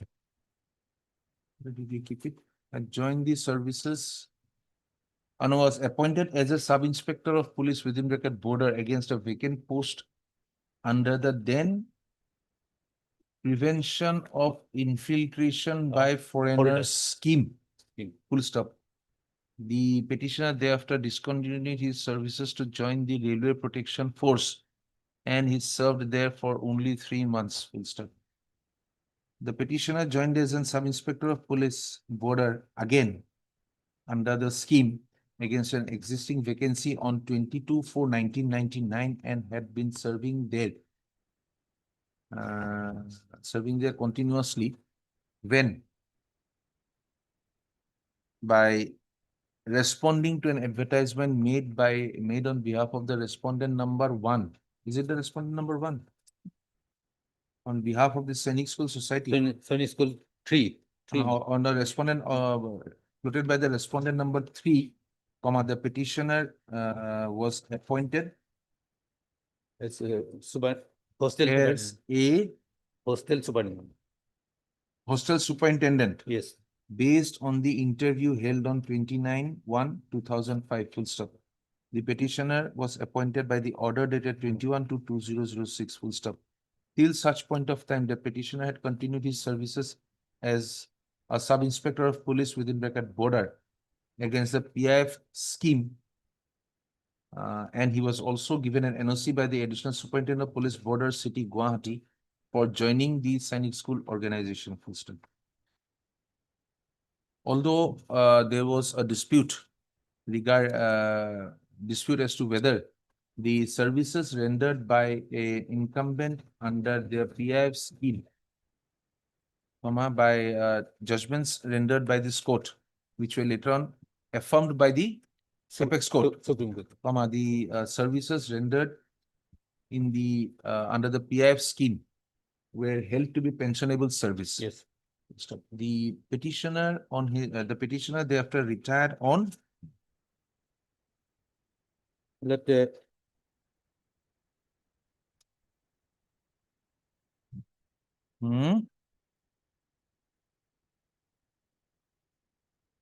39, 2019 from the services of the Sainik School Gwalpara, and he made representations before the authorities of the Sainik School Gwalpara to count his services in the under the PIF scheme as an SI within bracket border to afford him the pension, since on counting of such services, he would have crossed the 20 years of qualifying service. He would have attained the qualifying services of 20 years and would be eligible to draw pension. Mr. D. Chaudhary, learned counsel appearing for the petitioner, has drawn the attention of this court to the judgment. Can you take us to the relevant judgment, sir? Yes, Mr. High Court judgment regarding next page 51. Page 51. 51.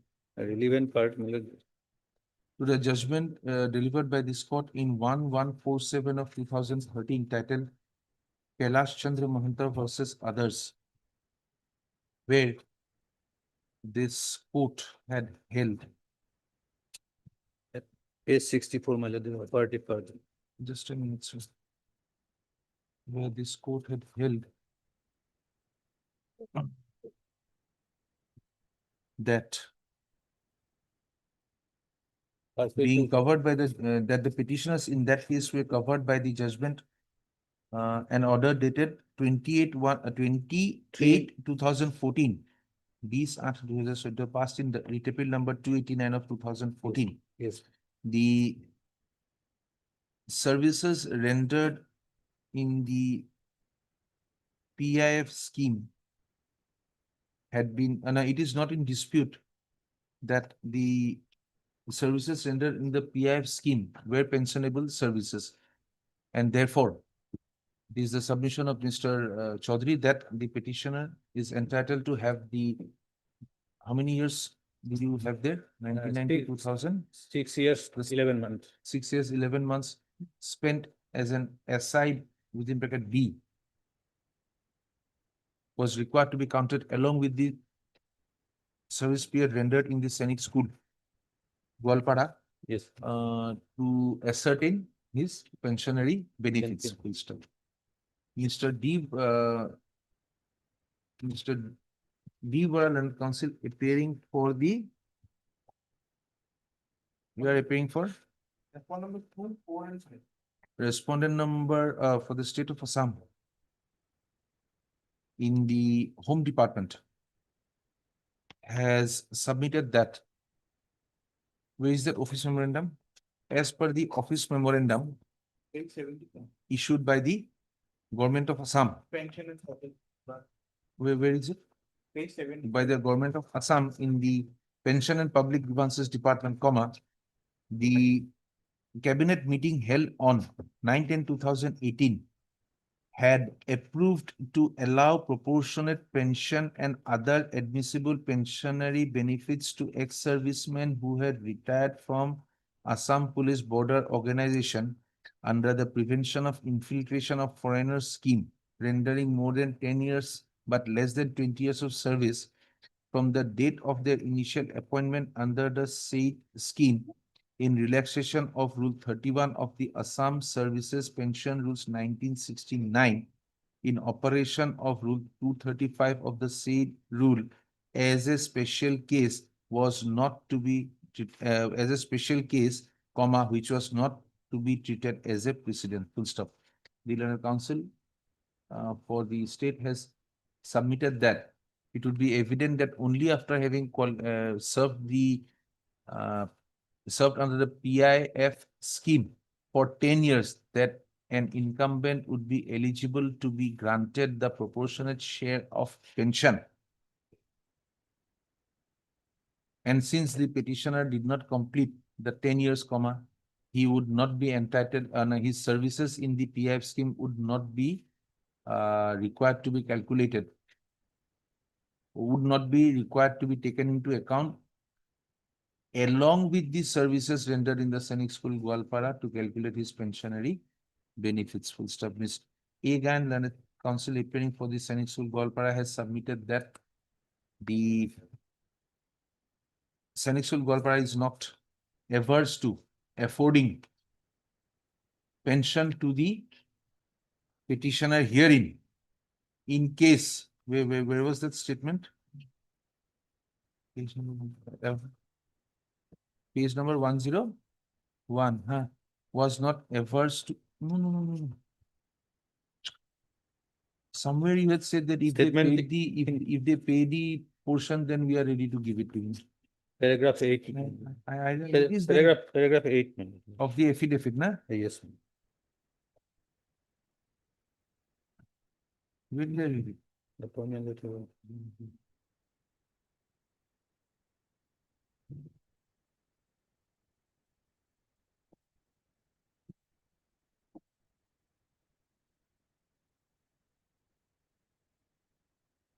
That Miss Gayan, London Council appearing for the Sainik School, Goalpara, has submitted that it is only in cases where the erstwhile organization gives an undertaking to bear the financial liability towards the pension contribution for relevant period that the services rendered in the earlier organization would be taken into account as pensionable services. Full stop. The Sainik School, Goalpara has denied any liability to bear financial liability towards pension contribution for the relevant period when the incumbent had served in some other organization. Full stop. This court has heard the learned counsel for the parties and has also gone through the different records annexed to the pleadings of the writ petition. The issue in this writ petition is whether the period served by the petitioner under the PIF scheme is to be taken into account as part of the pensionable service, which would qualify for the petitioner to draw his pension upon his attaining the age of superannuation. Full stop. It is not in dispute that the petitioner had served in the PIF under the PIF scheme as an SI within bracket border from the period because the date from 22/4/1999 to 34/2006. 34/2006. Full stop. It is also not in dispute that the petitioner had served without any break during that period under the scheme. And it is also not in dispute that the petitioner had given uninterrupted services to the Sainik School, Goalpara on and from the date of his joining pursuant to the letter or pursuant to the offer of appointment issued on 21/2/2006. Full stop. The judgment of this court, as already referred to in the preceding paragraphs, has clarified the situation that the service rendered, the uninterrupted service rendered under the PIF scheme would be a pensionable service. Full stop. Since the service rendered under the PIF scheme has already been held to be pensionable service and it is not in dispute that the service rendered by the petitioner in the Sainik School, Goalpara is also pensionable service, this court is of the considered opinion that the period of service spent in the PIF scheme would be liable to be taken into account together with the period of service spent under the Sainik School, Goalpara to calculate the qualifying service and the consequential pensionary and retirement benefits that the petitioner would be entitled to on attaining the age of his superannuation. Full stop.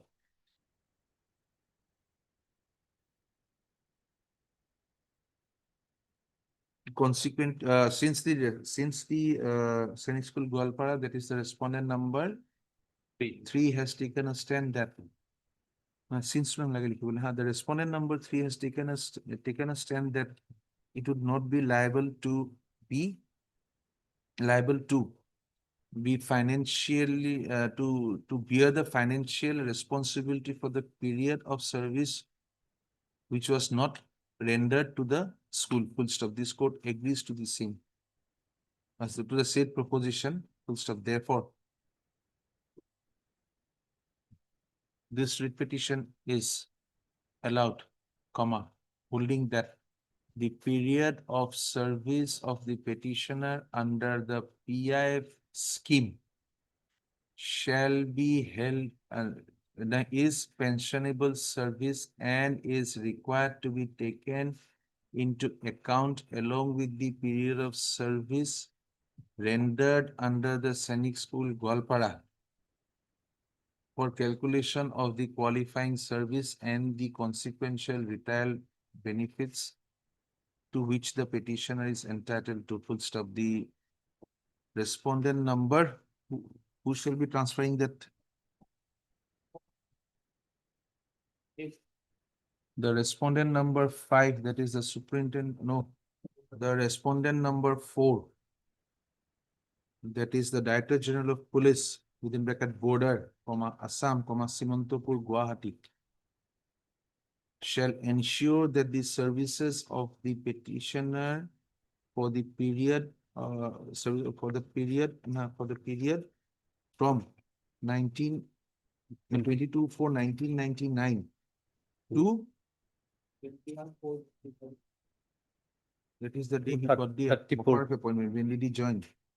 34 2006. 34 2006 shall stand transferred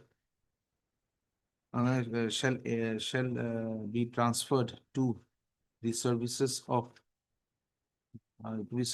under the Sainik School Goalpara for the purposes of granting the pensionary benefits to the petitioner. Yes. 21/4 or 21/4/2006. Make it 21/4/2006. He served under you till 21/4/2006. You joined on 30. But since your offer of appointment is 21/2. We'll not look into it. Yes. The respondent number 4 shall also ensure that the liability of the, what pension do they call it? Proportionate pension for the aforesaid period is transferred to the Sainik School Goalpara to the shall coordinate with the respondent number 3 to ensure that the financial liability for the period spent under the PIF scheme stands reimbursed to the respondent to the Sainik School Goalpara organization. Stop. Writ petition accordingly disposed of. No costs. We have to make a few corrections.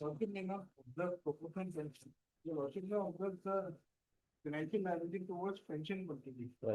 Okay. You don't say proportionate pension, say financial liability towards proportionate pension.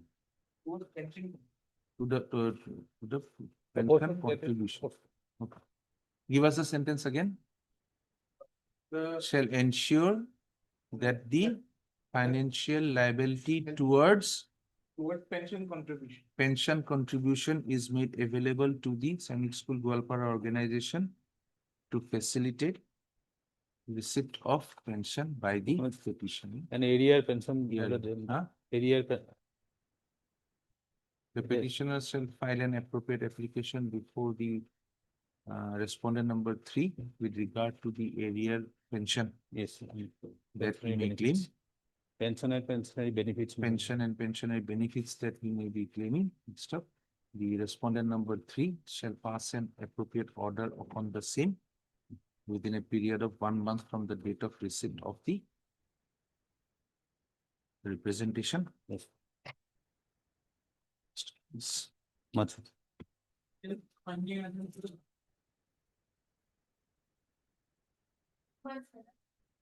2 months.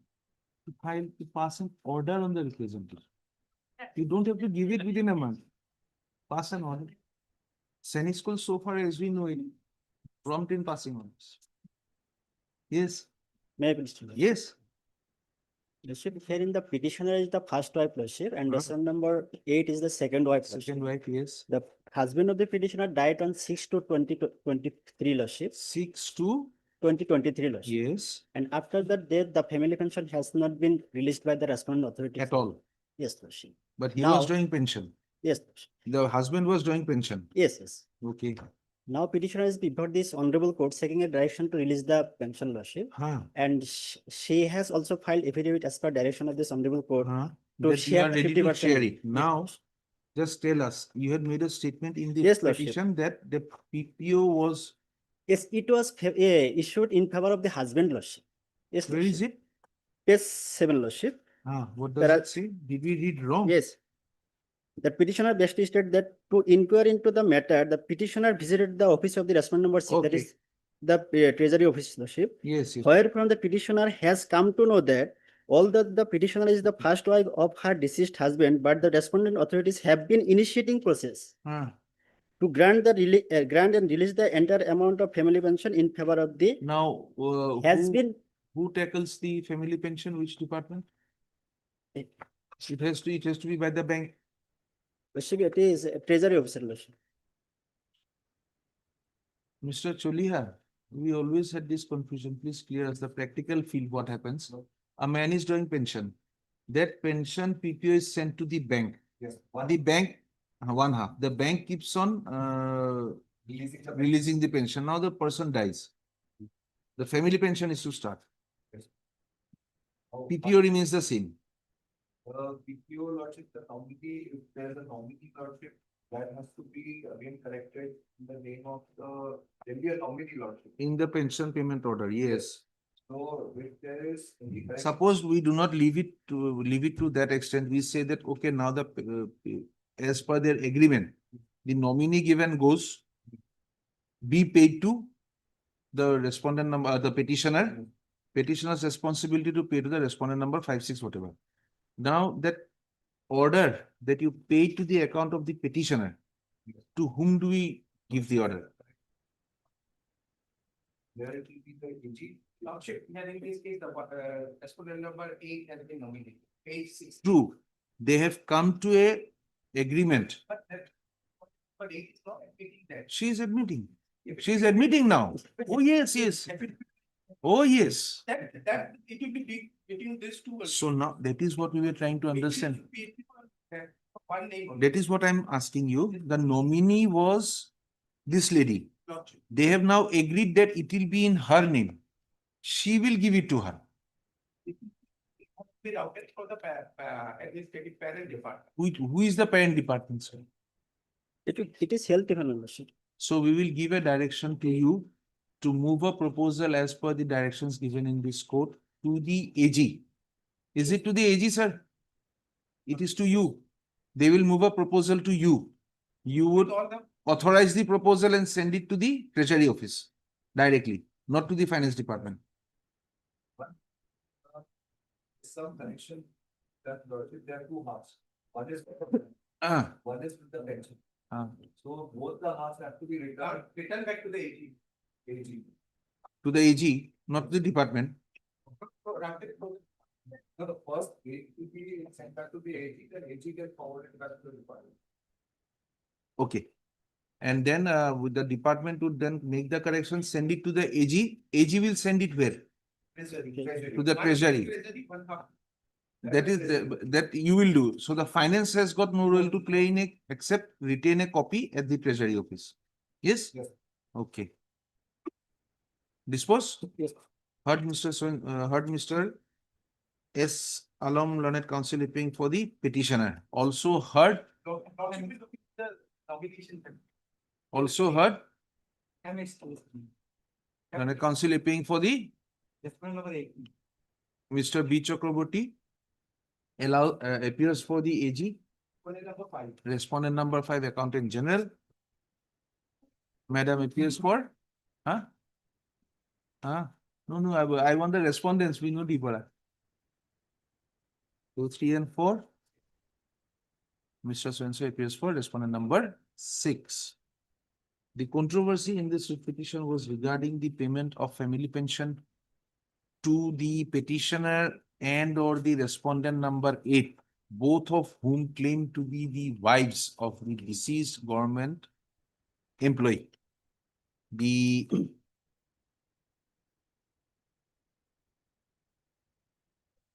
husband of the petitioner and the respondent number 8 had superannuated from his services on 30/11/2015 and on 6/2/2023, the employee, the retired employee had met his demise when he was already drawing his pension. Full stop. On 11/9/2023, the petitioner submitted a representation before the respondent number 6, that is the Treasury Officer, Bilasipara, for being given the family pension, for being afforded the family pension, claiming to be the wife of the deceased government employee. Full stop. It had then come to the knowledge of the petitioner that the respondent number 8 had also staked a claim for the family pension as the first wife or the second wife? As the second wife, and therefore the family pension papers could not be processed further. Full stop. Any stay granted by this court? When no family pension was paid to either the petitioner or the respondent number 8, the petitioner approached this court and full stop.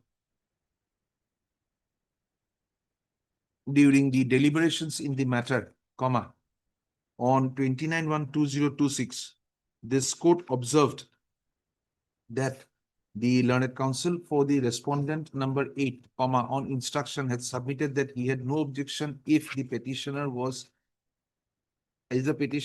allowed to receive the family pension, subject to the petitioner assuring to part with 50% of the said amount in favor of the respondent number 8.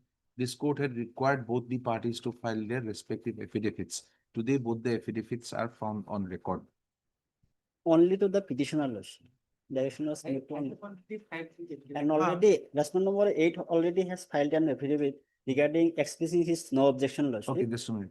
You say that partner requiring both the parties, no, requiring the petitioner to file her affidavit that she would part with 50% of the pension if the same is paid to her. The respondent number 8 had already filed an affidavit giving her no objection if the petitioner desired to part with 50% of the pension in applicable. Full stop. In view of the affidavit filed by the petitioner agreeing to part with 50% of the pension to the respondent number 8, this court deems it fit to dispose of this petition by directing the respondent number. No. Who is the other part of the PPO? Other is with the?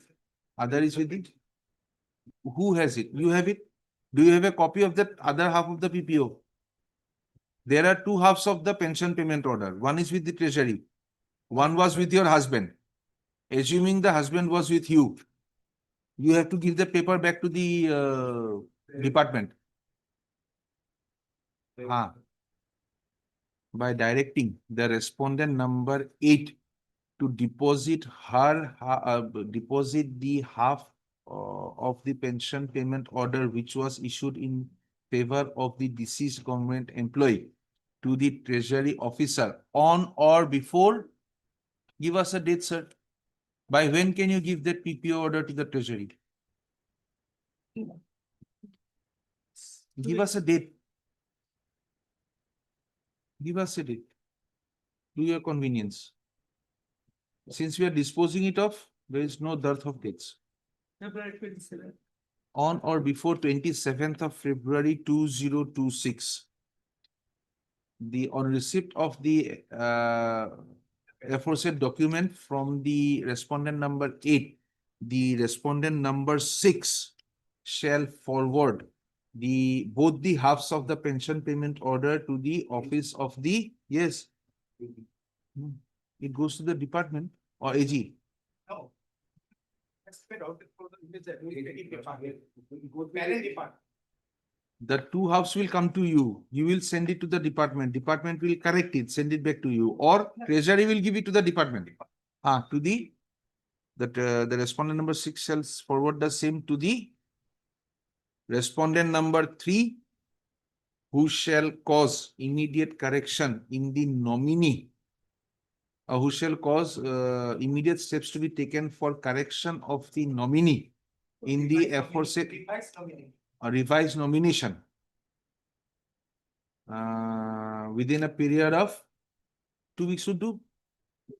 So from 27 we reach 13 within 16th of March 2026 and have the same forwarded to the office of the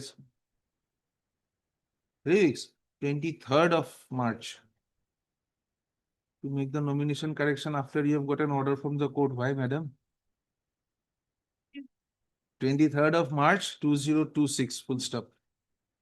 To the, what did you say? To have the same forwarded to the office of the respondent number 5.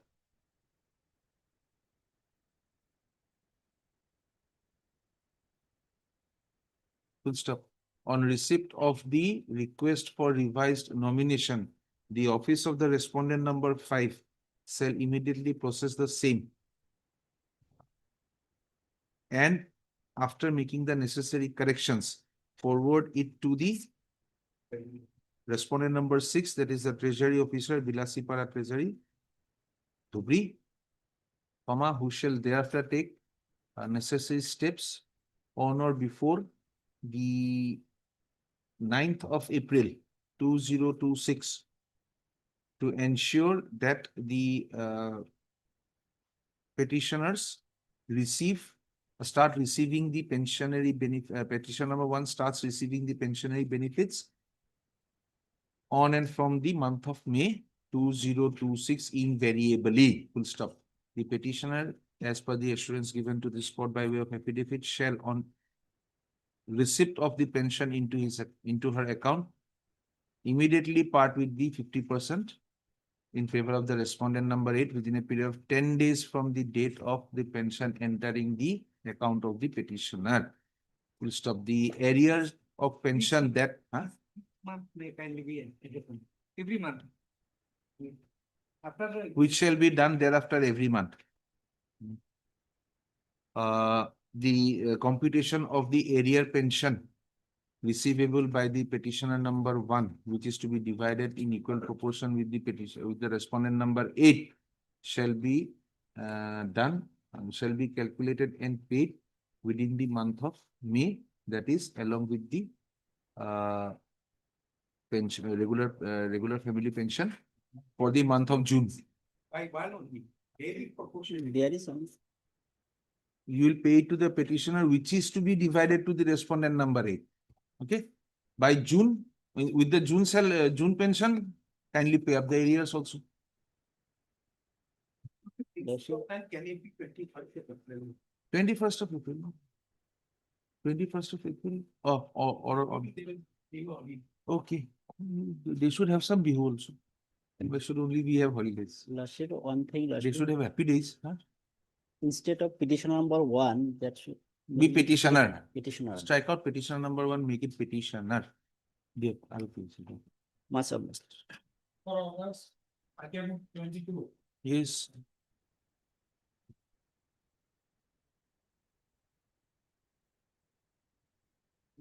Okay. What is the I?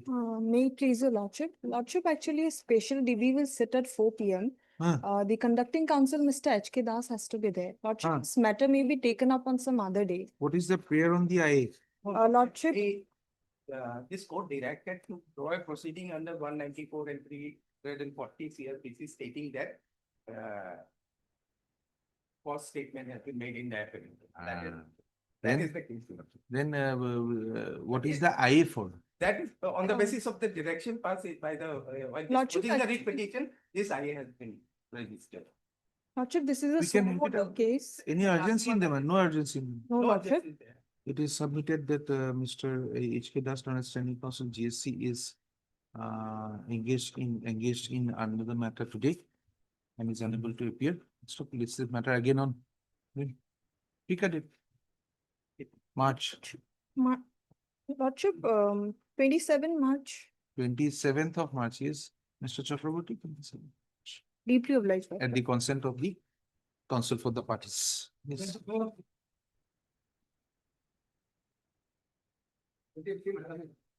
23.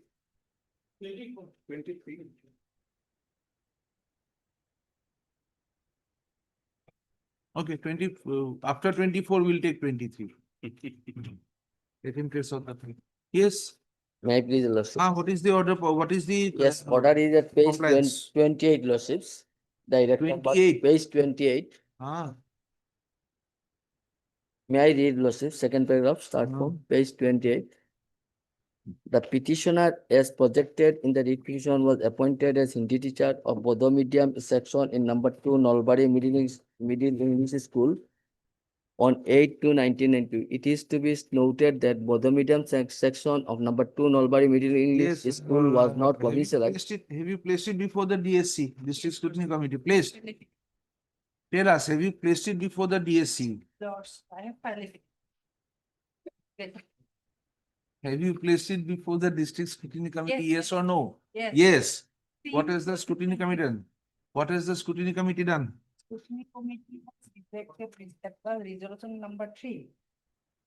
Yes, how does the contempt lie against 1 and 2? Page 44 of my affidavit. My lord, Your regarding service of case has notice. been rejected. Rejected by the on DSC. what are the grounds, Lordship? Can you see? That's why. What is the ground? The grounds, see, Ground, see, I am 52 years Page now 4. on that ground. So who has done it? District Who has done District it? Scrutiny Committee, as per provision of 2017 So Act. why should the director be held liable when the district level committee is making these mistakes? Lordship, they have, district level scrutiny committee has passed their minutes. In the By minute, whom? direction part is Who has passed that minutes? Who are the members? Kindly tell us. members, Lordship, district scrutiny committee, deputy commissioner is there, education. Then others, Bodoran chairman, Who is so, the sorry, chairman? here is the chairman, joint secretary, BTC, Where is it? page 43. Page 43. Lordship will find 8 members are there, Uh, page 43. so now which of them is a party in this contempt petition? Yes, contempt petition, Lordship, is the party is Director Education, Bodoland Territorial Autonomous Council. Was he there in before the, was he there a member in the district elementary, in the district scrutiny committee? So he has to, that is So wrong. I have to go after, this contempt goes? No. Challenge the DSC proceedings. No, Lordship, they have to. What is contempt? Yes, I Lordship. will not listen to you. Lordship. I will not listen to you. Law- No, I will not listen to you. That is contempt. I know. Where is the But contempt? Lordships, here is the case. I approached in this case 2016. This again a challenge my indemnity. I will go. I will be superannuated. I'm 52. Lordship, they have to since direction given as per provision of the 17 Act. So whether Who is they in have contempt? complied as per provision of is the in 17 Act. Who has done the contempt? Who has done the contempt? Lordships committed by the authority. By these two persons. But by these two By the persons, two contemners which are. by direction is given to them. To do But what? their direction, Lordship, kindly see that direction part. Yes, 7th of February, we'll argue whether there is a contempt or not. Lordship, What, Mr.? direction is at page 29. No, he wants to argue the matter. He says there is contempt. We have to listen to him. Yes, the Your director. affidavit is on record. We'll do away with your presence on 7th of February. Yes, 7th of February, sir, will argue the, will Lordship, hear the argument. Page 29, kindly see that direction part. That time is short, Lordship. I agree with you. 7th of March. But question is that since direction given to them, To whom? Director, Lordship, BTC, directing the response number 5, Director of Education, BTC, to forthwith have the case the petitioner consider for provincial office service under the provisions of the 2017 Act, and for the said purpose require the case of the petitioner to be considered by the district scrutiny committee as constituted under the said 2017 Act.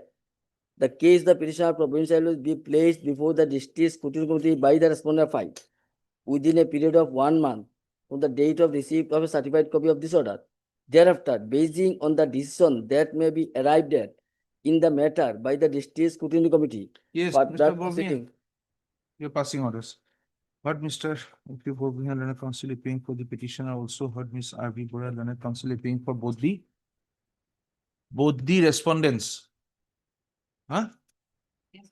The order of which the contempt has been alleged was passed on 11/1/2024 in WPC number 2984 of 2016, where in the penultimate paragraph, this court had directed the director of BTC to forthwith have the case of the petitioner considered for provincialization of his services under the provisions of the 2017 Act, and for the said purpose require the case of the petitioner to be considered by the District Scrutiny Committee as constituted under the said 2017 Act.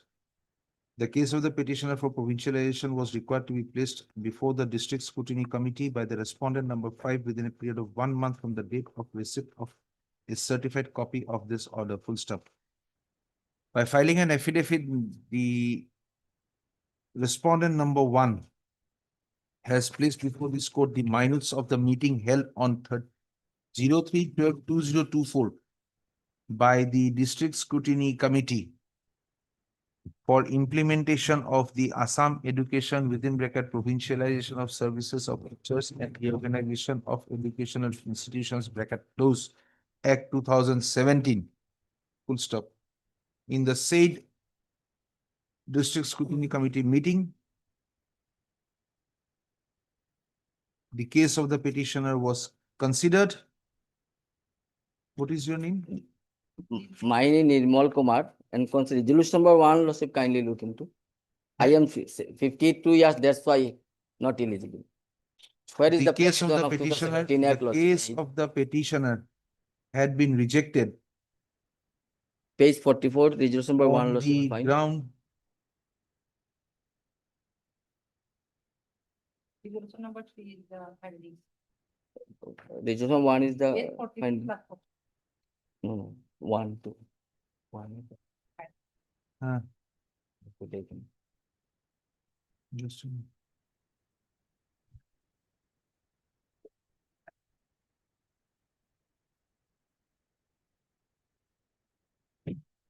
Because I attained 53 years. On Where that is it? The page 44, Lordship, resolution number 1. The scrutiny committee scrutinized 1 number assistant teacher documents of Sri Nirmal Gauhati. I am Nirmal Gauhati, Hindi teacher of number 2, Nalbari EP school, now amalgamated so-and-so schools. Provincial service, for provincial service. Whereupon by What? the, just a minute, Yes. whereupon by the resolution number 3, the committee notified, the committee came to a conclusion that since the petitioners had acquired the 18-month DLED qualification from the NIOS, which was no longer valid qualification for fresh recruitment, and the age limit and the qualification of the 3 petitioners are not eligible considerable as per the Assam Act of 2017. Full stop. From a perusal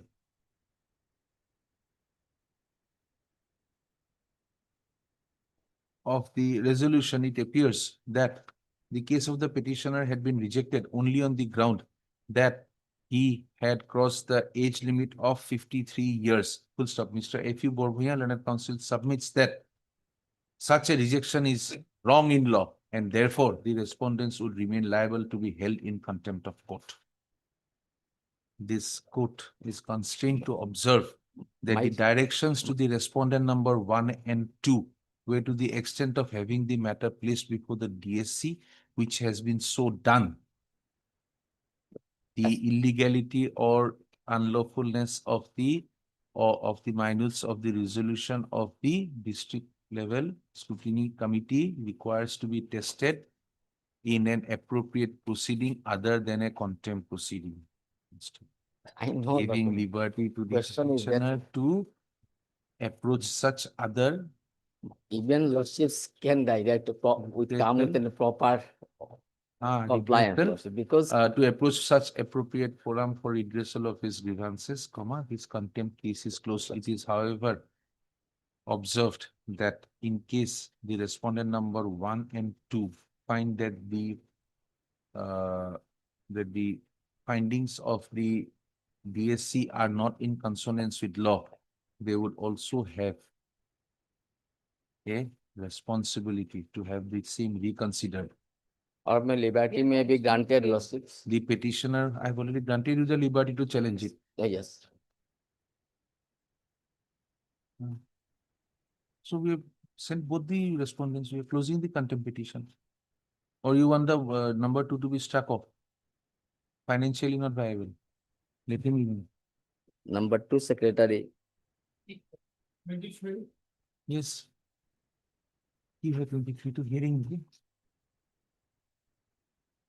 Hearing the hearing. Obliged. Lordship, may kindly peruse order of 7th Kindly January. read it out. Hmm? Kindly read it out. 7 January. Use any more further, huh? 7 January 2025. Read it out. Direction was, there is a no, contempt, direction was issued by the in writ petition for payment of arrears salary and current as well as current. Part payment has been done and the payment of this 5,45,324 is pending. Due date statement has been forwarded to the director on 20th February 2024. After 2 years, the director has not paid this, released the money. Yes, madam.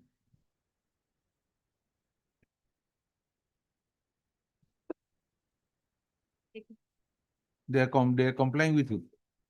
Any fuel, any more fuel required to speed up matters? No. Huh? It is under process. One, my lord, the date may be fixed. For what? For final release of the payment, because the direction is to release. Release of the payment. Yes.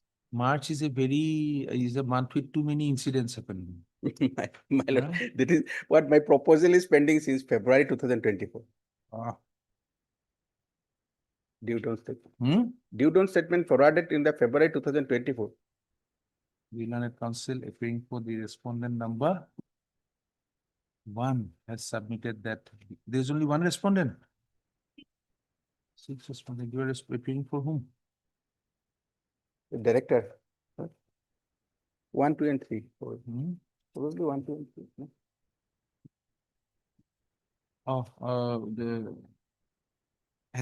For the respondent number 3 has submitted that the respondent number 3 has caused the proposal for arrears salary of the petitioner to be forwarded to the appropriate authorities for further processing.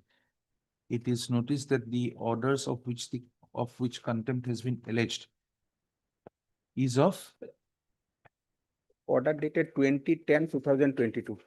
Is of 2022. 20. Full stop.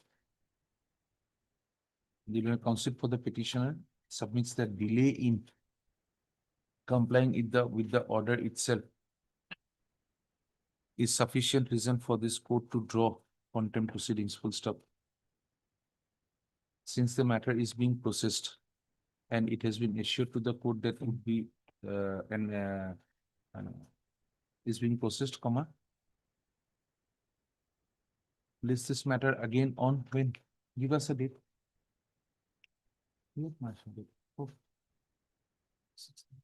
16th of March. 2026, by which date the respondents shall place before this court written instructions regarding the Status of the proposals forwarded. May I please, Your Lordship? Ah. Lordship, this order is compliant. My friend is a happy man today. Yes. Where Mr. Dhar is there, happiness is spread. Mr. Dhar is Today itself, Lordship, the amount has been, Lordship, credited to the Credited. accounts of the petitioners, Lordship. A very fast forward way has been done.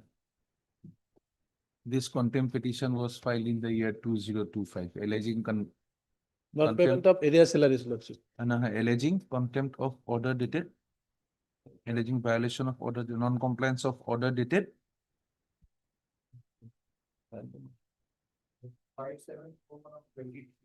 3/10/2024 passed in WPC number 5. Yes, Mr. Cholia, you were saying that 5741 of 2023, full stop.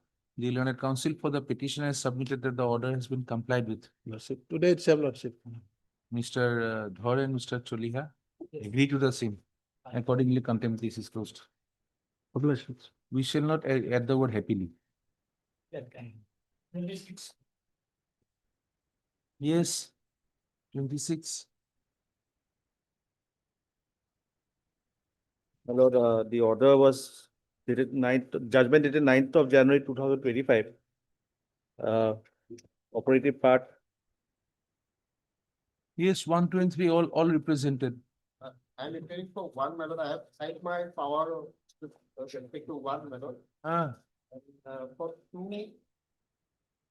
Service, the two services complete, my lord. As per the last order, dated 20. I'll find power for two. What is the violation of the order dated 9/1/2025 passed in WPC number 2865 of 2023 has been alleged in this contempt petition. The learned counsel appearing for the respondent number 1 has submitted before this court an instruction which is to the effect that the service book is missing. Yes, my lord. Okay, then. That the department needs to reconstruct the service book and other documents of the petitioner since the same are missing. Full stop. The learned counsel for the respondent number 1 has submitted that enough and that efficient efforts are being made to reconstruct the file, but a little cooperation from the petitioner is required so that he may supply the relevant documents to the appropriate. Petitioner was asked to submit some documents. He has submitted. Now, my telephonic instruction is that he needs to to submit some more documents. They have to specify, we have submitted the documents on 10th of October. Some cooperation from the petitioner is required, although he has already submitted the documents requested earlier by the department. Full stops. The learned counsel has submitted that some more documents are requested, and the learned counsel for the petitioner has submitted that the petitioner would be ready to cooperate and submit the documents available with him. Provided they specify as to what documents are required. Submit the documents available with him as may be required, provided his petitioner is told the requirement of the particular documents. Full stop. The learned counsel for the respondent number 1 shall inform the respondent number 1 to intimate the petitioner the required documents. List this matter again on, we have it on 17th of March, 16th of March. I'll record it with sir. On 16th of March to Last week of March, my lord. 27th of March, last working day of March. 27th day of March for an updated status on the compliance. Mr. C. Bora, learned counsel, appears for the respondent number 3.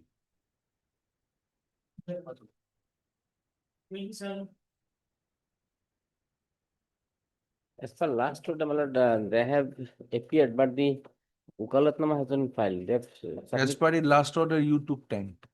before that, my lord. Before that, you should find. None appears for the respondent number 1 and 2, my lord. 1 and 2. We'll stop. List this matter again on Friday. Along with, my lord, another contempt. By which, when a contempt case is not before us, will not pass an order. by which date the respondent shall ensure appearance on their behalf, failing which consequential orders may follow.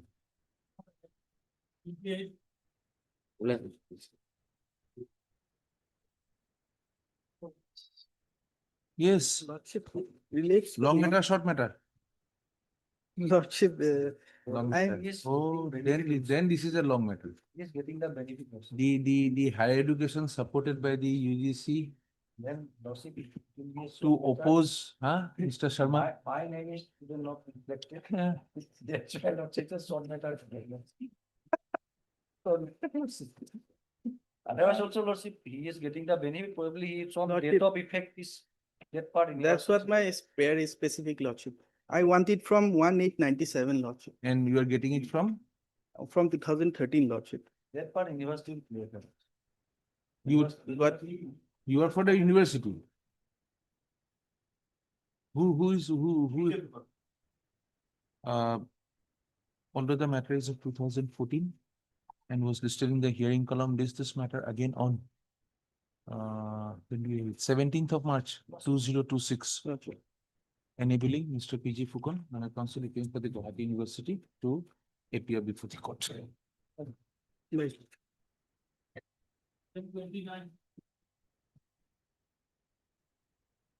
15.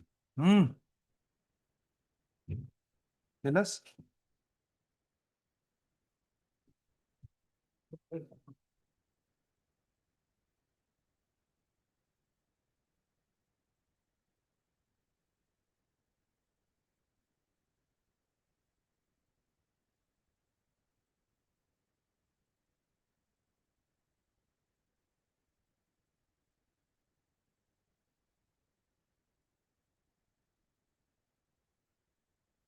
Yes, sir. No. No, what have you given him the relief or he's not entitled to the relief? Entitled to 2,66,899. Huh. We have paid it. Huh. What about the rest of it? Who is the counsel? Council member earlier the Maham son is to appear on. He's not here now. But there's only new person is there, but. The matter is of 2015. None appears for the petitioner on call. Mr. Swenson and a counsel appears for the respondent number. For the respondents, list this matter again on the 17th of March to enable the petitioner to arrange for appearance on his behalf. Full stop. Failure on absence of any representation for the petitioner on the next date fixed would be deemed that the petitioner has lost interest in the matter.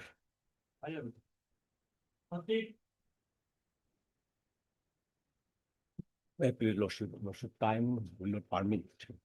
Now, my lord, my simple permission, my lord, so far our engagement in as a daily was labor, it has already been appeared in file number 102. I have narrated para 13 and as well as prayer portion page 16 Lordship. That may be called for. That will have everything. File number? File number one, file number as in bracket and capital 102 stock 2025 PT. From which department? SN, my lord. That is the Secretariat Administration. Which Nazarat. department? Which department? Secretariat Administration Nazarat department. Who appears for it? They also file. Yes, some. They also file affidavit, my lord. I will also file reply. Are you now regarding this file, there has not. This is item number 30. Huh? And 30. And registry to pleading completed, Lordship. Huh? Pleading completed. Now, so far, to list this case again on the 17th of March 2026, reflecting the name of Standing Counsel GAD. Lordship, this file may be called for. This is very relevant, and everything will reveal entire structure of the Mr. K. Bhuya has prayed that the records of file number S, my lord. S bracket capital N 102 stock 2005 5 stock PT Hmm. stock of the Secretariat Administration within bracket Nazar Department Oh, yes. as already ordered by the order dated 7/10/2015 But they have not furnished. be reiterated, full stop. In the absence of a counsel for the GAD, we can only observe that the required record would be inspected on the next day. I love this. When there is no one, whom do we direct to produce the records? Yes. Tell us. Otherwise, my lord, this is a similar case. What is the next item number? 31. Lordship. My lord, date may be fixed in this case. Just 2015. Court master. Yes. 31, my lord, it will take time. My lord, if your lordship. It will take time, therefore you want to take time. But if time permits, my lord, I may continue if your lordship. What was that matter? Matter relates to, my lord, termination of service of the petitioner after, my lord, disciplinary. Where is that show cause notice? Uh,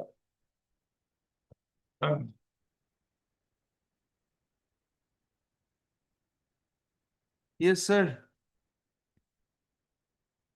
Page 37 goes.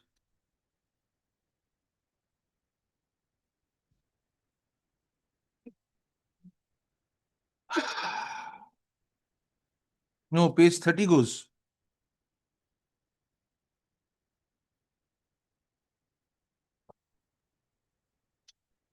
Or no? Huh? Oh, when you are giving him the inquiry report, you are saying I'm holding you guilty. Same order, same notice. So copy paste order. If this order is copy paste, our order would be copy paste. Page 30. Yes. You are informed that the officer appointed to inquire into the charges has submitted his findings of inquiry. On careful consideration of the report and perusal of the record, I agree with the findings of the inquiry officer. When was he given the copy of the inquiry report? We are giving him with this show cause notice on the next page. On the next page is the inquiry report. It is submitted by the inquiry. Any representation you may prefer in this connection. Yes. So it is. You are hereby required to show cause, if any, against the action proposed against you. So I have held you guilty. I will take an action of punishing you. Show cause. And you are giving him the inquiry report. Your lordship, You are deciding the inquiry report before giving him a copy. Is it not? No, mistake committed in 2015, no problem. Law was laid down after that by this court. Inquiry report was given and final order was passed later. After Yes, considering his holding him guilty prior to giving him the inquiry report and then asking him to give a reply on the inquiry report. That is what this court and the other courts have held. Cannot be done. I will convince you also. I will be satisfied with it. We had faced this order and we have passed this order. It has happened both sides. And kindly show us the opportunity of cross-examination. What was the charge? Yes, sir. What is the charge? Maybe trouble you on the third Saturday.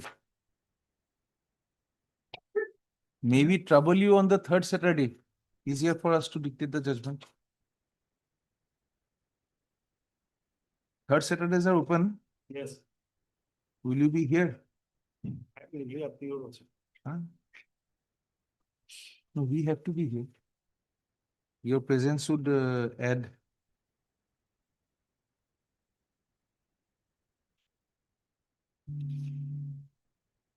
Exactly similar circumstances. Other cases have been disposed of. Perhaps your assisting counsel can help. 2-3 days ago, we have disposed of one matter. Then Prior to that, unauthorized leave, same show cause notice, same inquiry, same second show cause notice, same order passed, same order interfered with, leaving it open to the respondent authorities to continue the inquiry from the stage of appointment of inquiry officer because the inquiry proceedings were not correct. Show cause remains. If you want, you can proceed from that stage. Well,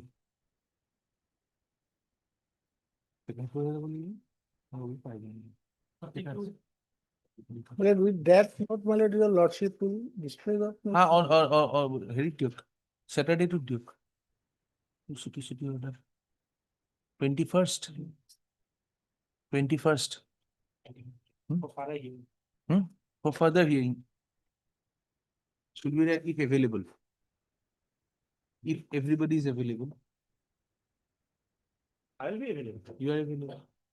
My lord, On VC. Will permit VC. I'll try. Because we will try to dispose it of. Well, At the consent of the learned counsel for the parties. List again on the 21st of February 2026. Let's stop the. Yes. Very good. obliged. Physiology. This matter pertains to benefit of VRS mallet. Mallet, can you fix it? That mallet, it may take some time. Mallet. March. We'll go for March 17th. It will be refresh correction. 19th of March. 19th of March. Last part of February, mallet. We are totally full. We will have it listed, but it is not coming up. Huh? Then it's 27th of February. 27 February. At the consent of the learned counsel for the party, since there is a paucity of time today, list the matters again on the 27th of February 2026. Like.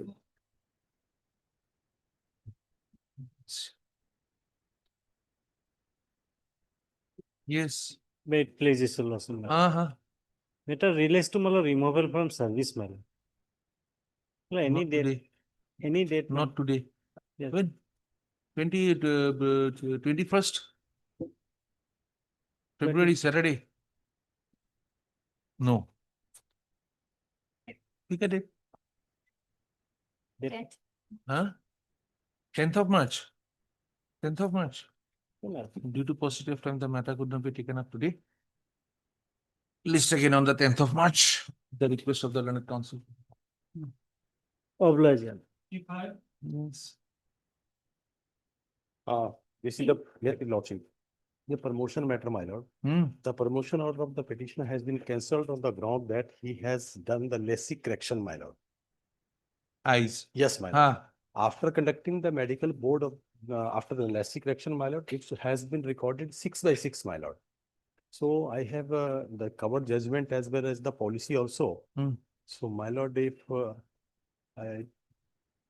the time is over. And you have the records? When would you have it? Quite some time to it. Huh? 2 weeks, lordship. My lord, yes, sir. Prayer was made for the record is on 21/5/2025, my lord. 21st February, we are a little packed. My lord. If it is convenient, we'll have it on the 10th of March. It's a hearing day. My lord. We'll try to pick it up. 10th of March or 7th of March. 7th of March, she will object. She will object. Lordship, 7th of March. She will object. Lordship, sir. No, cannot be. It's a Saturday. Saturday. So no matters are fixed. She tried to convince us that matters are there. She's ensuring that no matters are fixed. Saturday. 10th of March. 10th. List again on the 10th of March, on which day the respondent shall ensure that the records are made available. Deep your lordship. Me, please, your lordship. I'm preparing on behalf of Mr. PK Reha. I'm praying for a date, man. Next week, man. My senior has already left me. Matter pertains to my lord compulsory retirement. Compulsory retirement and process. The records are here also. You have the records, yes. When do you want? Any date next week. Any, we would like to fix it on the on the 21st of February, on a Saturday. Yeah, no problem. We'll have something to do. Yes, my senior is having some difficulty. Well, he's not free on Saturdays. After 21st. 5th of March. The request made by the made on behalf of the Learned Council for the petition lists this matter again on the 5th of March. Deeply obliged.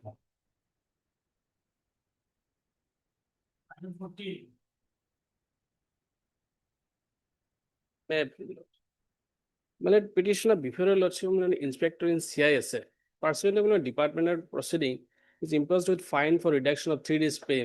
That is the matter we are challenging before this honorable. What was the allegation? Allegation attempt of theft was occurred on the date of theft yes. by a police officer. No, my lord. And he's retained in service. Lordship on Lucky the fellow. my lord, on the material day he was appointed as night checking officer. And that my lord, a message was not informed at the immediate time. That's why. So you had your reasons not for stopping the theft. My lord. Someone is to inform the Allegation police itself lordship. that look, there is a theft going on, you come and catch him. Allegation is You are the security force. My lord, If you don't secure it, who else will? no, Who has to inform you? my lord, this is a my lord, common my lord. When do you want it? We don't have the time. 7-3, my lord. Huh? 7-3. 7th of March. Yes, my lord. 7th of March. My lord. At the request of the Learned Council for the petitioner, comma, since there is a paucity of time today, comma, and as a consented Minister K. Gogoi Learned CGC, place this matter on 7th of March. Yes. For disposal. Published. Huh?